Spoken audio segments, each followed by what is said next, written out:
He awakened as a level 1 player. His stats were below a normal player. He managed to awaken weaker than Yamcha, adding up the points you normally have 50 points when you awaken, but he only has 18. He'd have to level up 6 or 7 more levels to compare to another level 1 player. This loser doesn't even have passive skills, but he awakened with a unique buy and sell skill. And to make it better, he's got 2 billion points to spend on whatever he wants. Elon Musk, is that you? In the shop, it's possible to buy even legendary items that only some of the top rankers have, and that costs a fortune. But what really surprised him is that in the shop there's a mythical level item, and that's never been seen anywhere in the world. Up until then, legendary was the strongest level, and while looking more in the shop, he found a medicine item that increases a beginner player's strength, but it can only be used by players who have less than 100 strength. Meaning, with this he can become a cheating player. In a bit he'll be spinning through the dungeon, just wait and you'll see. But the item costs 5 million kwanzas, which is about 15 cents in dollars. The moment he consumes the gem, he feels his strength go up. Just 1 point of strength is already super busted. So will he finally be able to get strong and make money to save his dad, who's hospitalized with mana sickness? It all happened when the portals appeared. Monsters showed up, people awakened, and others fell into a deep coma. I think I've seen this story before. The cure for his dad's illness is a rare mana stone from a high-rank monster. His mom works day and night just to cover the medical bills. Even his sister used all the money she'd saved up to get married and got a job. If she wants, I'll work to marry her. I'd take that deal. He was just a normal guy and never thought he'd awaken. But now, besides awakening, he can get stronger? Going back to the shop, he finds a passive book that reduces mana cost by 10%, so he buys it and puts it up for resale for a ridiculous price, just to store the item. The problem is the auction fee is 20%. That's robbery. But now let's get to what matters. It's time to get jacked and go spinning around, so he buys a bunch of gems that increase stats. That night, he consumed several gems and books, and the next day he decided to go register as a player, but the clerk was surprised by it. How could an old man be registering? At first, the protagonist didn't understand, but when he looked in the mirror, he realized he got old out of nowhere. And when he checked the status window, he understood. The points he hadn't spent are his lifespan. In other words, why are you gay? Our hero is at home now thinking about everything that happened. Doing some quick math, he realizes he only has about a year and a half to live, so he needs to figure out how to earn more points. He has an idea to sell his belongings. Choi Hyun-sung chooses his Nintendo. First, he tests the console. The screen asks him to place the video game into the floating image. When he touches the console to it, it disappears into thin air. At that moment, the Nintendo appears for sale in the system. Apparently, it worked well. With those specs, he'd probably only get about $60 for it online. He decides to try his luck and sets a much higher price, hoping that the 40 games inside the console will be enough. The Nintendo is successfully registered. Now Choi Hyun-sung wonders if he should list more items for sale. A girl in a room full of treasures is frustrated because every day the same things are registered in the shop. She thinks there should be more competition among people. At that moment, a new item appears in the store. Without thinking twice, she rushes to buy it. Choi Hyun-sung is finally returning to normal. Not only does this prove those points were tied to his life, it also means he can recover them whenever necessary. The current mystery is that the girl doesn't know what to do with these objects. She looks curiously at a watch, noticing the numbers change on their own. She doesn't understand why it's a rare item, but she's convinced. Another thing she sees is a screen asking for mobile data. Apparently, she's never used a cell phone either. Even after poking around, she can't connect to the internet. She has no idea how this device works. But after fiddling with it a bit more, she finds something interesting, a mirror magic. In the video functions, she discovers something amusing and decides to press the button. What she sees surprises her. In the video, there's an effect that puts a hat on her head. She thinks for a moment about whether or not to do what she's considering. The girl takes a selfie, and apparently she likes it because she goes back and takes more photos. The one who's not happy is the demon woman. She wanted to be able to buy all the items, but someone stole that chance from her. Now the problem is figuring out what these things are for. She even uses magic to try and find a clue, but nothing happens. Even after turning on the video game, she doesn't feel anything magical coming from it. But without realizing, the girl ends up playing for hours until she sees the game over screen. Unfortunately, she's not even a little happy about that, and she explodes in rage for losing again. In the city, Choi Hyun-sung stands in front of a car. But he can't list the vehicle for sale because only items that belong to the player can be sold. He gets frustrated and ends up leaving. On the way, our hero sees some things lying on the ground. For some reason, the protagonist is able to list a broken fan for sale. Maybe only specific things work. And there's also a limit of 10 items that can be listed in the store at a time. Choi Hyun-sung opens the sales menu. But in the end, he has fewer points than when he started. Unfortunately, things are going badly, and no one is buying anything from him. A new notice arrives. The message says that a complaint was filed under Choi Hyun-sung's name, reporting issues with the products he sold, and if it happens again, he will be banned. This is something the boy didn't expect. Choi Hyun-sung had no idea this kind of system existed. Now his priority is to lower the prices of his products as quickly as possible. That's when a notification comes in saying that all listed items have been sold. The panic about no one buying his stuff disappears instantly. Our hero then decides to raise the prices even more. Again, a complaint comes in. The message says that 70% of the items were considered defective, so his account may be suspended temporarily until it's resolved. Apparently, the messages are about the cell phone that turned off for no reason. That person doesn't know you have to plug the items in to recharge. Other messages keep coming about cigarettes, beer, and other everyday things that the person doesn't understand how to use, and they're threatening the protagonist if he doesn't replace them. But Choi Sung doesn't even have time to respond before he receives more threatening messages. As a result, his store privileges are suspended for 3 days. But if the protagonist doesn't fix these complaints, he'll be inactive for 3 months. Our hero is thinking of first sending a new cell phone with a charger. He hadn't even considered that his customers might not be from Earth, which is why they don't know how things work. Choi Sung even starts to consider the possibility that they are aliens. Maybe selling more electronic devices is a good idea. Our hero then visits an online store. The item prices are very cheap, but it looks like Choi Sung doesn't have enough money. Looking into his pocket, he only has a few coins. The boy even considers selling his skill book since he's out of options. But that's when the protagonist has an idea. He taps on his phone and time begins to pass. At the construction site, the workers can't believe what they're seeing. Choi Sung is carrying 3 bags of cement on his own without any difficulty. He even gets compliments for it. One of the workers asks where the protagonist used to work. Our hero replies awkwardly that he's just used to it. 3 days pass. Only 9 seconds remain before the suspension ends. Choi Sung can barely wait. The restriction is finally lifted. It's time to list new items for sale. But at that exact moment, a new complaint is registered. The boy is visibly nervous.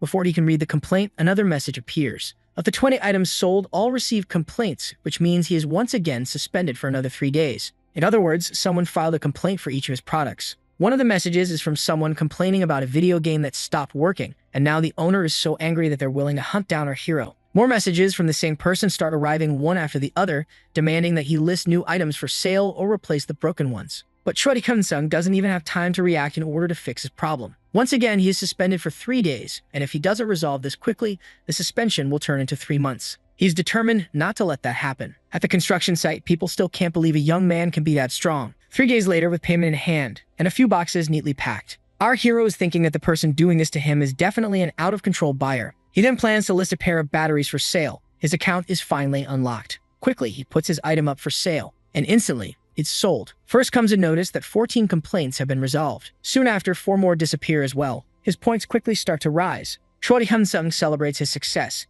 Now that everything worked out, he's already thinking about listing more phones or consoles for sale. But before that, there's something else to do. Maybe it's time for him to register as a player. For a registration card to be issued, a person must complete a 3-week course at a training school. If they fail, they can try again, but if the same person fails again, they lose the right to register. Just because someone awakened doesn't mean they'll automatically become a dungeon hunting player. Choi Sung passes the test without any problems, and he's applauded for getting through it easily. But one of the players thinks our hero shouldn't be allowed to graduate since he doesn't even have a skill. A girl thinks it's cruel to say that, but the guy doesn't care at all. Choi Sung already knew things like this would happen. 3 weeks later, our hero is leaving the school. A group from his class invites the protagonist to go celebrate with them. Even one of the guys suggests they should go out drinking with everyone. But the protagonist says he needs to go home for personal reasons. The group seems a bit disappointed, but Choi Sung doesn't mind since they'll probably never see each other again. The receptionist announces that his card has been issued. Our hero is very pleased with himself. He finally has his hero license. Now he can sell his skill book, and if he starts hunting with the money he earns, he'll soon be able to cure his father. At the equipment rental shop, Choi Sung makes a large purchase, which he pays for with his credit card. The clerk just warns that if the return period is exceeded, a penalty will be charged, and aside from that, he wishes our hero good luck. Unfortunately, everything in this world costs a lot. Renting even basic equipment turned out to be really expensive, and without it, the guild won't even let him near a dungeon. Let's not forget that there's also an entry fee for each mission. In a plaza, some groups are announcing that they're looking for members to join their party. One of them promises to cover the dungeon fees and ensure the person's safety. The demand is very high for tanks and healers, which makes sense. Even if the dungeon level is low, a monster is still a monster. On his status window, it's clear our hero has greatly improved his attributes and his unique skill, his item buying and selling. With those stats, he could join any group, but that's not his goal. His plan is to hunt the rabbits alone and pretend that he earned the special ability he actually bought. Choi Sung heads to one of the portals. One of the staff members asks if our hero is really going in alone, and he confirms that he is. After that, his passage is approved. The protagonist knows the man is probably judging him for entering a dungeon without a group,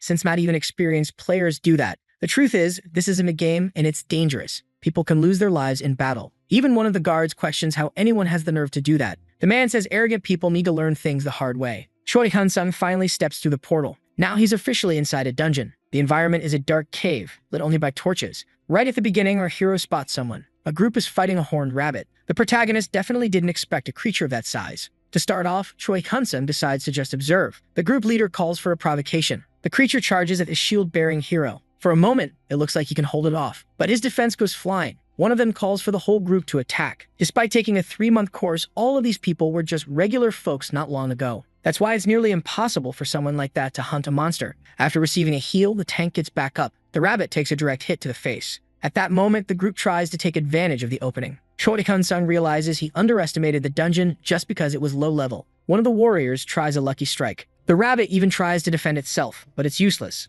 Luckily, the sword hits its target. At last, the monster falls defeated. Choi Kun-sung notes that the fight took him 8 minutes, while other groups took at least 3. Meanwhile, the guards don't pay any attention to what's happening. Their badges show their security officers. Apparently, they only care if someone's in a life-threatening situation. That means he doesn't have to worry about the guards. His attributes are more than enough to play solo. Choi Kun-sung activates stealth mode. His body nearly vanishes into the darkness. A group congratulates some other players. They are the assistant and healer from Guild Number 1, Suwoo. To encourage her, the healer tells her partner they'll definitely find what they're looking for. The assistant smiles, comforted by the support. The other assistants say that if they spot anything, they'll report it immediately. But the girl only thanks them out of politeness. They say her skills are more than enough to capture what she's looking for. But the assistant doesn't seem to fully agree. Both apologize at the same time. It seems the girls are worried because they've been hunting for 15 days already. What the assistant wants is to advance to the 4th class. But to do that, she has to find the horned rabbit's boss. But even though it's a weak monster, it's hiding extremely well. Still, the moment it appears, she promises to finish it instantly. The two activate their shadow cloaks and move deeper into the dungeon.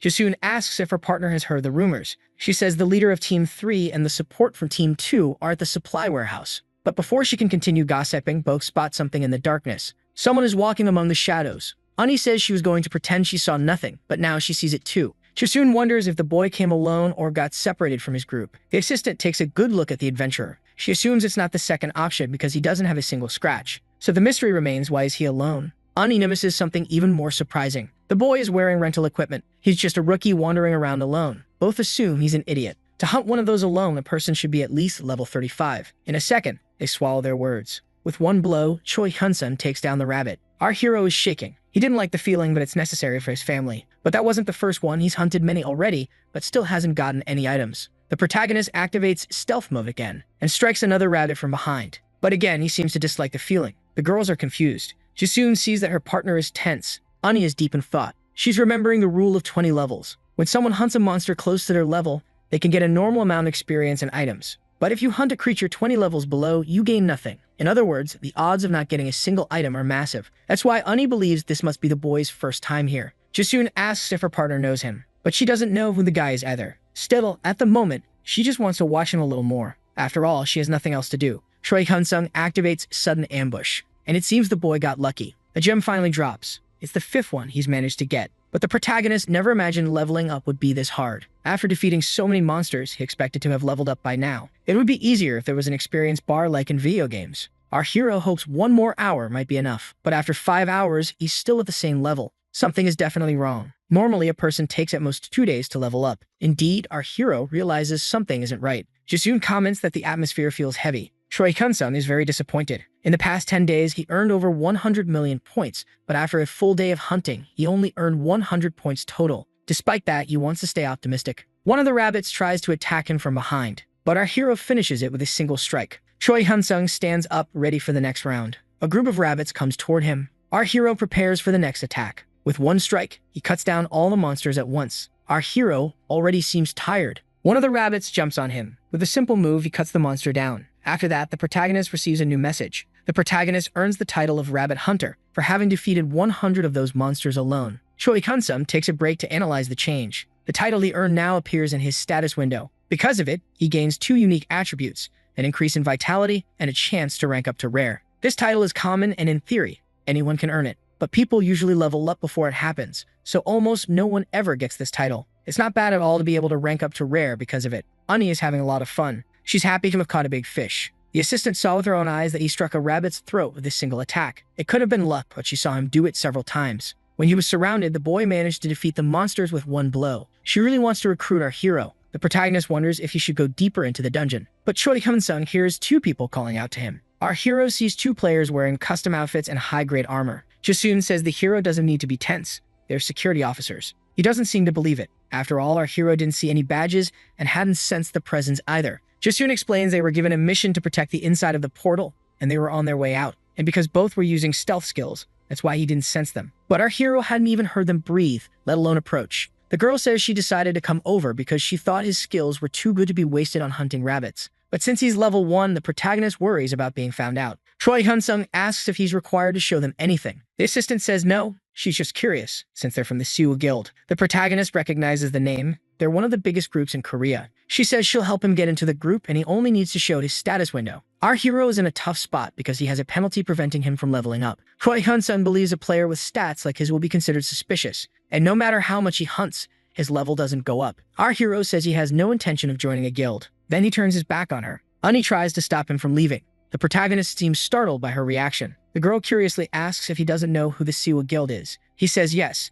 he knows who they are. So then she wants to know why he still refuses to join the group. The protagonist explains that he doesn't like being tied to anyone and that he doesn't need a guild right now. She even asks if he's already with another team. But our hero keeps denying it, saying he prefers to be alone. Apparently, the two girls are convinced by his answer. Choi Hyun-sung says goodbye to them. Still, Ani gives him her card in case he changes his mind. He accepts it and decides to leave. But before that, she asks if they can leave the dungeon together. She says it would make things easier for everyone. But again, he refuses any contact with other players. Ani finds the boy's behavior very rude. Her friend says that he may act like that for now, but one day he'll regret it. Before anything else happens, the girls decide to leave. Back on the surface, the protagonist comments that he needs to be more cautious. But then something catches his attention. They still haven't left the dungeon. Choi Hyun-sung heads to a taxi stand. Inside the vehicle, the driver asks where he wants to go. Our hero simply asks him to drive. Choi Hyun-sung checks the route on his phone. He asks the driver to take him to the Blood Fox dungeon. The taxi driver congratulates our hero, saying he transports so many players that he knows all the routes by heart. But our hero ends up ignoring everything the man says. All he can think about is that his status will likely remain the same in the new dungeon. In this new area, things are quite similar. Crowds of people looking for members for their parties.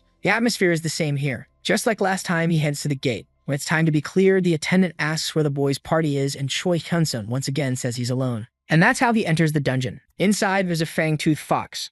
A group of players surrounds the creature. Choi Hyun-sung simply observes. He also notices something similar to the previous dungeon. The guards don't care at all about what's happening. Our hero takes advantage and activates his stealth. With that, he reaches the lower floor. The protagonist draws his sword, ready to fight. He's confident that this time it will work out. Choi Hyun-sung charges at the creature. Our hero sees that one of them gives 180 points. He swings his sword, ready to end the fight quickly. With one move, the foxes are already lifeless. Our hero notices something. More foxes are approaching. Little by little, he's being surrounded. Our hero wonders if he'll have to take this fight seriously. 2 hours later, he realizes his count is at 299. With 13 foxes defeated, Choi Hyun-sung earns a new title, just like last time. Our hero, on the other hand, was already expecting it. He asked to see his status window. In the end, his level remains the same, but his strength increased by +1. Apparently, each title gives something different. Our hero is already being surrounded by a large group of foxes. Choi Hyun-sung is ready to begin the second part of his experiment. 7 hours after the fight, our hero opens his window. He's earned a rare title and receives the name Blood Fox Predator. This time, our hero is happy to have increased his rank. In addition to gaining another +1 in strength, he discovers that above rare is the heroic rank. Choi Hyun-sung stops to rest a bit,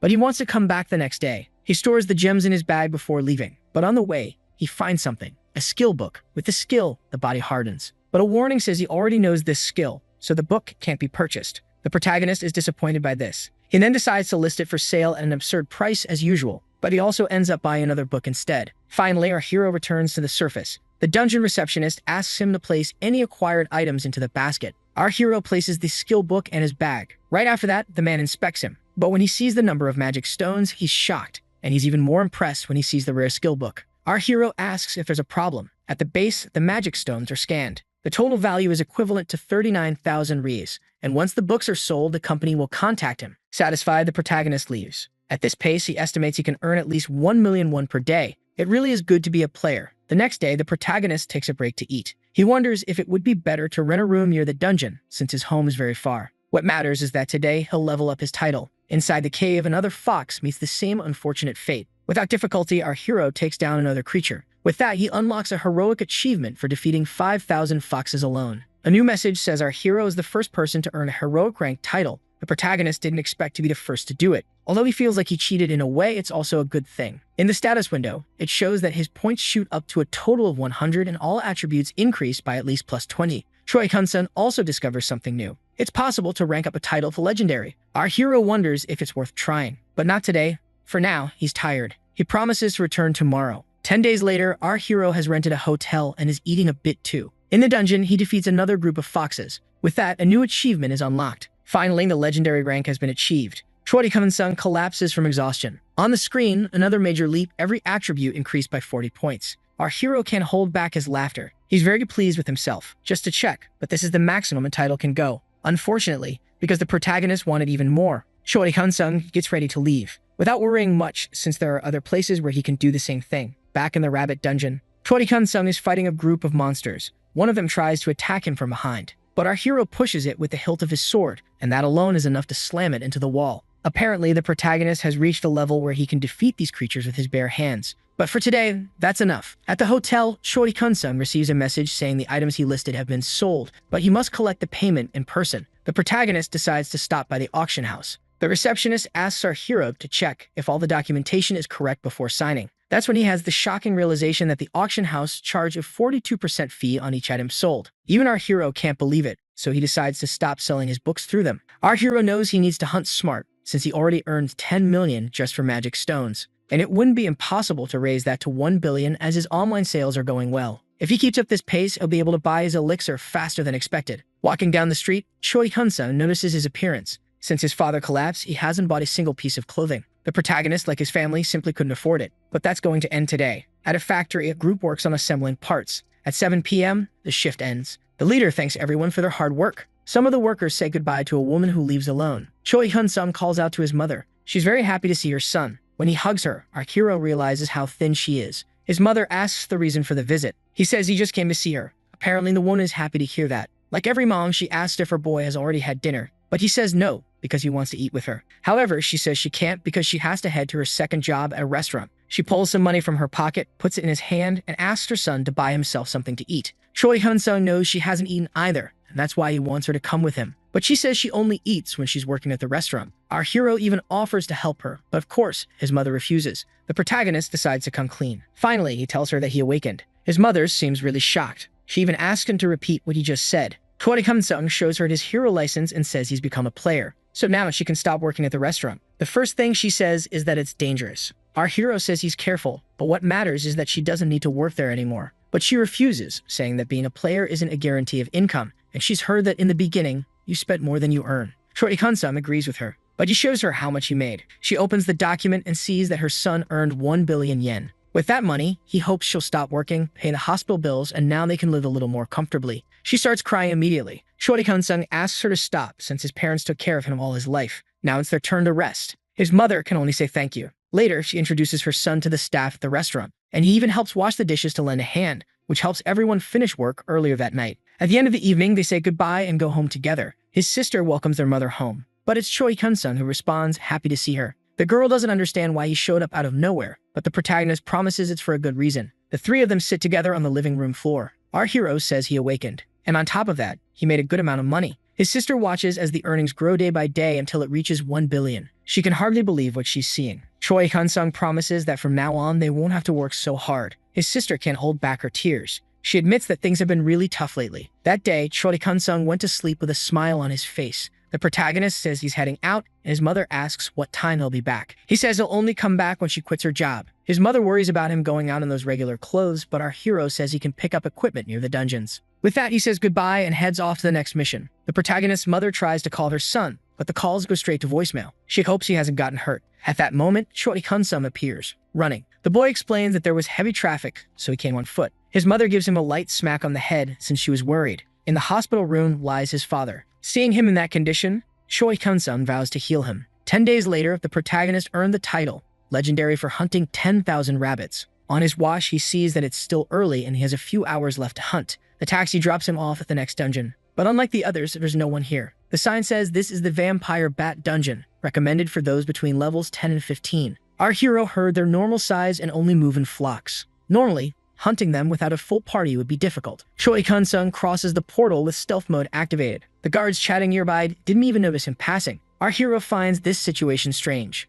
but he's ready to begin the hunt. With that, he activates a shield around himself. To lure the bats into attacking, he pricks his own finger. The moment they catch the scent, the creatures charge. The The protagonist feels as if the darkness itself is rushing toward him. A dark mass of shadow and wings moves as one and covers our hero. Inside the shield, he activates a fireball spell. The light reveals the bats desperately trying to break through the barrier. But the weak flame also shows that our hero is struggling to use two skills at once. He focuses to intensify the flame. A dungeon with such tiny creatures is causing quite a bit of trouble. In the end, that's the best he can do with his fire magic in this situation. The fireball passes through the barrier, triggering an explosion in the cave. The impact is so strong that all the bats are wiped out at once. The barrier ends up cracked. Even the caster hadn't expected it to be like that. But before he can celebrate, a new wave of bats comes flying at him. Choi Hyun-sung is already preparing another fire spell. The bats charge at him full speed. He throws the fireball at them. Right after, he receives a notification for a new achievement. If all goes well, he might even earn the legendary one today. More important is finding out how many magic stones our hero can collect.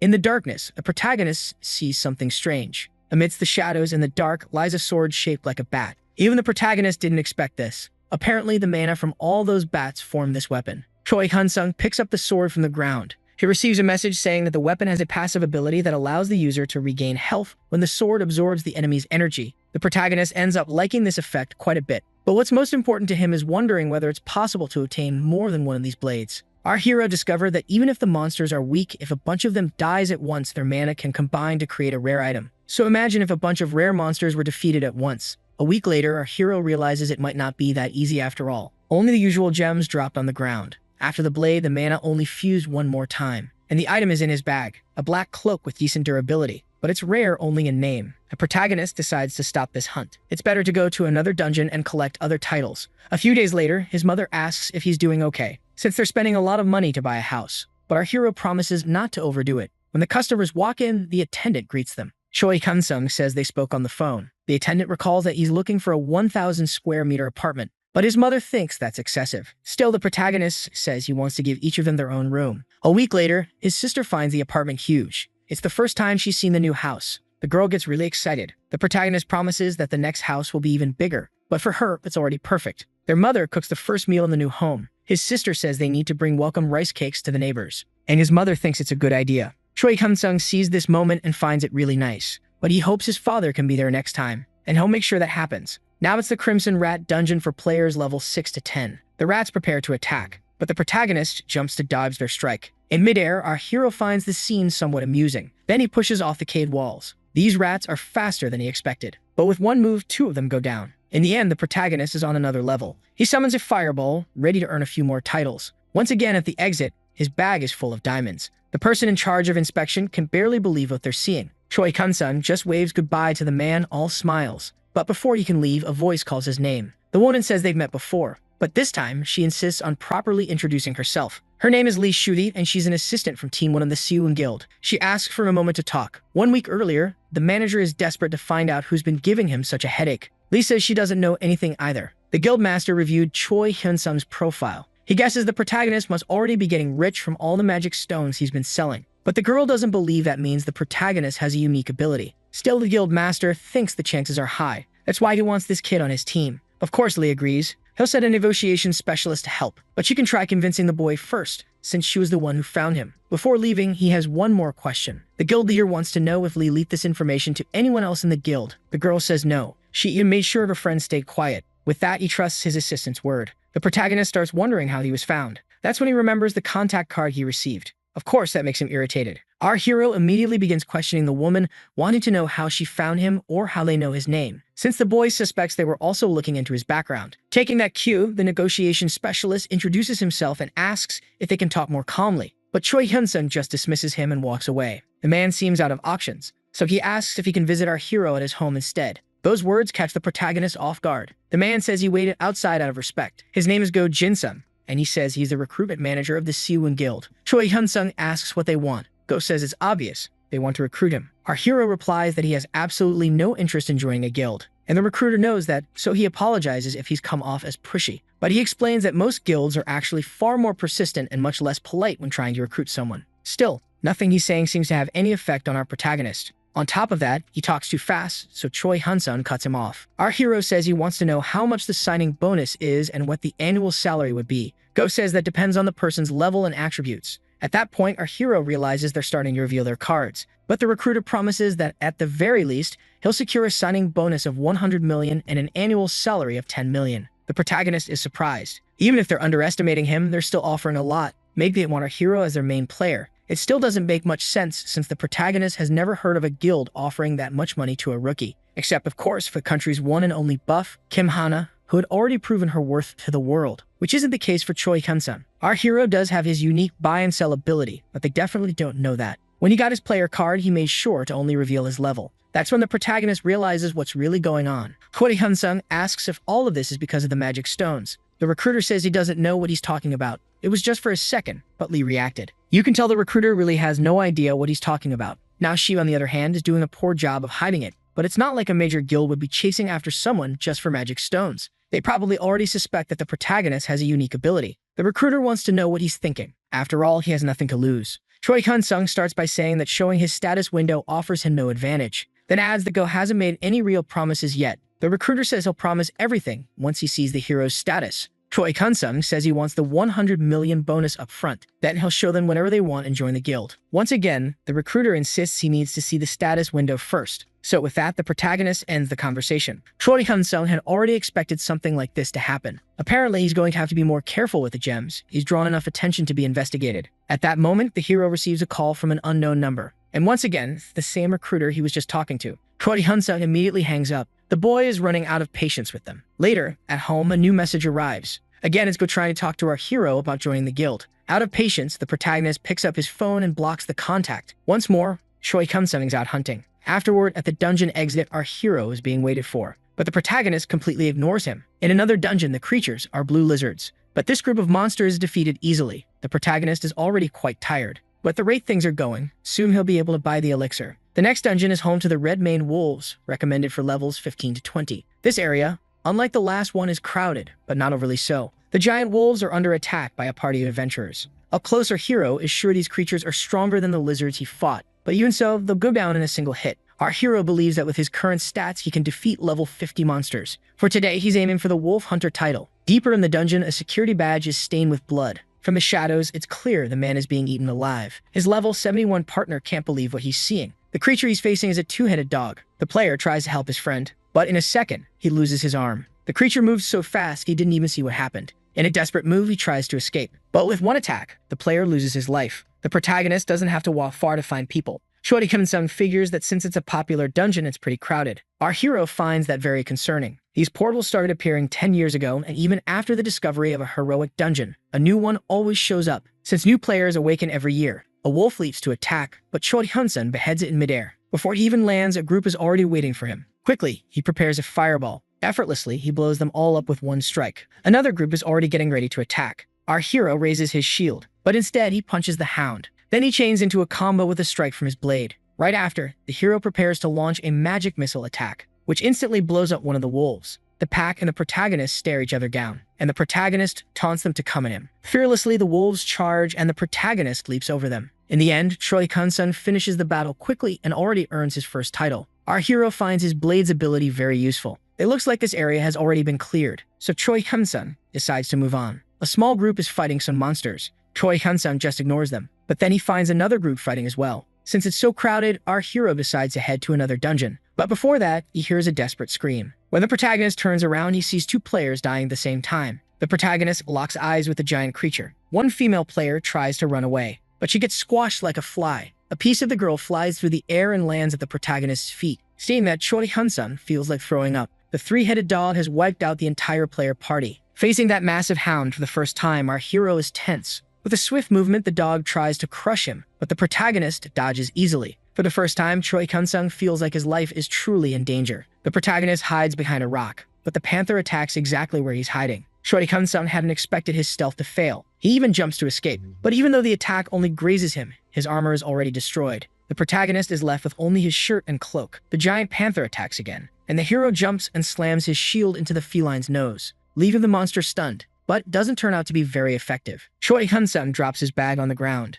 and he prepares his fire attack, launching 3 at once. This time, the monster seems to feel it. Choi Kun-sung grabs his things and tries to flee, since his magic didn't deal as much damage as he hoped. This monster is seriously tough, though this dungeon is meant for level 20 players. The protagonist fires off 2 more fireballs. He hits 2 heads at once, but if he keeps this up, his mana will run out quickly. Even with the distraction, the protagonist takes a hit from behind. Luckily, Choi Kun-sung survived. His cloak is much more durable than the rented equipment. The dog tries to pummel him, but it's in vain. Our hero is afraid of running out of breath at this pace. Quickly, he opens his purchase system and finds a gem that boosts dexterity. In the middle of the chase, he manages to eat the gem. 20 minutes later, he's consumed enough. Now his total stats reach 849. With that, he throws a fireball. Half of the dog's face is scorched by the blast. On the first strike, he dodges. For the second, the panther uses its paw to block. Even so, the monster is injured. At this pace, the protagonist is going to win the fight quickly. But the giant panther begins regenerating rapidly. Now it's clear that fireballs won't be enough. Maybe this won't be so easy after all. Our hero discovers that the monster is weak to fire, but he needs something stronger to handle this. As he runs, the giant hound chases him. Our hero finds a skill he might be able to buy. The problem is, it's expensive, and he worries about his health. But right now, he needs to survive. Choi Hyun-sung turns, ready to fight. He prepares to use his ability. The giant charges at him with full fury. Choi Hyun-sung prepares a fire spear, hoping to land the hit. This is the new flame ability. Luckily, the attack explodes right in the monster's face. Our hero cheers that it worked. One of the heads explodes. Now only 2 remain. But the second strike misses entirely. Choi Hyun-sung doesn't lose focus. He challenges the beast to see who will survive this fight. The first spear misses the target, but the second hits dead on, blowing up one of the panther's heads. The protagonist celebrates again. But the joy doesn't last long. He opens his status window and sees that his mana is gone. His goal now is to survive until his energy is restored. Elsewhere, a girl screams in panic. All the players are evacuating the dungeon. Only the guards remain behind. What they're witnessing is a horrific scene left by the monster. One of them says he found a footprint. Judging by the size, that group assumes the creature is not normal. The girl starts to wonder if it's really a good idea to go after this thing. One of the players doesn't like sitting around waiting for help, especially since the guards outside aren't responding. That means they too might have been taken by this creature. Even though they aren't very confident, the group leader still wants to investigate. One of them refuses to go any further. He doesn't want to die because of his job, but the leader says he's worried that other people might be in danger. Still, that player doesn't care about anyone else, and that sparks a heated argument. The fight escalates to the point where both of them have to be separated. One of the players tries to remind them that this isn't the time. In the battle, Choi Hyun-sung's mana isn't recovering fast enough, and the monster shows no signs of tiring. On top of that, the heads are regenerating again. The protagonist needs to end the fight before it fully recovers. Our hero prepares one more spear, but if he misses, it's over. The two stare at each other for a long time. Then Choi Hyun-sung decides to drop his weapon. Dragging this fight out any longer isn't good for him. The protagonist grips the fire spear tightly. It's time to settle the score. Our hero feels like he's about to do something crazy, so he pauses and takes a deep breath, and he's ready for anything. The hound tries to crush him, but doesn't even come close. Before it knows it, Choi Hyun-sung is in the air near the beast's head. But the dog manages to dodge his attack, which causes some frustration in our hero. This time, it's Cerberus who strikes, but our hero dodges just in time. The creature tries to take advantage and attack him midair, so the protagonist pushes off a rock. Using the momentum to hurl himself forward, he slashes with his spear. At first, it looks like he missed, but when he lands, our hero celebrates. Even a grazing hit left a scar on the monster's face. Choi Hyun-sung charges easily at his enemy. The monster tries to attack, but it's effortlessly dodged. On top of that, the hero lands a hit on the creature, which cries out in pain. Seeking revenge, the dog tries to crush him again. Choi Hyun-sung uses his speed and climbs onto its back, and thrusts the spear into the back of its neck. Then he jumps as high as he can, and drives the fire spear downward. Not satisfied, the hero keeps pushing the weapon deeper. When there's nothing left above the neck, our hero believes he's finally won the fight. With that, Cerberus is dead. Or not, because a giant paw comes at him. Our hero raises his shield, but it's useless, and he's torn to pieces. The dog's face is already regenerating, and once again, the protagonist is cornered by the creature. No doubt about it, this is one stubborn beast. On top of that, his mana is nearly depleted. The protagonist gets ready for one final round. He attacks the half-formed face, just as another paw comes down toward his neck, but Choi Hyun-sung counters right away. In the end, he throws his spear, blowing up the other neck. And finally, the giant monster collapses lifeless. Choi Hyun-sung, with a burned hand and completely exhausted, he gazes at his fallen enemy. At that moment, a new notification pops up. The protagonist earns a rare achievement for defeating the monster known as Gradoon. Choi Hyun-sung didn't know he was fighting a named creature. Then, another message appears. Our hero wasn't expecting this one. Our hero receives the title of Level Breaker for slaying a monster 100 levels above his own. He's happy with the 2 new achievements, though it took a massive effort. Suddenly, the monster's body begins to transform into mana, becoming a skill book. The protagonist walks over and picks the item up from the ground. The rare and unique skill grants the ability not to die as long as the head isn't destroyed, with all other wounds regenerating. As long as he protects his head, any attack can be healed. Our hero is now almost immortal. Even if the regeneration is slow, he can still evolve this ability. The protagonist has never seen a rare skill for sale that can evolve like this one. Tanks would absolutely go crazy over this book. Choi Kun-sun gathers his things and gets ready to leave. He can't help but think that there's no other skill like this in the world. It's one of a kind. A message asks if he would like to activate the power of immortality. Choi Kun-sun accepts and a blue light begins to glow. As soon as his passive ability activates, he starts to regenerate. But it seems this skill consumes vitality. Fortunately, our hero has plenty of that. Later, the protagonist checks the titles he earned. The first one boosts all attributes by 5. What excites him is that it's a common rank, which means our hero can improve that percentage. Now with the other title, he gains +3 vitality. Choi Kun-sun considers Gradoon to have been a good boy. Having wrapped everything up, he decides to head back. A team of players rushes in to hunt the monster. They are the extermination squad from the player association. One of the members announces that he's found players. A girl in group immediately identifies herself as part of the association. The adventurers are completely confused. The squad leader Shin Yuna says she heard a rumor about a high-level monster.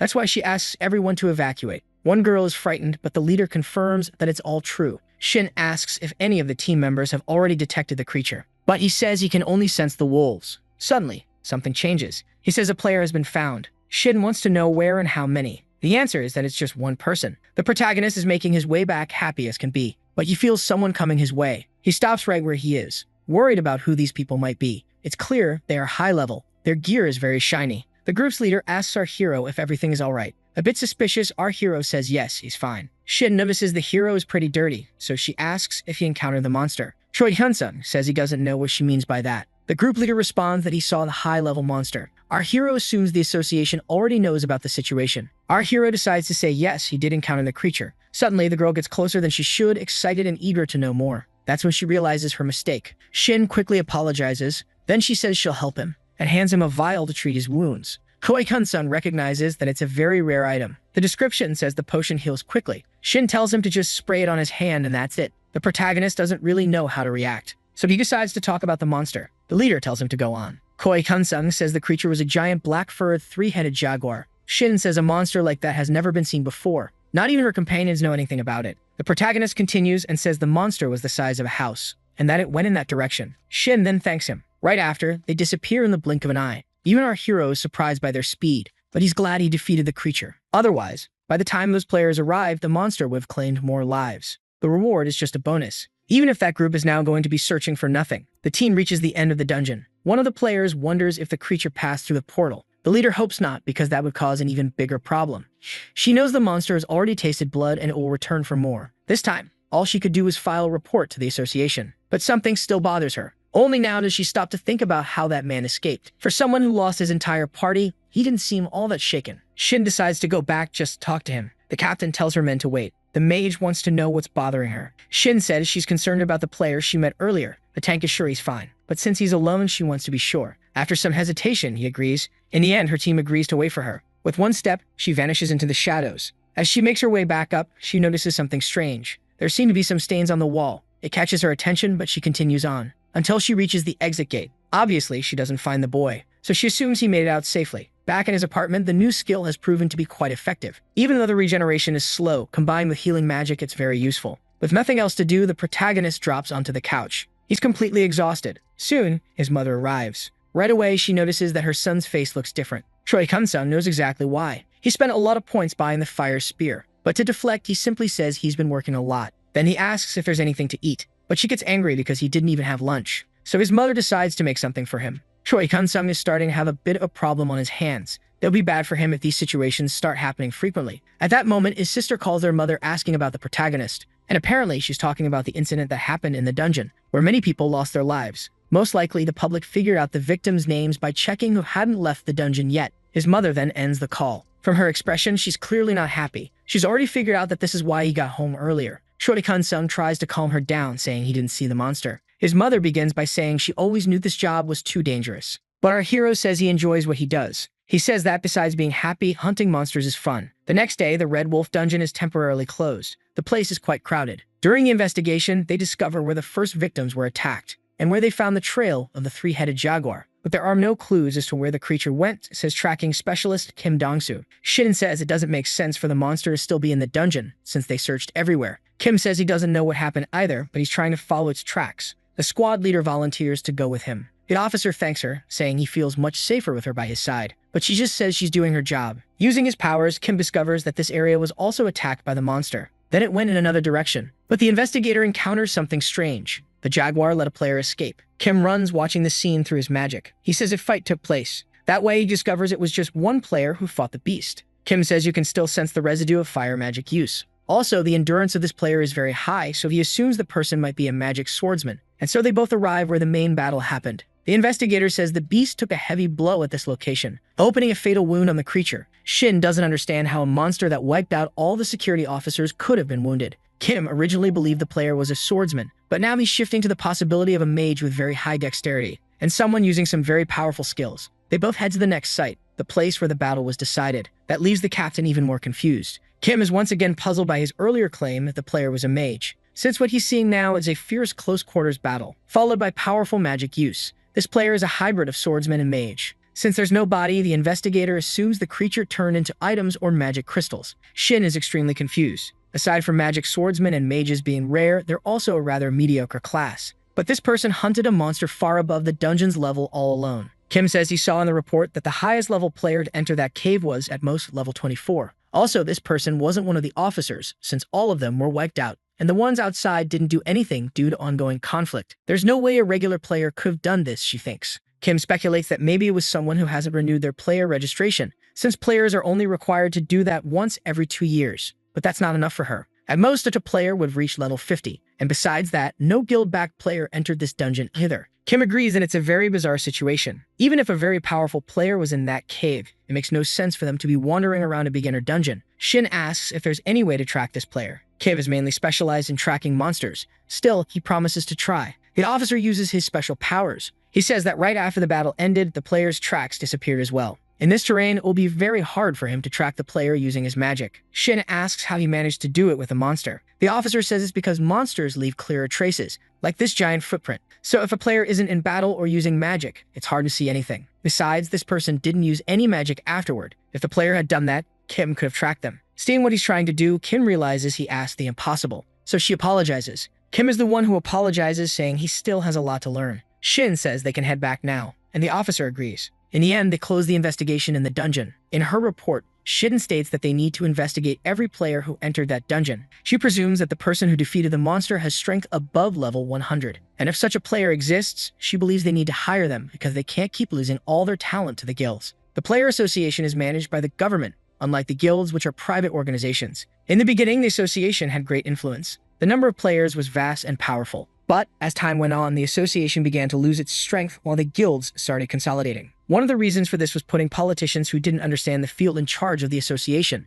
They began to prioritize patriotism and paid players less through exploitative contracts. On the other hand, guilds backed by outsourced media investment could afford to offer better and fairer payments. The association launched an internal investigation and fired politicians tied to corruption, but it was already too late. With the corrupt figures gone, their positions began to be filled by players. Under new leadership, they raised their contracts to compete with the guilds and began chasing after promising players. Thanks to that, the Players Association is distancing itself from its negative image and ushering in a new era. But compared to the guilds, they're still weak. Shim emphasizes that this rookie has the potential to be a top-tier player. They can't afford to miss this chance. Choi Kun-sung would like to finish the Red Wolf dungeon, since all the others have already been cleared. But it's not like there's one available for him to go to. In another city, the protagonist wonders how he will level up his new skill, since there's nothing about it on the internet. Maybe it's just about knowing how to use it. The problem is it's a passive skill, and he's not supposed to get hurt. At the hotel, Choi Kun-sung tries to think of a way to hide the magic stones. He can't trust those guys standing at the dungeon entrance. The protagonist has to avoid the eyes of the association staff. The inspection is supposedly to prevent players from bringing dangerous items like monster eggs or otherworldly plant seeds.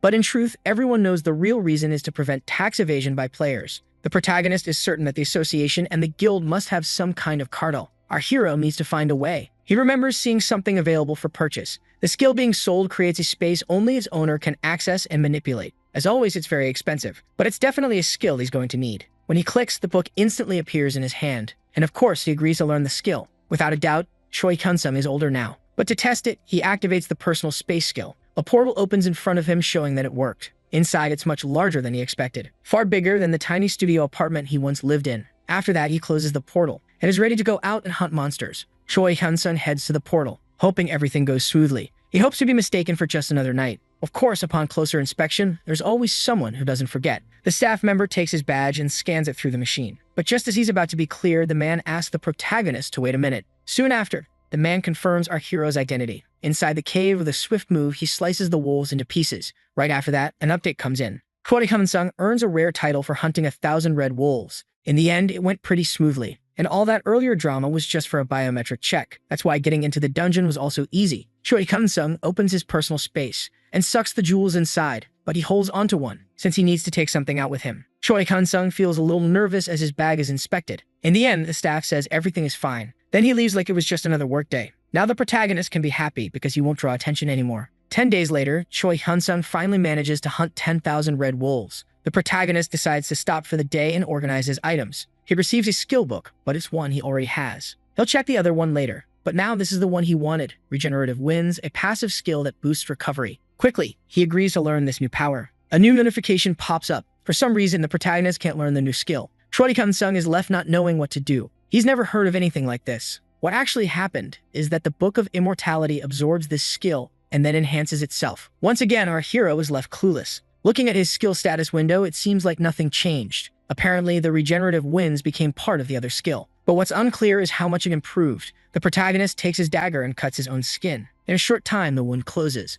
But apparently, nothing changed. Maybe, in order to evolve, his skill needs to absorb more books. The problem is that the cost of this one, for example, is 30 million. But its efficiency is very low. In the end, he leaves the dungeon, and he walks away while using his phone. An unknown number calls him. The protagonist decides to answer. The person on the other end already knows they're speaking to Choi Hyun-sung. It's the leader of the second support team who's calling. Immediately, he gets nervous. The protagonist says he only wanted to receive this call if his terms have been accepted. The caller remembers clearly the 100 billion won contract. That's why they decided to agree to his demands, and now they want to meet to sign the contract. Choi Hyun-sung starts to think it might be a scam. But the caller insists it's not, saying that since such a large amount is involved, they're handling it seriously. For a moment, the protagonist is speechless. He says he's too tired at the moment for a meeting, but he'd like to see the contract first. Of course, the man says he'll send it. Still not fully believing it, he says he'll call again after reviewing the contract. He hangs up, and shortly after, he receives the contract. For the protagonist, his piece is over. Later, Choi Hyun-sung goes to a law firm. The lawyer takes a look at the document, and at first glance, everything seems in order. But then the lawyer notices many clauses that could hurt the protagonist if the guild chooses to exploit them. Choi Hyun-sung wants to know exactly what those details are. The first point is that if he does anything that damages the guild's image, the contract will be voided.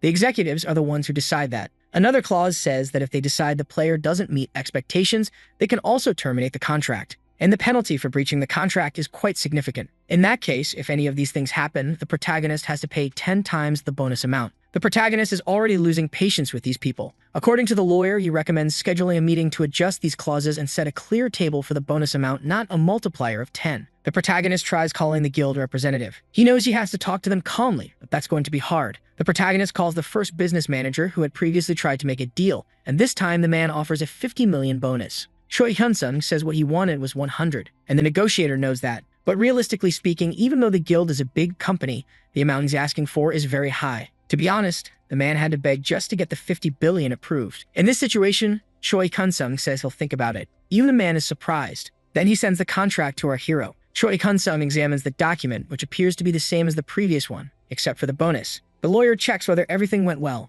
Our hero says yes and asks him to review the new document. Of course, the man is happy to do it. But when he comes back, something is bothering him. The lawyer suspects the contract wasn't written by the same person. Choi Hyun-sung asks how he figured out that it was written by two different people. He says the layout is the same, but there are some differences. To start, this one has fewer unfavorable clauses, and the penalty fee was reduced to 5 times the bonus amount. The protagonist wants to know why the same guild would offer 2 different contracts. Apparently, there's some kind of internal conflict going on. But that's actually good for our hero. It means he can get a better deal. So the hero asks the lawyer to create a contract based on the first one, but without the tricks. At the hotel, Choi Hyun-sung searches the internet and quickly sees that there's a dispute between the guild master and the vice leader. That's why our hero feels like messing with them. So our hero calls Seo, the second leader of the support team, first. Obviously, the man is surprised and hopes his client has already made a decision. Choi Hyun-sung says he wants a bigger bonus. He now asks for 200 billion. First comes the shock, then the guy says that's probably not possible. So the protagonist asks for 300 billion. Seo then comes clean and asks if our hero is messing with him. Choi Hyun-sung says he's already been contacted by team leader Go Jin-suk, which makes it obvious that things aren't going well between them. Seo ends up falling right into the trap, and he ends up promising to match any offer that was made. Obviously, the two of them hate each other. Now he calls Go. Of course, the team leader is happy and asks if our hero has reviewed the contract.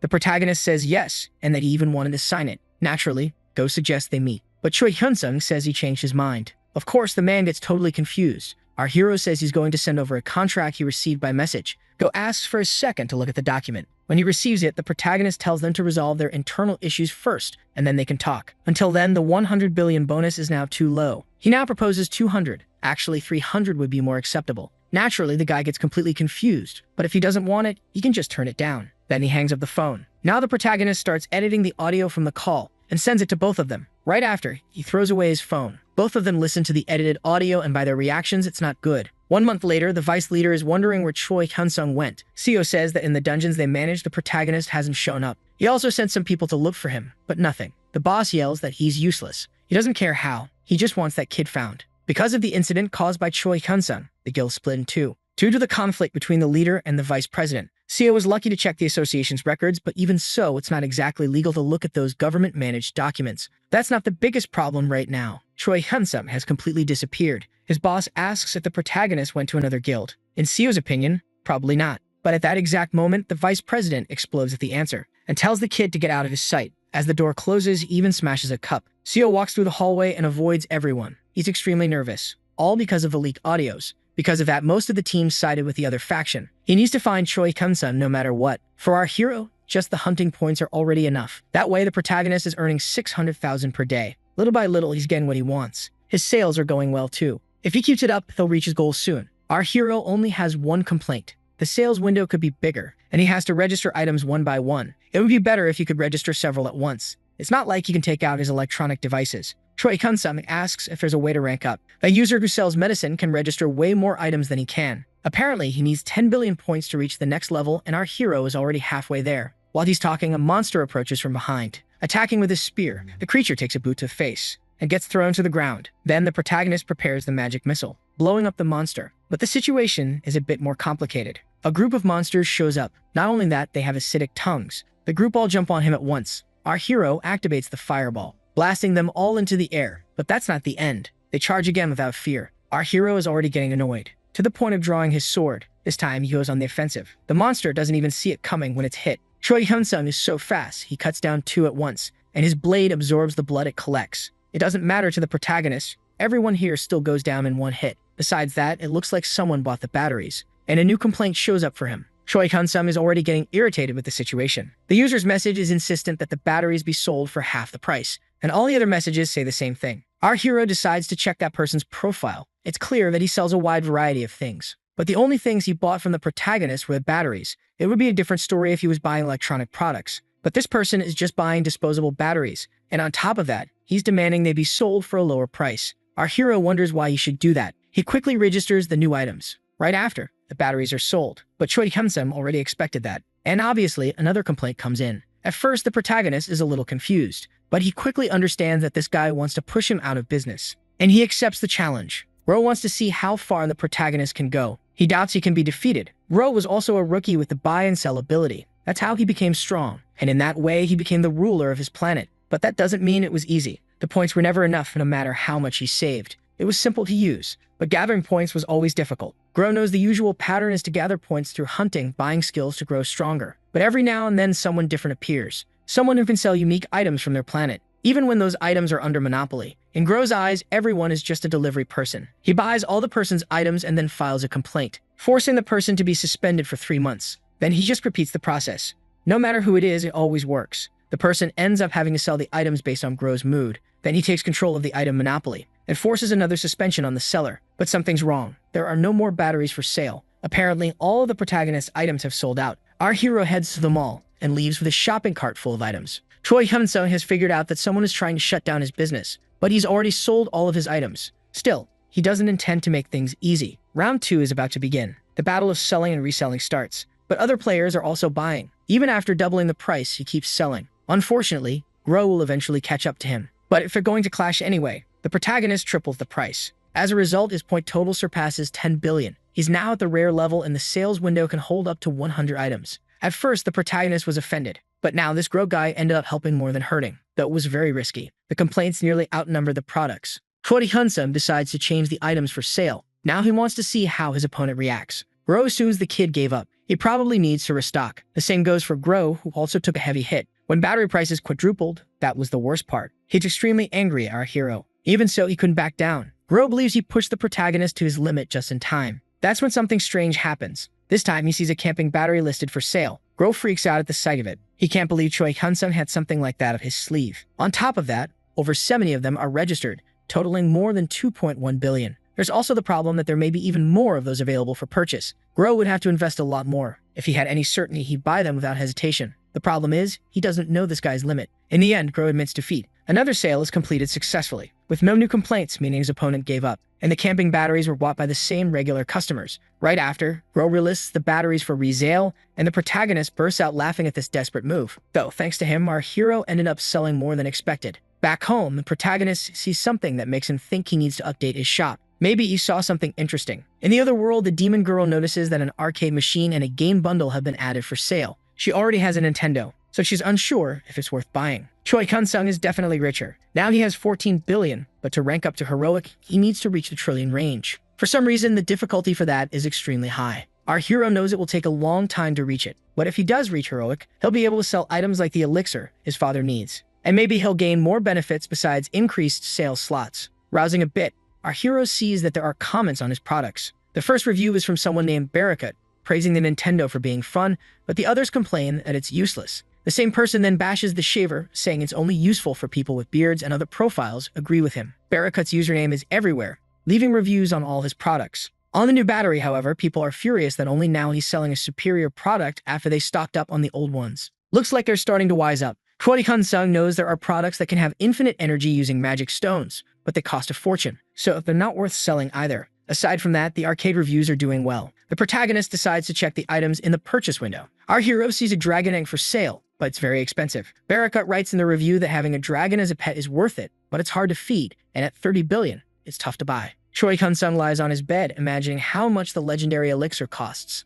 That's when his mother calls. Our hero wonders why she's calling at this hour. His mother wants to know if her son knows someone named Siu Da-yoon. At first, the protagonist doesn't remember, but she says this guy is from the support team of the Siu Guild. Choi Hyun-sung suddenly flashes back to who that person is. She says he came to her house. Our hero wants to know if he just randomly showed up. His mom says he's outside right now. Choi Hyun-sung says he'll call Siu later, but tells her not to open the door for him. Of course, she's worried, but her son promises to explain everything later. Before hanging up, his mother asks him to be careful. The protagonist promises everything will be fine. Right after, Choi Hyun-sung calls Siu. Naturally, the man is happy that he can finally speak with our hero. Without wasting time, the protagonist wants to know why he's at his mother's house. The man says it was just a casual visit with no hidden motives. According to him, the hero's mother should also know about the contract, since it's important for his father. But our hero says he's the one who will be signing it. However, Siu says that kind of decision should be made with the family. Of course, the protagonist disagrees. The man thinks the protagonist is being too harsh, even after he managed to get the requested amount approved. But Choi Hyun-sung doesn't see the contract the same way. Naturally, Siu acts like he doesn't know what's going on, which makes the protagonist even more irritated, since he knows about the clauses. Siu gets a bit nervous. He says it's just a precaution in the contract, but if the protagonist is as good as they expect, nothing will happen. Then comes the question again. What if he doesn't show his status window? Siu even tries to say that it doesn't matter, but he gets nervous, and it clearly shows in the call. Choi Hyun-sung doesn't expect the Siu Guild to understand how his powers work when they see that he's level 1. The protagonist says he's hanging up and changing his number again. So if Siu calls again, no one will answer. And this guy better never go near the protagonist's mother again. This is the final warning. Once again, Siu is left with nothing, frustrated and anxious over his failure. After that, he calls the team leader. He wants to know if they managed to track Choi Hyun-sung. Apparently yes, but the protagonist isn't in any guild-controlled area. Siu then orders them to call the Huion and tells them to take action. The sales leader doesn't want to ruin our hero's life. It's just a threat to make him come running back asking the guild for protection. Choi Hyun-sung is out shopping again because his items have been selling a lot lately. He scrolls on his phone and as always fills his cart. But our hero stops in front of Gosi, then walks out with bags full of clothes. With that, he's done with his shopping day. Afterward, he heads to the portal. There he's ready to hunt. A group of monsters sees the intruder in their territory and attacks him in a horde. With one move, our hero takes down 2 of them at once. Then he shifts his blade's position and slices a frogman in 2. Right after, the protagonist jumps, ready to use his fireball, blasting the area into flames. 5 hours later, Choi Hyun-sung achieves the milestone of hunting 10,000 frogmen. He thinks it went faster than expected. Another day completed, the protagonist exits the portal without trouble. This time, he decides to head to the Goblin Dungeon today as well. But a group of strangers seems to be waiting for him. They visually confirm the target. Then, one of the group members decides to follow him. Choi Kun-sung crosses the portal and ends up in a forest. It's his first time in this kind of biome. Now it's time to infiltrate. The protagonist activates stealth and heads deeper into the forest. He finds the goblins gathered, so he decides to begin the hunt. The small creatures don't even stand a chance against the magic missiles. The goblins charge in a group, but the protagonist blows them up with a fireball. Only, it's not over. Another group is coming his way. Choi Kun-sung considers these creatures to be fairly clever, but they all get blown up too. The hordes are large and they don't stop coming. The protagonist still uses his lightning bolts to thin their numbers. When he least expects it, an attack comes without warning, but our hero manages to deflect it with his hand. The goblins are using blow darts, but his cloak is enough to block the attacks. With one motion, the creatures are sent crawling. Our hero climbs a tree. From up there, he sees the battlefield. The creatures keep coming, and he jumps down, smashing one into the ground. Finally, the creatures begin to show fear. The protagonist doesn't give them time and slices one in half. With the ground full of crystals, he's done for today. He opens the portal, ready to store his items. Our hero senses someone approaching. Choi Kun-sung even thinks it's more goblins, but it's a man asking who dares enter his hunting ground, and he's not alone. The protagonist didn't expect to see a player here, and by the looks of it, they're after Choi Kun-sung. Of course, our hero doesn't understand what's going on. Their leader says no one should be hunting in his territory. Choi Kun-sung says he paid to be here like everyone else. But the group's leader says this area belongs to him, so now the protagonist has to hand over his magic stones. And on top of that, he has to give up his gear for the trouble.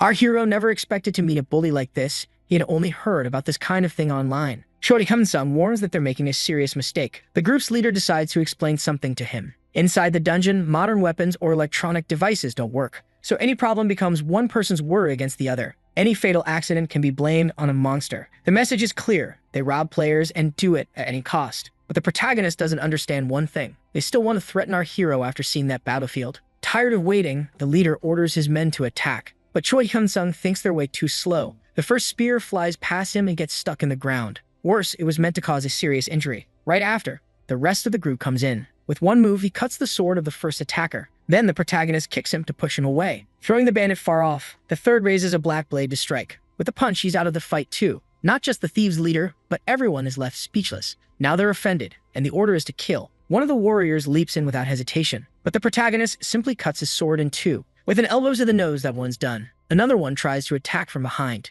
without even realizing the man is in serious danger. But at the last moment, our hero shifts his blade's position. The man ends up with just a scratch on his shoulder. Then, Choi Kun-sung grabs the guy's head and slams it into the ground. But our hero is already losing patience. Now three come at once. The protagonist decides to put away his blade. Then he opens a portal to retrieve an item. A shield comes into his hand. In the middle of the forest, someone watches closely, and he sees the group getting absolutely destroyed. For him, the order would be easier if he could just take the target's life. But maybe cutting off a leg will be enough. The man steps out from the bushes. Choi Kun-sung notices his arrival and mistakes him for a security officer. From the looks of it, this one is more serious. Even our hero can tell. The group calls the man their guild master. Some of the thieves look confused as if they'd never seen this person before. The master asks our hero if he's the one responsible for this mess. But before he can explain that they were the ones who started it, Choi Kun-sung blocks a sword attack. This guy is way stronger than the others. Our hero is pushed back. The master didn't expect a rookie to block his strike, especially one who's already completed the second-class advancement. Someone like this shouldn't even be in a dungeon, but he's deeply offended by that.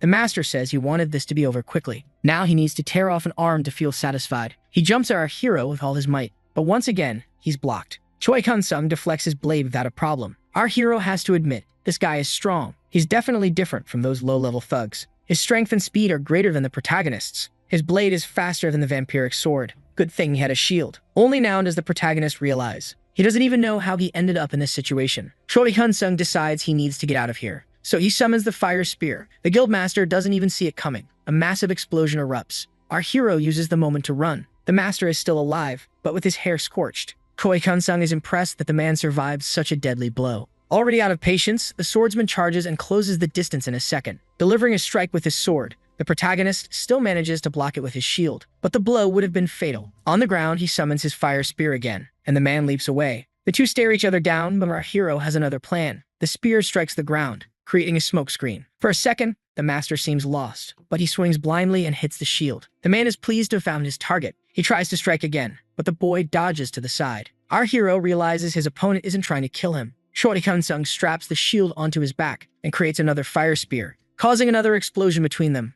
Once again, a smoke screen fills the area, so he doesn't see the next strike coming. Choi Kun-sung uses the opportunity to open the sales menu. He finds the item he needs, a book that increases stats by 50% for 60 seconds, but it costs 20 billion points. As soon as he confirms, the book appears in his hands. Quickly, he learns the skill. The effect is instantly felt in his body. Then the guild master appears again, thinking his target has finally given up. Our hero only has 60 seconds. He can't waste them. That's when the guild master charges at full speed. Koi Kun-sung is ready to finish him with one blow. But Lee Shu-hee steps between them. At first glance, our hero doesn't recognize her. The guild master doesn't even realize his sword was sliced in two, with just one movement of her weapon, and he's unable to react to the next strike. Our hero is left speechless. His opponent lies unconscious on the ground. Koi Kun-sung can't even tell what just happened. Lee, on the other hand, recognizes the protagonist. She says she was too rude the last time they met. Our hero slowly begins to remember her. Koi Kun-sung has a flash of memory of the girl who gave him the rare potion. Now he remembers her clearly. The protagonist wastes no time and thanks Lee. But the team leader apologizes and says she was watching everything from the beginning. That takes our hero by surprise.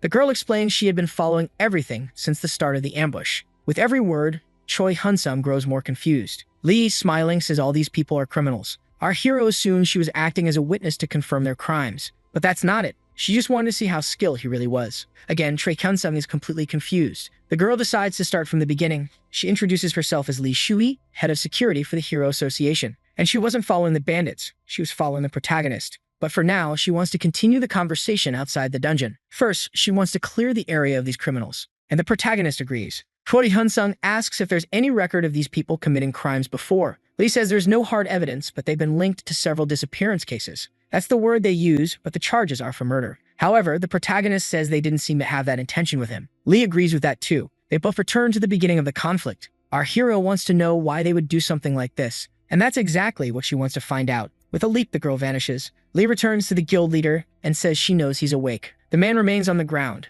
and she warns him she's not in the mood to be violent, then gives him a jab. Instantly, the man wakes up. It would have been easier for her if he had already gotten up. Lee wants to know the reason behind the ambush. The man says he was just protecting his guild members who were getting beaten. He goes on to claim he was attacked by a member of the association without reason, and that he was injured while unconscious. He promises to call the police. But she asks if he was really unconscious. How does he know she's from the association? The guy is speechless and even starts to stutter. Lee points her spear at his face and calls him an idiot. So she decides to vaguely explain the situation. They're both inside a dungeon. There's no evidence of anything from in here. So you better stop thinking that Choi Hun-sung would go to the police to back up his story. Our hero even falls silent at that. Lee advises that if the guy doesn't want a goblin dungeon to become his grave, it's best he start talking. It would have been easier if he at least had one living witness. But the man is stubborn. He starts yelling that a member of the association can't threaten anyone. Clearly, this guy doesn't understand the situation he's in. Lee politely asks to be left alone for a moment. Obviously, he agrees. She asks him to go tie up the other bandits. Since it could be dangerous, it's better if they don't escape. Our hero quickly leaves,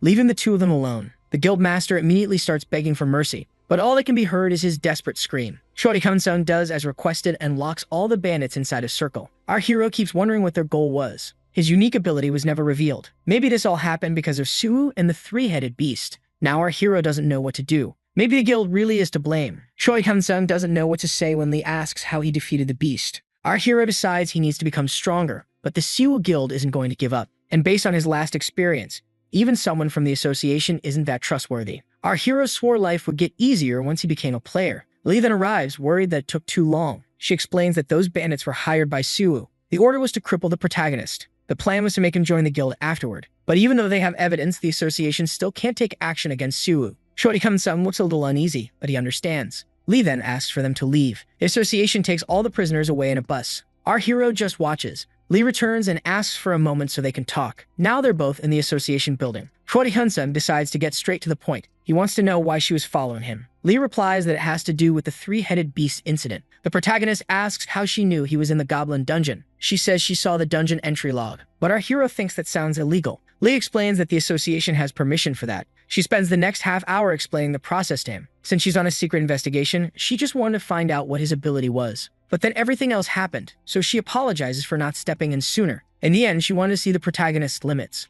She got her confirmation when she saw the fight with the guild leader, that Choi Kun-sung was the one who hunted the giant panther. Our hero wants to know if he'll be punished for hiding the fact that he was the one who killed the monster. She says no, the reason the association is looking for him is something else. What she wants is to reward him.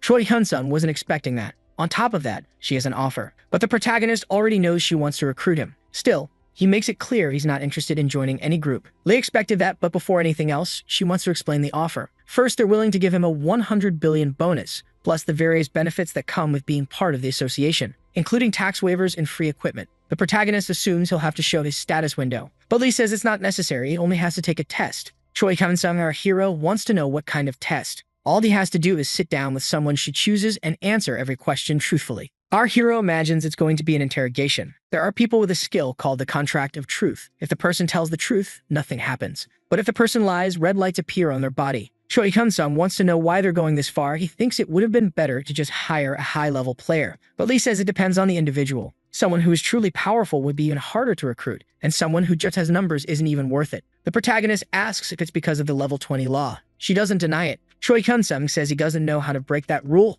and if it's revealed to be true, he wants to know if the association would still want to recruit the hero. Lee says yes, just the fact that he got this strong in 3 months is already enough reason to invest in him. Our hero imagines that besides the failed Sumum and the association, other guilds must have found out about him by now. The way he is now, he's still weaker than his enemies. That's why Choi Hyun-sung decides to go through with the test. Lee is happy to hear that. A woman is brought into the room. Just as our hero imagines, she's going to use the contract of truth skill. She asks for permission. Choi Hyun-sung agrees. The player explains that once the skill is activated, a message will appear asking for consent. All he has to do is press yes. The contract of truth begins. The message appears just like she said. Even though he doesn't like the feeling, he accepts. For a second, an energy wraps around our hero, but it quickly fades. Then he notices the player is leaving the room. Now only Choi Hyun-sung and Lee Shui remain. She tells him to relax. It's just a few questions he needs to answer. Our hero takes a deep breath, ready for whatever comes. To begin, the first question is whether he really awakened only 3 months ago. The next question is if he knows how to bypass the level 20 law, and the answer is no. Then she says she believes the protagonist is probably at level 140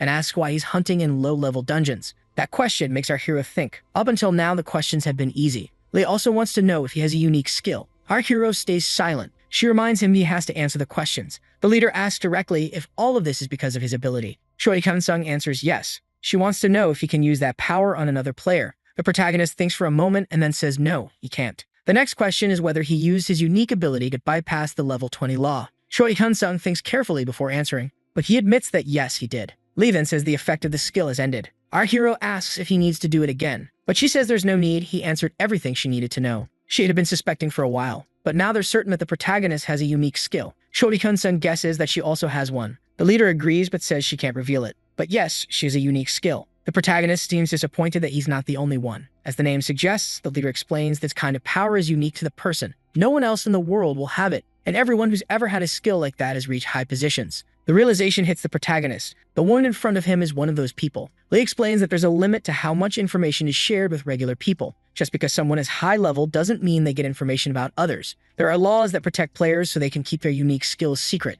The protagonist asks if he has permission to know all this, and of course he does. In fact, it was technically wrong for her to reveal that she has a special ability, but since they'll be working together, it's fine. Only the protagonist says he never agreed to join the association. Unfortunately for him, in the moment he revealed he had a unique skill, he was out of options. Our hero is speechless. Lee says he doesn't have to worry because it's not the association recruiting him, it's her parents. The leader places a document on the table. It's the player contract. Apparently, he can only do this on a national level. There are almost no conditions in the contract, and in case of injury on the job, the compensation is more than generous. Aside from the fact that he has full authority to do whatever he wants with his magic stones and items. Lee takes the opportunity to hand him the pen. Then she points out where he should sign. Honestly, the protagonist is being given everything he needs, but there's one condition that's really bothering him. It's a lifetime contract, and our hero even thinks it feels like slavery. Choi Hyun-sung gets curious if other people have contracts like this. Lee says of course not. Otherwise, the organization would go bankrupt. The reason he's receiving a contract like this is because of his unique skill. Our hero is surprised,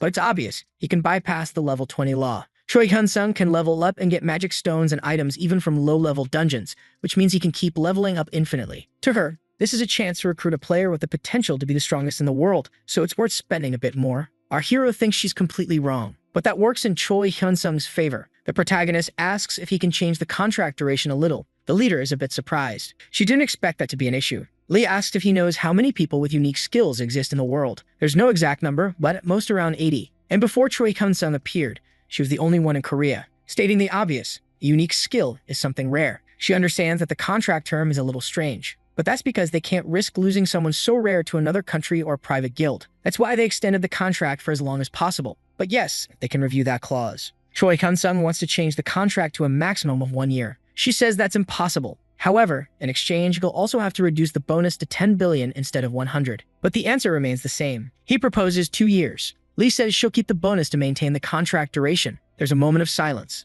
Again, the protagonist tries to keep the contract to 2 years with a 20 billion bonus. But being who he is, if there are no issues with the association, they'll consider renewing the contract. But if she refuses, then no contract will be signed. She asks if he's planning to go to another country. Choi Kun-sung says the protagonist wants to get to know the association before committing. Lee says there are more benefits than downsides, but our hero wants to decide that for himself. She's offering him a lot of money, but the protagonist doesn't want to become anyone's slave because of it. What he needs now is someone to protect him. Of course, if it's a peaceful place, he'll stay, but not before seeing the house first. Our hero says that if he likes the association in 2 years, he'll definitely sign that contract. Choi Kun-sung sees those 2 years as an internship. No one has anything to lose. Lee realizes this is going to be complicated, and she can't decide this alone. The leader wants to speak with her superior first, so she asks for a few minutes. A bit more satisfied, he agrees. Time passes, and Choi Kun-sung waits, fiddling with his phone. Lee returns and says she accepts the proposal, but there's a condition. Our hero is curious to know what it is. She says that if another association or guild makes him an offer, the protagonist has to report it immediately. Also, if the offer is equal,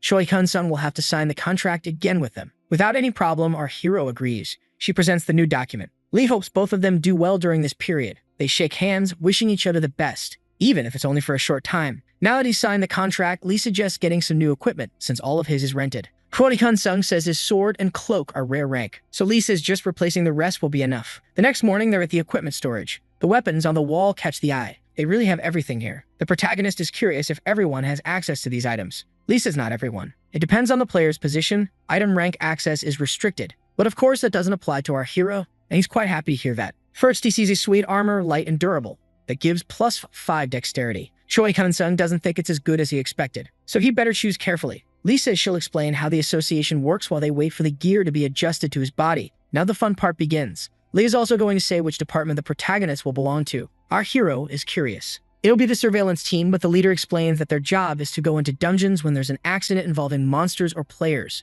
and they help resolve those problems. But since the support teams are understaffed, they'll be helping them out too. Our hero wonders if he'll be useful. Since being alone, it might be too much work for him. She explains he'll be sent to dungeons that match his level to make things easier. Lee also reminds him that she's his superior, so if anything comes up, he just needs to call her. Choi Kun-sung then asks if he can mention some issues he had before joining. She gladly agrees to listen. To start, the data on the magic stones he collected and sold was handed over to the Siwa Guild. Those guys even had access to his location while he was hunting. Lee says she'll handle his incidents while dealing with the current case, with plans to give that guild the proper punishment. But our hero realizes she doesn't seem surprised by what he said. She says this has been happening for a while, and if it were up to her, Siwa wouldn't exist anymore. Now changing the subject, Lee says they'll also provide housing. Choi Kun-sung says that's not a problem, since he doesn't usually hunt in the same place for too long. But his leader says that actually is a bit of an issue, maybe because of the emergency support work. She says they need to properly organize their personnel. Lee wants Choi Kun-sung to at least notify her every time he goes to a dungeon. That way she can assign him work nearby. Then she hands him a company card to cover all his expenses. Choi Kun-sung guesses that's not normal either. Lee says if other people find out about it, they'll protest, saying he's getting special treatment. Officially,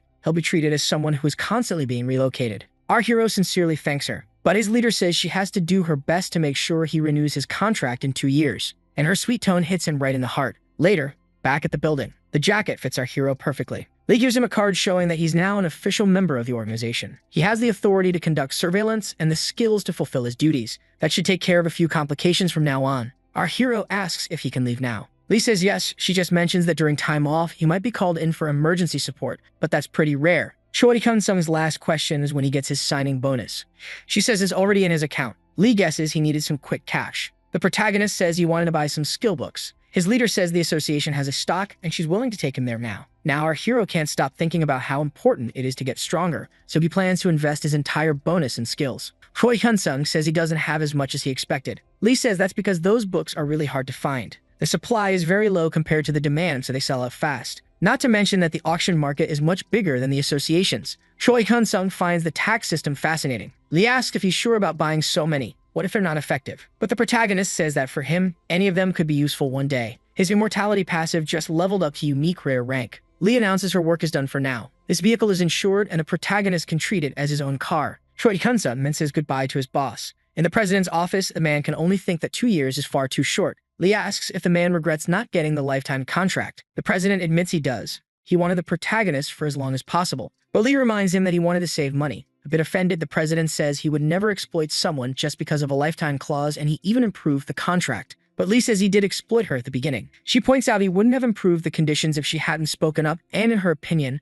Choi Hyun-sung was right to set a time limit. The president says the circumstances were different back then. They learned about unique skills from her. But that's exactly why Lee said she should be treated better. But the president refutes her, saying that she is treated well. They'd only accepted those terms because of her. If it had been up to him, they would have forced the boy to sign the contract by offering $100 billion. Lee says that on the other hand, if that had happened, the information would have leaked beyond the country's borders. The president says she's the one who threatened him, saying she leaked the details to foreign player associations. But the team leader says she only said the odds would increase, nothing more, though obviously, the man doesn't buy that. She says he knows her so well, he probably knows what she's thinking right now. The president says he doesn't know, so the girl says she wants a 2-year contract too. Of course, that's impossible. Frankly, the president would have done anything to get Choi Hyun-sung to sign the lifetime deal if she hadn't interfered. Lee calls him a villain to his face. The president defends himself, saying he's just protecting the nation, and there's nothing wrong with wanting someone to be in the association forever. But the leader says that from an individual's point of view, no one would want that. He even wonders what sin he committed in a past life to be stuck with her.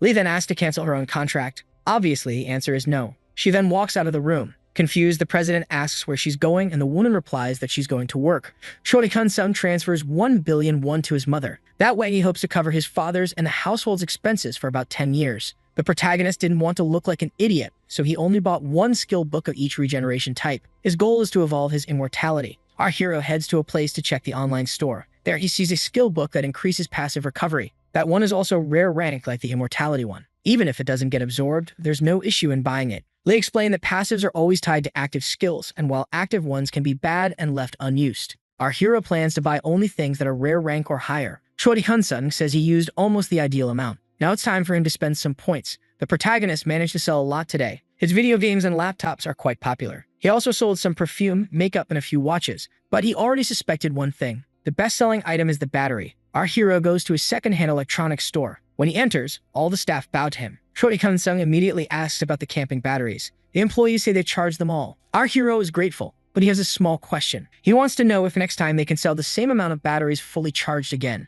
The vendor assures him they can. On top of that, he earned a discount from point accumulation. Choi Hyun-sung thanks them before leaving. Now at night, the protagonist takes another look at the shop. He remembers the last fight he was in, so he decides to go all in. Choi Hyun-sung plans to spend around $3 billion. Medicines are around 5 billion points, while rare ones cost about 10 million each. To get his attributes up to around 200, he'll need to spend about 5 billion. Choi Hyun-sung starts buying. Since attribute boosts affect all abilities, it's easy to notice the difference. With the other 5 billion, he'll upgrade his immortality passive to rare level. After leveling up again, his immortality loses the slow regeneration effect. It's now normal, theoretically. So he grabs his blade to test it. He cuts his own finger. The wound disappears instantly. Right after that, Lee calls him. Choi Hyun-sung answers the phone to talk to his superior. She says she filed a police report against the Sue executives, and with the evidence they had, they ended up getting arrested. The protagonist is relieved to hear that. He didn't want to deal with those guys again. But Lee says that Guild has connections in the police, though they didn't interfere. Instead, they're cooperating, all because of an internal faction conflict.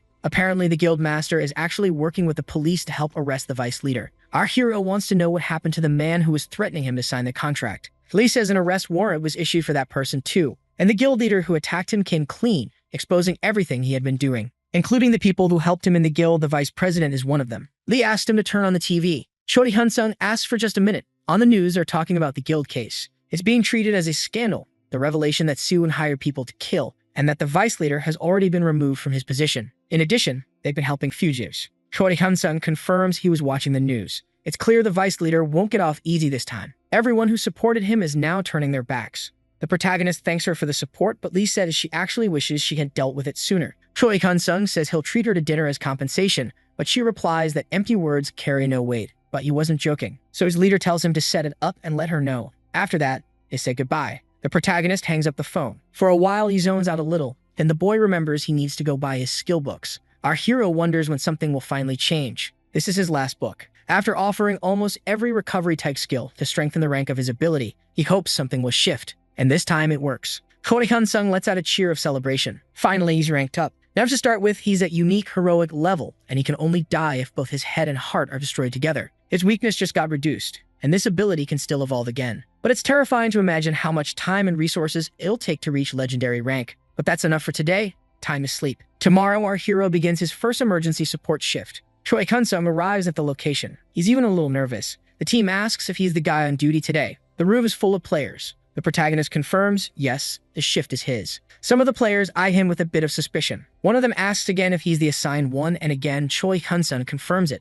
Then our hero says he's new, and the guy is happy about that. He's been asking for a rookie for a long time, and he finally got one. His name is Seo Tekel. Then our hero introduces himself, shaking his hand. Seo starts showing him around, and he seems pretty excited. But the girl accompanying him doesn't share the same energy. They head to the 7th outpost. There, Seo says he can stay there. Since Choi Kun-sung was assigned to dungeons below the 100th level, he'll be going with Sudong. This girl is 25, and she's nearly the same level as the protagonist, who's approaching level 100. Our hero hopes the two of them get along well, but she, a little reluctantly, just agrees. Seo scolds the girl for being so rude. The girl says he's younger than her, so she's just being informal. Then Soo-young asks the protagonist if he was upset. Choi Kun-sung already figured out she likes Seo a lot. It's Seo who apologizes, but Soo-young doesn't even ask what's going on. Like a gentleman, the protagonist says he wasn't offended. But Choi Kun-sung mentions that he's not younger than her. He's 27, he says, surprising Seo. The guy says he looks way younger. Soo-young feels a little awkward and apologizes. Choi Kun-sung says it's fine, but the girl leaves immediately. Then Seo, wrapping up the explanation, says that when a support call comes in, the protagonist will go with her. He says he wanted to pair Choi Kun-sung with someone else, but she's the only one who goes to dungeons below level 100. The protagonist says that's not a problem. Actually, what matters is that his attributes now match those of a level 200, so he'd be fine even alone. This is Choi Kun-sung's corner. That means he can do whatever he wants here, as long as he's always ready to leave for his shift. The next morning, our hero wakes up. For him, the poor guy overslept a whole 4 hours of sleep. Having a salary feels great to the protagonist, especially when he doesn't have to do anything. He even considers taking night shifts and sleeping right there. Suddenly, Choi Kun-sung notices something. Soo-young shows up saying they've been called. Luckily, the protagonist was already prepared. The girl explains she heard a report of a monster that exceeded the dungeon's level. Choi Kun-sung asks if it's okay for just the two of them to go, and she says they can handle it. It's just a level 70 werewolf appearing in a level 60 dungeon, and fortunately there haven't been any victims yet. But that's probably because the level difference is only 10. Soo-young says that normally she's called to even lower level places. Choi Kun-sung guesses that this time they were dispatched due to a lack of personnel. The girl confirms and explains that when a player passes level 50, they get a class advancement and start going deeper into the dungeon. And further in, there are no security officers. The problem is that players are used to being protected, so when something goes wrong, a lack of experience makes the chaos worse. Choi Kun-sung guesses from her enthusiasm that the girl actually enjoys this. Soo-young says they get a bonus for entering dungeons, and since they're on standby, some extra money doesn't hurt. Choi Kun-sung notes that he thinks this monster won't be easy. His partner tells him not to be scared. She then begins to focus and her body starts to change. The girl transforms right before his eyes. The protagonist says she turned into a cat, but she corrects him saying she's a snow leopard, which by the way is part of the cat family. But our hero decides to apologize before she gets even more annoyed. In her new form, she uses her sense of smell to track the creature. Soo-young says that if our hero isn't quick, she'll leave him behind. Right after, she takes off, quickly gaining distance. Choi Kun-sung thinks she's very fast. Quickly, the girl finds the werewolf. The protagonist says her nose is like a hunting dog's, but his partner says she's way better than any dog. As they approach, the wolf howls, ready to fight. Soo-young leaps and crushes the monster with one blow. Choi Kun-sung finds it a bit frightening. The protagonist compliments her flexible armor, and the girl says it was really expensive, so it better be good. Now they can head back. On the way back, Soo-young notices something. First, she hears a sound. Then she smells another werewolf. She says that before the last one was defeated, it must have called its pack, because a group of monsters is heading their way. A considerable number of werewolves is approaching. Choi Kun-sung asks if this happens often, and his partner says usually no. But sometimes, yes, it happens. And if this keeps up, the dungeon's name and level will change. The protagonist stays silent. His partner says they'll report everything after they deal with these guys. She then goes ahead. He draws his vampiric blade. The wolves attack together. Soo-young takes one down with a single hit. Choi Kun-sung also doesn't have much trouble, but one of the wolves howls again, and their behavior changes with the arrival of a different wolf. This time, the creature is much bigger. The monster is twice the size of the others. Soo-young says she'll handle the werewolf king. Choi Kun-sung swears that this creature is around level 100, so he believes she'll be fine. At that moment, our hero senses an approach. Two monsters attack at once, and together, they're taken down. The creatures try to pin him down, and it's useless. Choi Kun-sung believes they'll finish quickly. The wolves keep rushing in, and he keeps striking them down with his magic lightning. The rest fall without even realizing what hit them. Once finished, our hero wonders if she's done yet. but the two are still fighting. The protagonist then decides to help. He charges forward, but the creature roars at him. A mysterious magical effect is triggered, and the werewolf vanishes before his eyes. The monster then attacks with everything it's got, landing a direct hit on his partner, delivering a deep slash to her, and then the beast grabs her by the neck with its fangs. Choi Kun-sung launches a fire missile, but he misses the target. The girl now appears to be unconscious. Choi Kun-sung rushes to strike it from behind, but suddenly Soo-young is thrown into his arms. Our hero is worried about his partner. He immediately starts using healing magic on her. Choi Kun-sung remembers the potion he got earlier. At that moment, the werewolf king attacks him from behind, but its claws are what get slashed instead. The protagonist admits the creature was clever. This beast could have defeated her the entire time, but it was just waiting for our hero to let his guard down. The other wolves were only sent to buy time. The beast laughs, proving it's true. The monster then attacks, but it misses. Choi Kun-sung counterattacks. Both begin exchanging extremely fast blows. The last hit pushes the wolf far back, but it leaps, disappearing from sight again. Choi Kun-sung already has an idea of where it went. The werewolf tries to attack the unconscious girl, but before it can, it takes a kick to the face. It's thrown far away. Choi Kun-sung arrived just in time. The king howls to summon his followers again, and the protagonist is surrounded. It's definitely a tough situation, but it also works in our hero's favor. Our hero doesn't need to hold back. He activates the magical missile, flame spell, and ice spell. The monsters charge at him. Meanwhile, Choi Kun-sung also summons a spear and a fireball. All that energy concentrates at one point. Choi Kun-sung waves goodbye to them. A blast of energy sends everyone flying. A rain of magical energy falls from the sky. The monsters are pierced through by it. The creatures are struck from every direction. The effect finally fades. And judging by the results, our hero decides he won't need to burn all his points at once. Choi Kun-sung refocuses his energy into his blade. He unleashes another rain of magic on his enemies. The werewolf king tries to flee for his life. Our hero admits the creature is good at dodging. Let's see if it can handle a unique skill. A wall of ice forms in front of the creature. The monster starts to realize the tough spot it's in. This time, to Choi Kun-sung, it seemed pretty slow. His magic festival returns, ready to rain down on the enemy. The werewolf king is cornered. Spells fly toward it. The monster has no options left. A rain of attacks comes to reap its life. The creature is obliterated from the face of the earth. Choi Kun-sung opens his portal, and he collects everything the werewolf king dropped. The most curious thing is that he finds a heart as an item. Our hero decides to check what it does. According to the description, it allows him to transform into a werewolf for 60 minutes and boosts all attributes by 30%, but afterward, they permanently drop by 10%. Choi Kun-sung is a bit surprised by what this heart can do, but he thinks the penalty is too steep. Still, before anything else, he needs to get out of there. Choi Kun-sung is sitting beside Soo-young when the team arrives. Seo asks about her condition. He says the external wounds are healed, but just to be safe, she should go to a hospital. Seo thanks our hero, saying if it weren't for Choi Kun-sung, things would have turned out much worse. The protagonist says he was just doing his job. Now that it's done, he's heading out. After everything, Soo-young personally thanks Choi Kun-sung, but he definitely wasn't expecting to see her. A little awkwardly, he says he was just doing his job. But what catches his attention is that the people are the same as yesterday. Seo says that after they handled the situation, everyone decided to return to base and rest.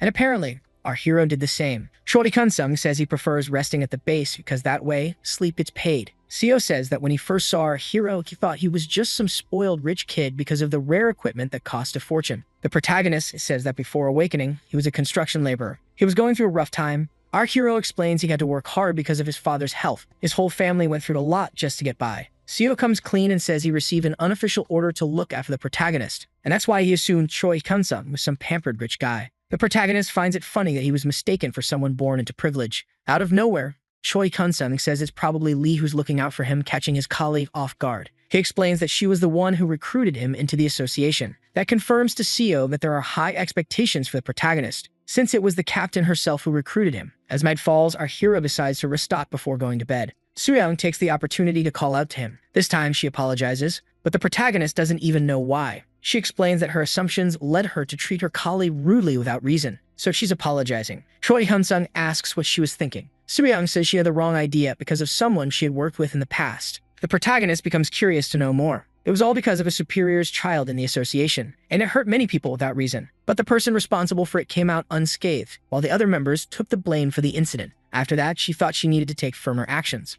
Choi Kun-sung says he's fine now. He wasn't that bothered. Once again, she thanks him, and our hero now thinks this girl is very kind. Choi Kun-sung remembers something. He says he has a question, but if she doesn't want to answer, it's fine. But the girl quickly says she'll say what she can. Soo-young tells him he can ask. That's the kind of person she is. Choi Kun-sung thinks she's an innocent girl. He says it might be a bit hard for her to hear, because it has to do with her ability. Soo-young says she figured it would be about that. She spends the next few minutes explaining it to him. According to her, the ability is called Beast Transformation. When it's activated, it boosts strength, dexterity, and vitality. That makes her both a tank and a warrior, but the weakness is low resistance to magic. Still, she didn't need to tell these things to Choi Hyun-sung. A week later, things are going smoothly. He hasn't had any more incidents. The first day was pretty hectic, but things settled down afterward. In fact, things are kind of boring now. His popularity dropped a bit in sales, but batteries and electronics are still doing well. Maybe he'll be able to buy another heroic rank skill soon. Choi Hyun-sung decides to go hunting for a bit and earns some points. The portal employee asks to see the protagonist's registration. He asks for just a moment, then hands over his card. The man gets startled when he sees it's from the emergency surveillance team. Then he wishes our hero a good hunt. In the dungeon, the protagonist stands in front of a group of small monsters. He then summons a firestorm. A huge blaze bursts from his hand, wiping out the creatures. That was a good addition to his arsenal. As expected from a rare rank area skill, it gets even better when paired with a shield of the same level. Maybe it won't be as reliable in higher level areas, but in these dungeons it's pretty broken. Suddenly, his shield and arm are slashed. A stranger compliments the protagonist's awareness. Choi Hyun-sung asks who he is. The man seems a little surprised not to be recognized, but since he thinks it'll make things more interesting, he decides to reveal his identity. He is Jung Sung-woo, formerly known as the vice leader of Suwon. The assassin says that, in a way, he's getting revenge, because there's only one person Jung can take his anger out on, and that person is Choi Hyun-sung. Our hero yells, asking if Jung really thinks he'll get away with this. But the former vice leader explains that shouting won't help. He activated an item that blocks sight and sound in the area. On top of that, he's purposely wearing bad armor to avoid suspicion. This way, anyone would think he's just a newbie who hasn't even reached level 50. Jung forged an identity, but he doesn't care. His plan is to leave the country by the end of the day, and he's going to use a fake passport for that. Jung says he even considered attacking the protagonist's family. He knows what it feels like to lose everything, but they were being guarded.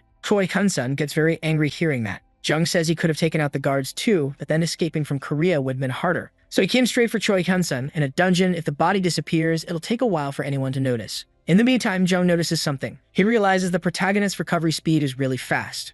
Jung says he had already noticed that he was just stalling for time, but he doesn't believe he can lose this fight. Choi Hyun-sung then realizes he might die. Both clash their blades mid-air. The protagonist is thrown backward. Jung admits he didn't expect to be blocked. He was planning to cut off one of our hero's arms so he wouldn't regenerate anymore. Choi Hyun-sung opens his portal, grabbing the werewolf's heart. Jung recognizes it as a transformation item, but he scoffs at it. Choi Hyun-sung transforms quickly, and the former vice leader acknowledges that his stats increase a lot. But then the wolf turns and runs in the opposite direction. Then he jumps onto the wall and prepares a fire spell, exploding where Jung was standing. The smoke keeps him from seeing what happened, but his pursuer appears behind him. Jung asks our hero if he really thought he could escape. The former vice leader grabs him from behind, but before he can stab him, Choi Hyun-sung manages to push him away. Once again, the protagonist conjures another fireball and threatens him with it. With a simple movement, Jung dodges the spell, but Choi Hyun-sung takes the opportunity to jump on him. Jung blocks the attack with his blade, and even looks like he's enjoying himself. Choi Hyun-sung starts to believe it might be possible. Jung swiftly moves to the side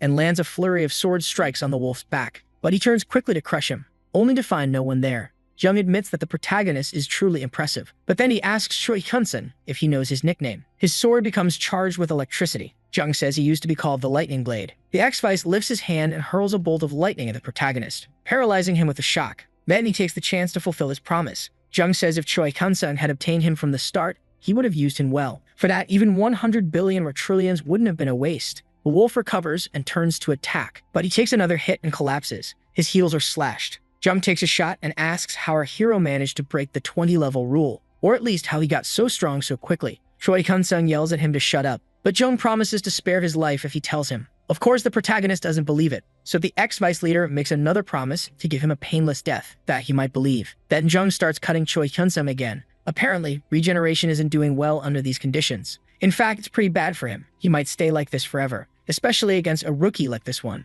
Choi Hyun-sung is in extreme pain. He even starts to consider confessing and begs for it to end. Jung continues slashing without stopping. Suddenly, he understands this guy wasn't just being vengeful. Choi Hyun-sung then screams to just end his life already because he's not going to say anything. Jung agrees. It looks like he won't get anything out of him. Since he'll need time to be free from the body, he decides the following: to give him a quick end, just like he asked. Jung then delivers the final blow. Now he needs to be free of the other parts too. Then something goes wrong. A hand just pierced through him. He doesn't understand a thing. Jung falls lifeless. Choi Hyun-sung is dragged until he finds his missing part and puts it back in place. Apparently, Jung is still breathing, but only to be shocked by what he's seeing. His final vision is of Choi Hyun-sung still alive. Then the barrier collapsed along with Jung, and our hero returned to normal. Choi Hyun-sung never imagined being moved around without a head. Now he wonders what to do with Jung. He thinks it's best if no one knows what happened, not even the player association. Choi Hyun-sung believes that if it becomes public, others will question his skill level. The protagonist activates a fireball. There's no reason to reveal his secret, right?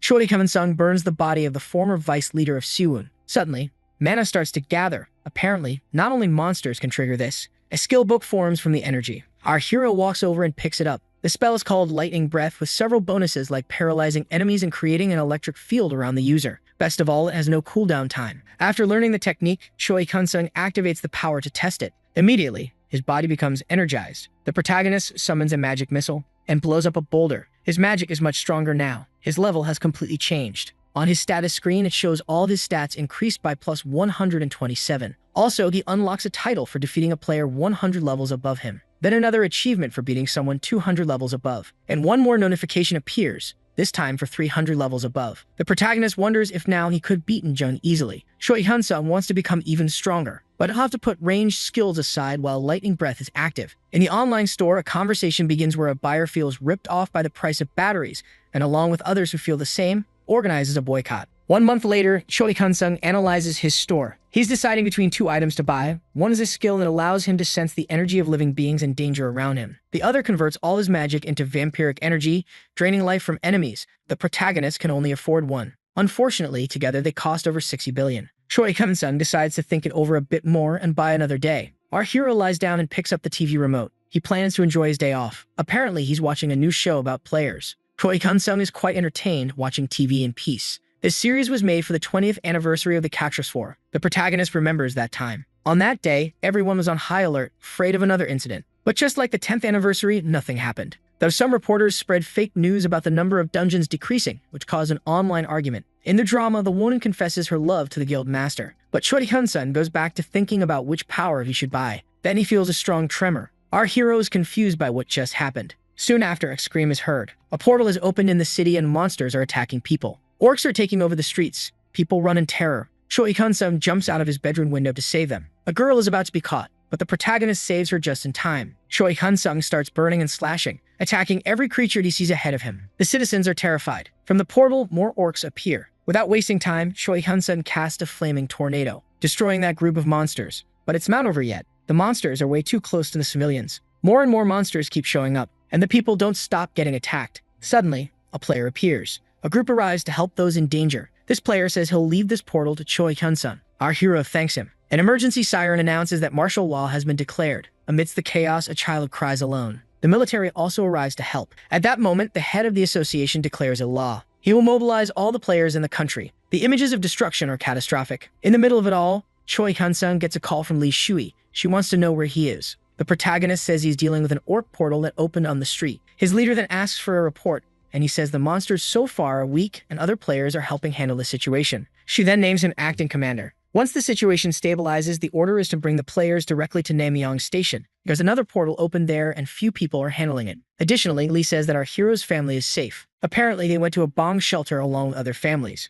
Choi Hyun-sung thanks her for caring. Now she wants him to give it everything he's got in the fight, and that's exactly what he'll do. Shortly after, Choi Hyun-sung says he doesn't have time to overthink it. The skill they'll choose is Vampire Mastery, which costs nearly 30 billion. So he'll end this problem quickly and head to the station. The protagonist summons a wall of fire. In seconds, the orcs are incinerated. Choi Hyun-sung pulls out a microphone from his portal. Our hero announces that he's from the association too. He's trying to talk to the other players, but the chaos is overwhelming. Apparently, it's going to be very difficult. Once they regroup, Choi Hyun-sung says he'll leave some players here to guard the portal, and the rest will go with him to the station. Quickly, the train station situation is resolved, and the protagonist just repeats the same order. One player has a question. He wants to know how many portals have appeared. The number is uncertain, but there are reports of them opening all across the country. The fear this information causes is clear on their faces, and that worries our hero. Near Namyang Station, new creatures appear, attacking civilians. People are once again being attacked by monsters. One of the creatures standing guard didn't even see the hit coming. It's thrown far away. Before the monster can wake up, it's finished off with an axe strike. But this player knows he's in a tough spot. More and more monsters come out of the portal. 2 other players are worried about the reinforcements arriving. That's when a giant blaze comes their way, wiping out all the monsters.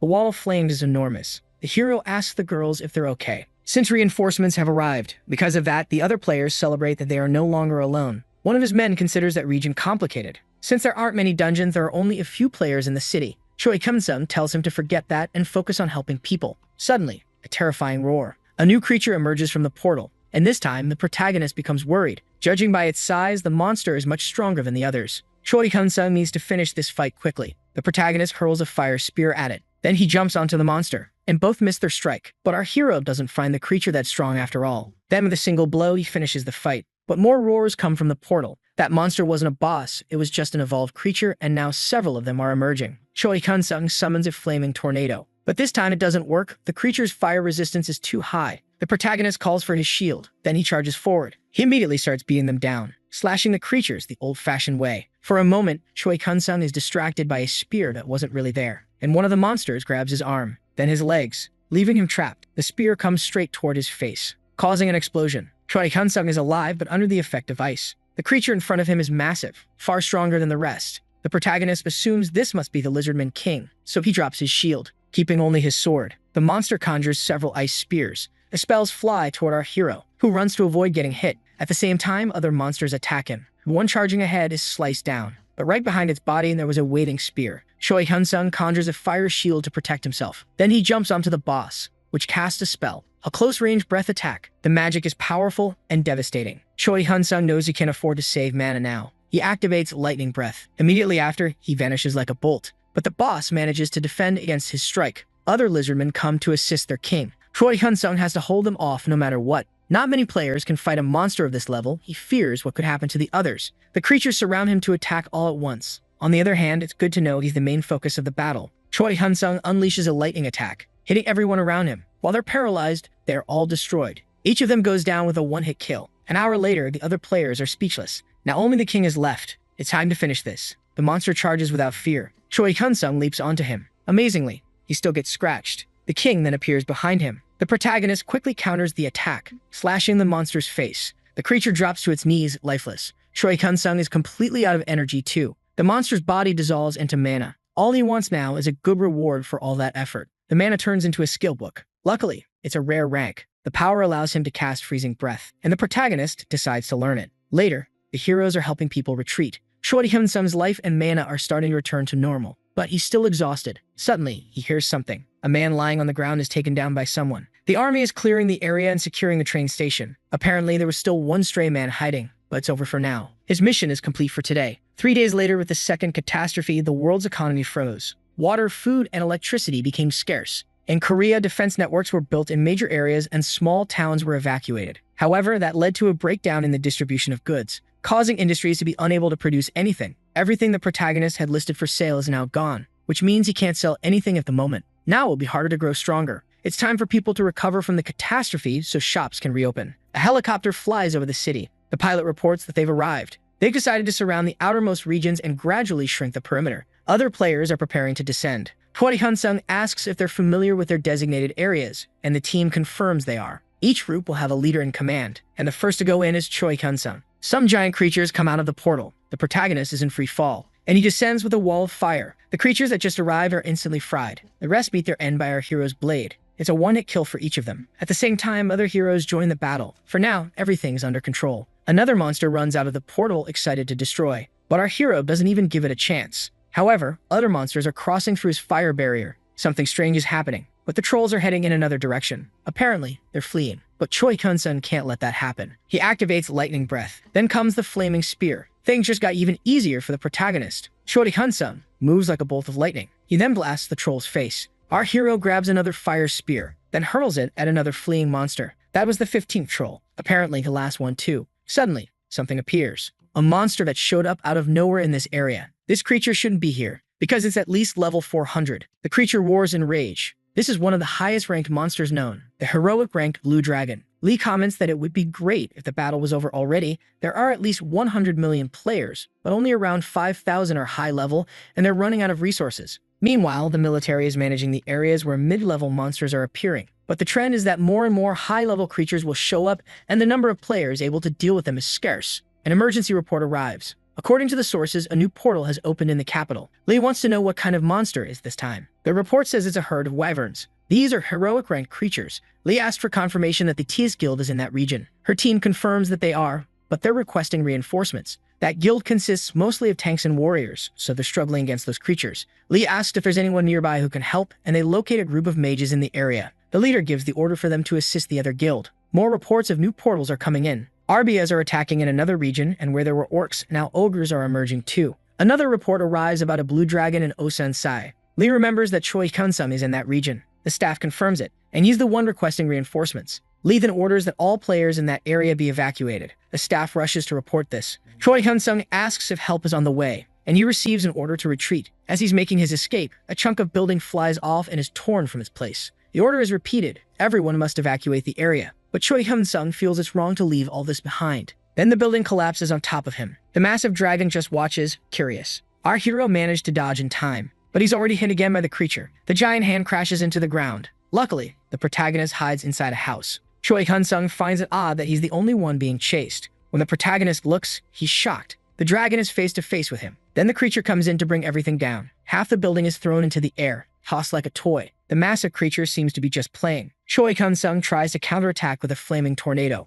Not giving up, he tries again, throwing an explosion at the monster's face. Choi Hyun-sung uses the chance to retreat, but the monster doesn't waste time and comes charging at him. Quickly, he prepares a spell, creating an ice barrier. The protagonist slides beneath the barrier and dodges the giant's strike, but he's already wondering how long this coat will hold out. Choi Hyun-sung has no choice but to fight, so he activates Lightning Breath. Our hero is going to try something. Right before its eyes, Choi Hyun-sung vanishes and reappears, striking at the dragon's scales, but has no effect. The monster then lands a blow on him, leaving him disoriented. Immediately after, another strike comes. Choi Hyun-sung tries to block it with his sword, but he's thrown backward. This monster's scales are extremely tough, but it must have a weak spot. The protagonist charges forward as fast as he can, this time the target in mind. He tries to slash the monster's stomach. Again, it doesn't work. Right after, he's nearly crushed. The dragon doesn't even have a scratch. The creature roars in fury. Once again, the dragon tries to hit him, but our hero is faster. Something strange happens to the protagonist. His electricity is being drained by the dragon. All of his energy is being siphoned away. It's as if Choi Hyun-sung is taking damage, to the point that he falls from the sky. The protagonist is on the ground, injured.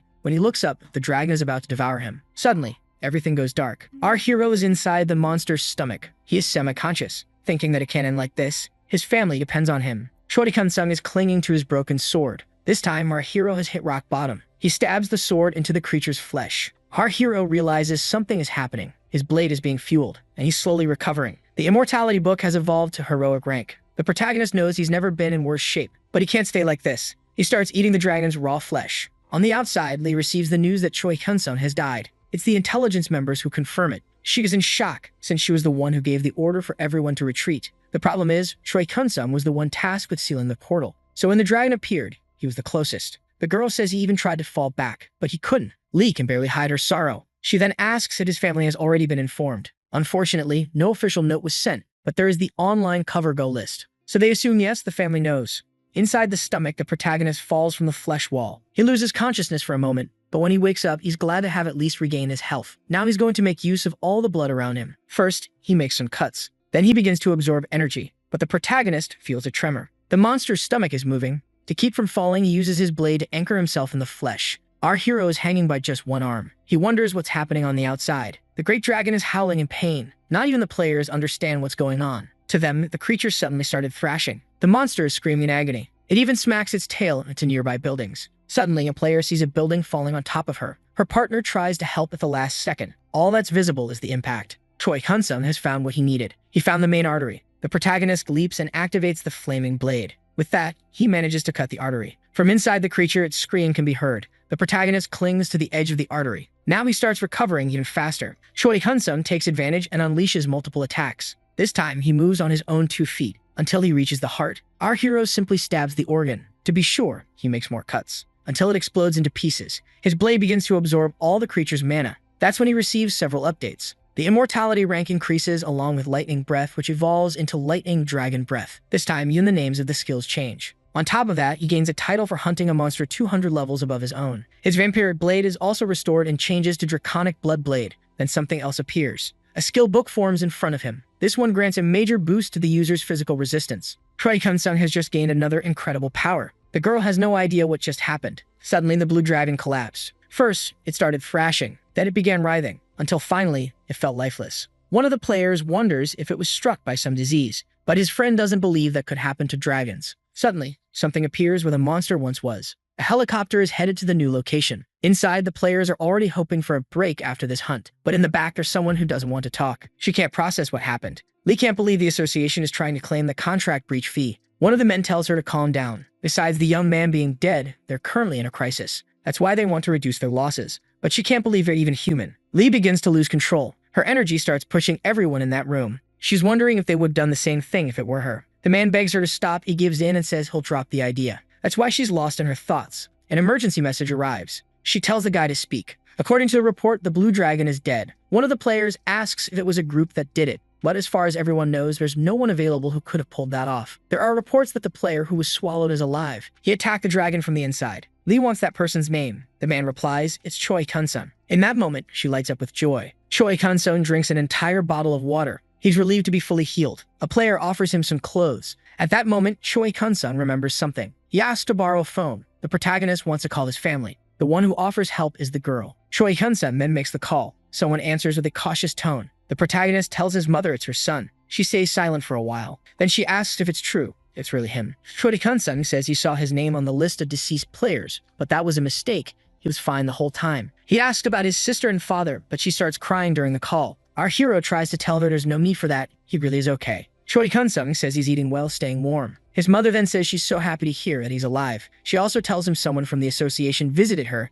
and gave compensation for what happened. The woman couldn't say anything, only that she was sorry and felt it was her fault. In the end, she's just happy it wasn't true. His mother is incredibly happy that he's alive. Choi Kun-sung doesn't know what to say. When the call ends, he tries to hide his tears. The girl then offers him a tissue. Choi Kun-sung gladly accepts it. After everything, our hero sits on the sidewalk. Now he wants to see how much his blade has changed. This time it has several new effects like a huge mana boost, but there's something special. It now has a linked item. Of course it can evolve too, as long as it drinks blood from a draconic creature. Most likely, the protagonist won't need new weapons anytime soon. Now he checks the electric dragon breath, which gives him even more lightning powers. At least Choi Kun-sung managed to evolve the skill. This time he sees that all of his attributes increase by 30 points, and he also gets a magic bonus. Now his concern is finding out when they'll bring him real clothes. Choi Kun-sung just wants to go home. Suddenly, something is falling from the sky, and it's coming down like a missile. The protagonist recognizes it's his leader. She lands and immediately hugs him, very relieved to see he's alive. Our hero is happy to see her too, but Lee notices he's not wearing clothes. Even Choi Kun-sung gets embarrassed. He explains that his clothes melted because of the acid. Our hero finally receives a change of clothes. Lee is still a bit flustered. A player approaches her and says he witnessed a touching reunion, but then he adds he's surprised. She asks, surprised about what? The player says he didn't expect she'd be into younger guys. He didn't imagine that kid was a secret boyfriend. Lee tells him to stop with the jokes. He says he'll follow that order. The leader explains that she canceled the mission, so she wants to know why they're there. A mage says that after witnessing that scene, she got very curious and wanted a closer look. Then the girl gives the protagonist a good look and says he's her type and wants to know if he's dating anyone. But Lee removes her hand. She tells them to stop with the jokes. Choi Kun-sung just went through a difficult time, but the girl says she's not joking. She also says she doesn't understand why the leader is angry. Lee insists that Choi Kun-sung needs to rest right now. The leader admits that everyone there is curious about how the protagonist defeated the dragon alone. But in her opinion, asking that is really rude. Then Lee tells the boy to go to the hospital. Of course he agrees. Besides, their helicopter will be used for another purpose. They'll serve as an emergency transport. Lee then jumps, taking Choi Kun-sung with her. Even though she's a little frustrated, she admits she was kind of rude too. But without a doubt, she's curious about how the protagonist managed to melt the blue dragon. The other guy assumes that this man must be special, just by the way he's treated. He decides he'll just ask her about it later. On the online forum, people are desperate to buy Choi Kun-sung's products, so much so that they blame the person who suggested the boycott in the first place. The anger is so intense that now they want to suspend the account of the one who started the boycott, since the protagonist won't read those messages because of his low profile. Sometime later, Korea suffered a lot, but they still managed to contain the catastrophe with relatively minimal damage. In a short time, they began to restore infrastructure. Then they started researching the new magic stones. Even though society was a bit unstable, things started to return to normal. Choi Kun-sung takes a good look at his battery inventory. Fortunately, that market wasn't too badly affected. As soon as the storefront reopened, recharging batteries became his top priority. Choi Kun-sung says he's going to buy all of them. The protagonist adds the batteries to the cart to sell. Then he decides to raise the prices of the items. Somehow people are still buying. Our hero can hardly believe it. Since that's the case, he decides to raise the prices even more. A few days later, Choi Kun-sung returns to the store,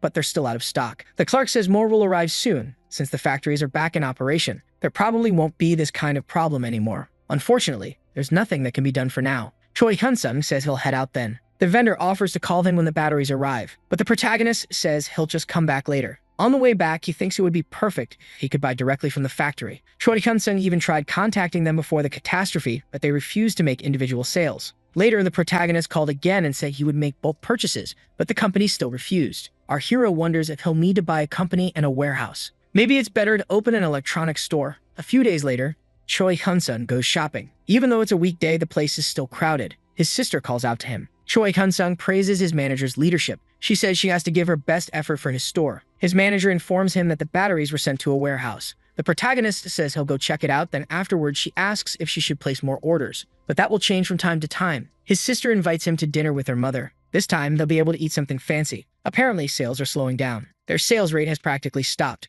but at least the week was good. Maybe it's time to start spending points now, the protagonist thinks. He looks at what he's going to buy. Currently, he has 5 heroic type skills, but Dragon Breath is the only active one. But thinking it through, that's also the only tank type power he has. Choi Hyun-sung wonders if he should buy one more active ability, or maybe something like teleportation to always escape danger. Actually, our hero could buy both. Active skills are cheaper than passive ones. But Choi Hyun-sung notices something. Teleportation powers are expensive. He remembers that personal space, his storage ability, was pretty expensive too. Also, only heroic rank ones can move living beings. There are other restrictions too, but at least he can read about the products. The protagonist finds the best one available, which costs 40 billion points, and that's the one he buys. After that, Choi Hyun-sung goes to the warehouse. The protagonist is thinking about testing the skill now. He targets a corner of the place. Before he even finishes saying teleport, the boy is already there. It worked perfectly this time, and it's actually very useful. Then he tests the long-distance version. Now he's going to buy the other ability. He looks through the elemental powers, but none catch his eye. Suddenly, he finds a dark magic spell that fires a beam consuming both life and mana.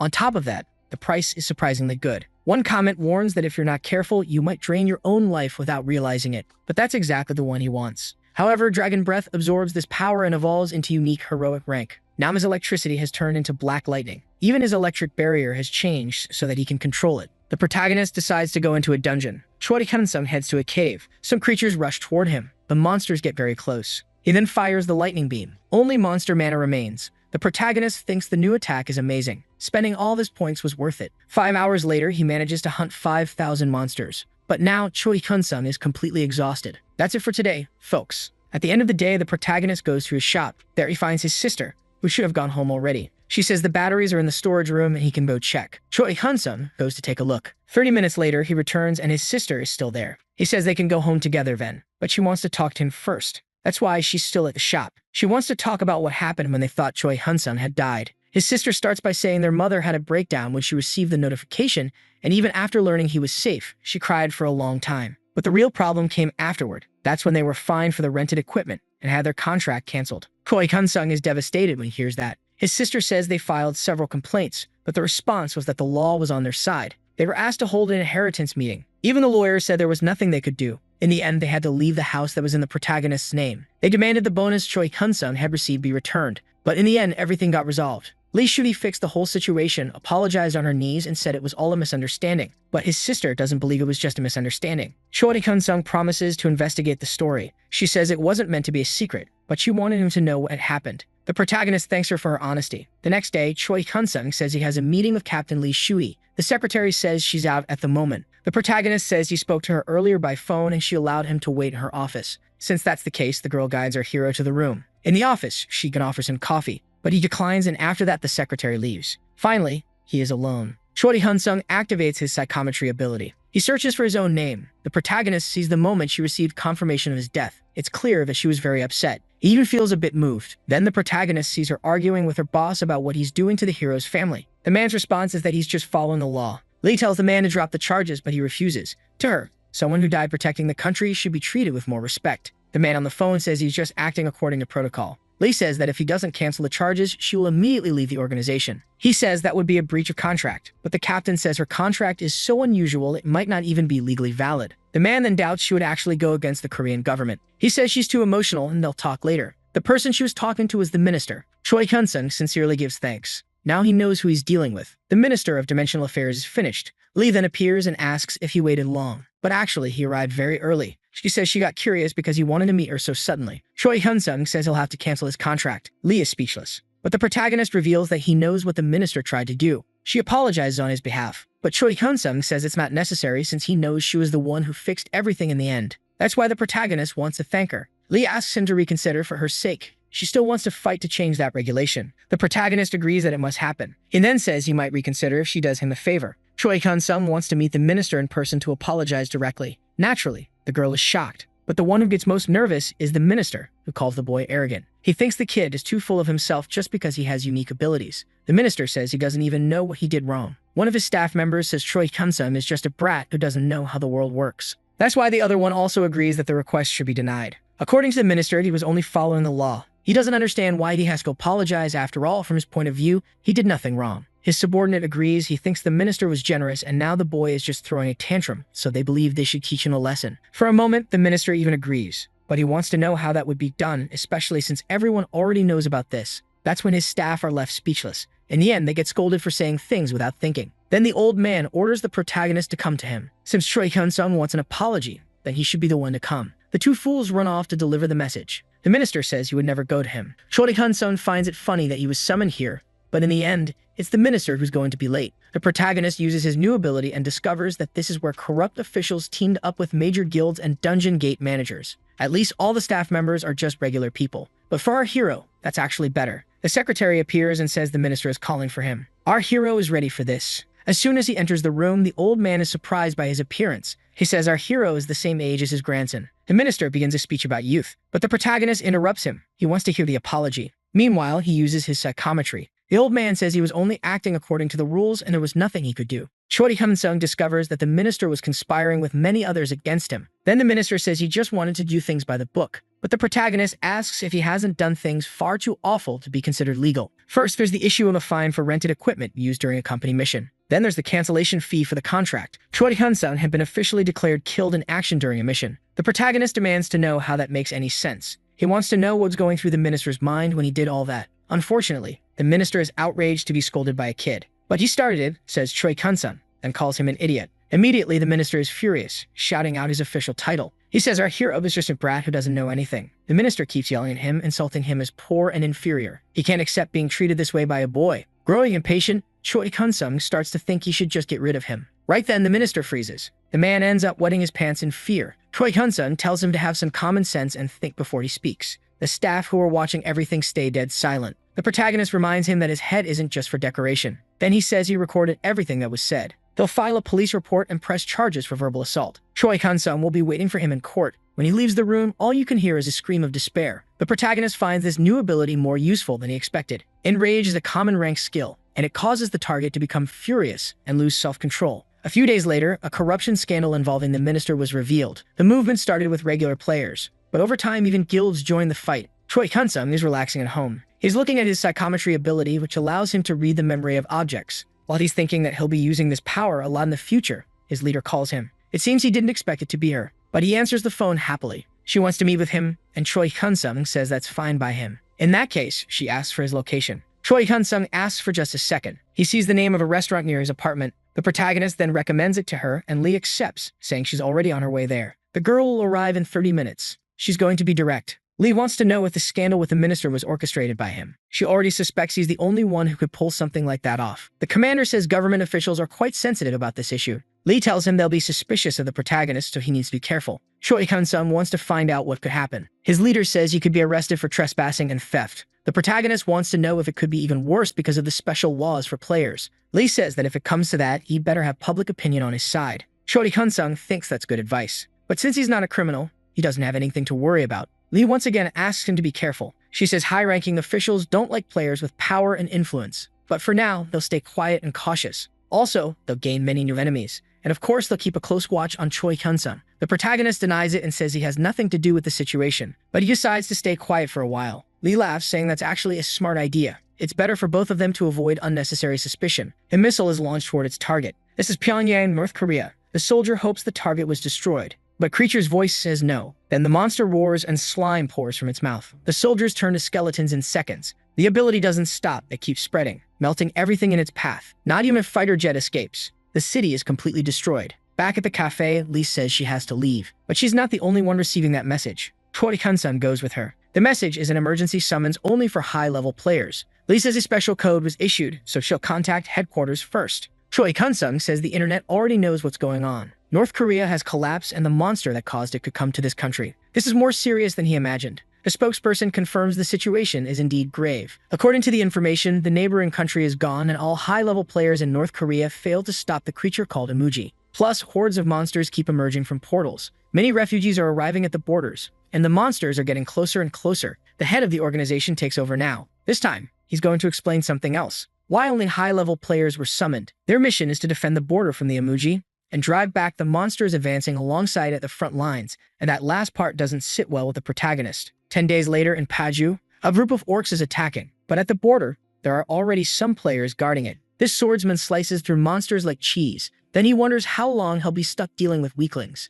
Even the protagonist finds it boring. A werewolf leaps at him, but it's cut in two. Other players are in the same fight, all defending the border, but Choi Hyun-sung wonders how much longer. Thanks to his sister, he's been receiving his supplies here. Still, it's uncomfortable no matter what. In China, a group of monsters is crossing a bridge. The military opens fire on them. A large red dragon begins crossing the river. Suddenly, an explosion wounds it. A group of players stops its advance. Another blast hits its chest, making the creature furious. Then a player slices it easily. The fight ends quickly. A soldier comes to speak with him. The intel is that the emoji is heading their way. The man looks pleased. The unranked creature that destroyed a North Korean city. A new update has just arrived. It still hasn't been possible to determine the monster's level, but they have discovered its rank, and it's a legendary creature. China's army is attacking with everything they've got. The idea is that whoever defeats the emoji will earn a first kill achievement. Usually, those who get that gain a huge boost in attributes. He wants to seize this opportunity. There at the border are more than 181 different ranks, over 3,000 high-level players. The emoji has finally arrived.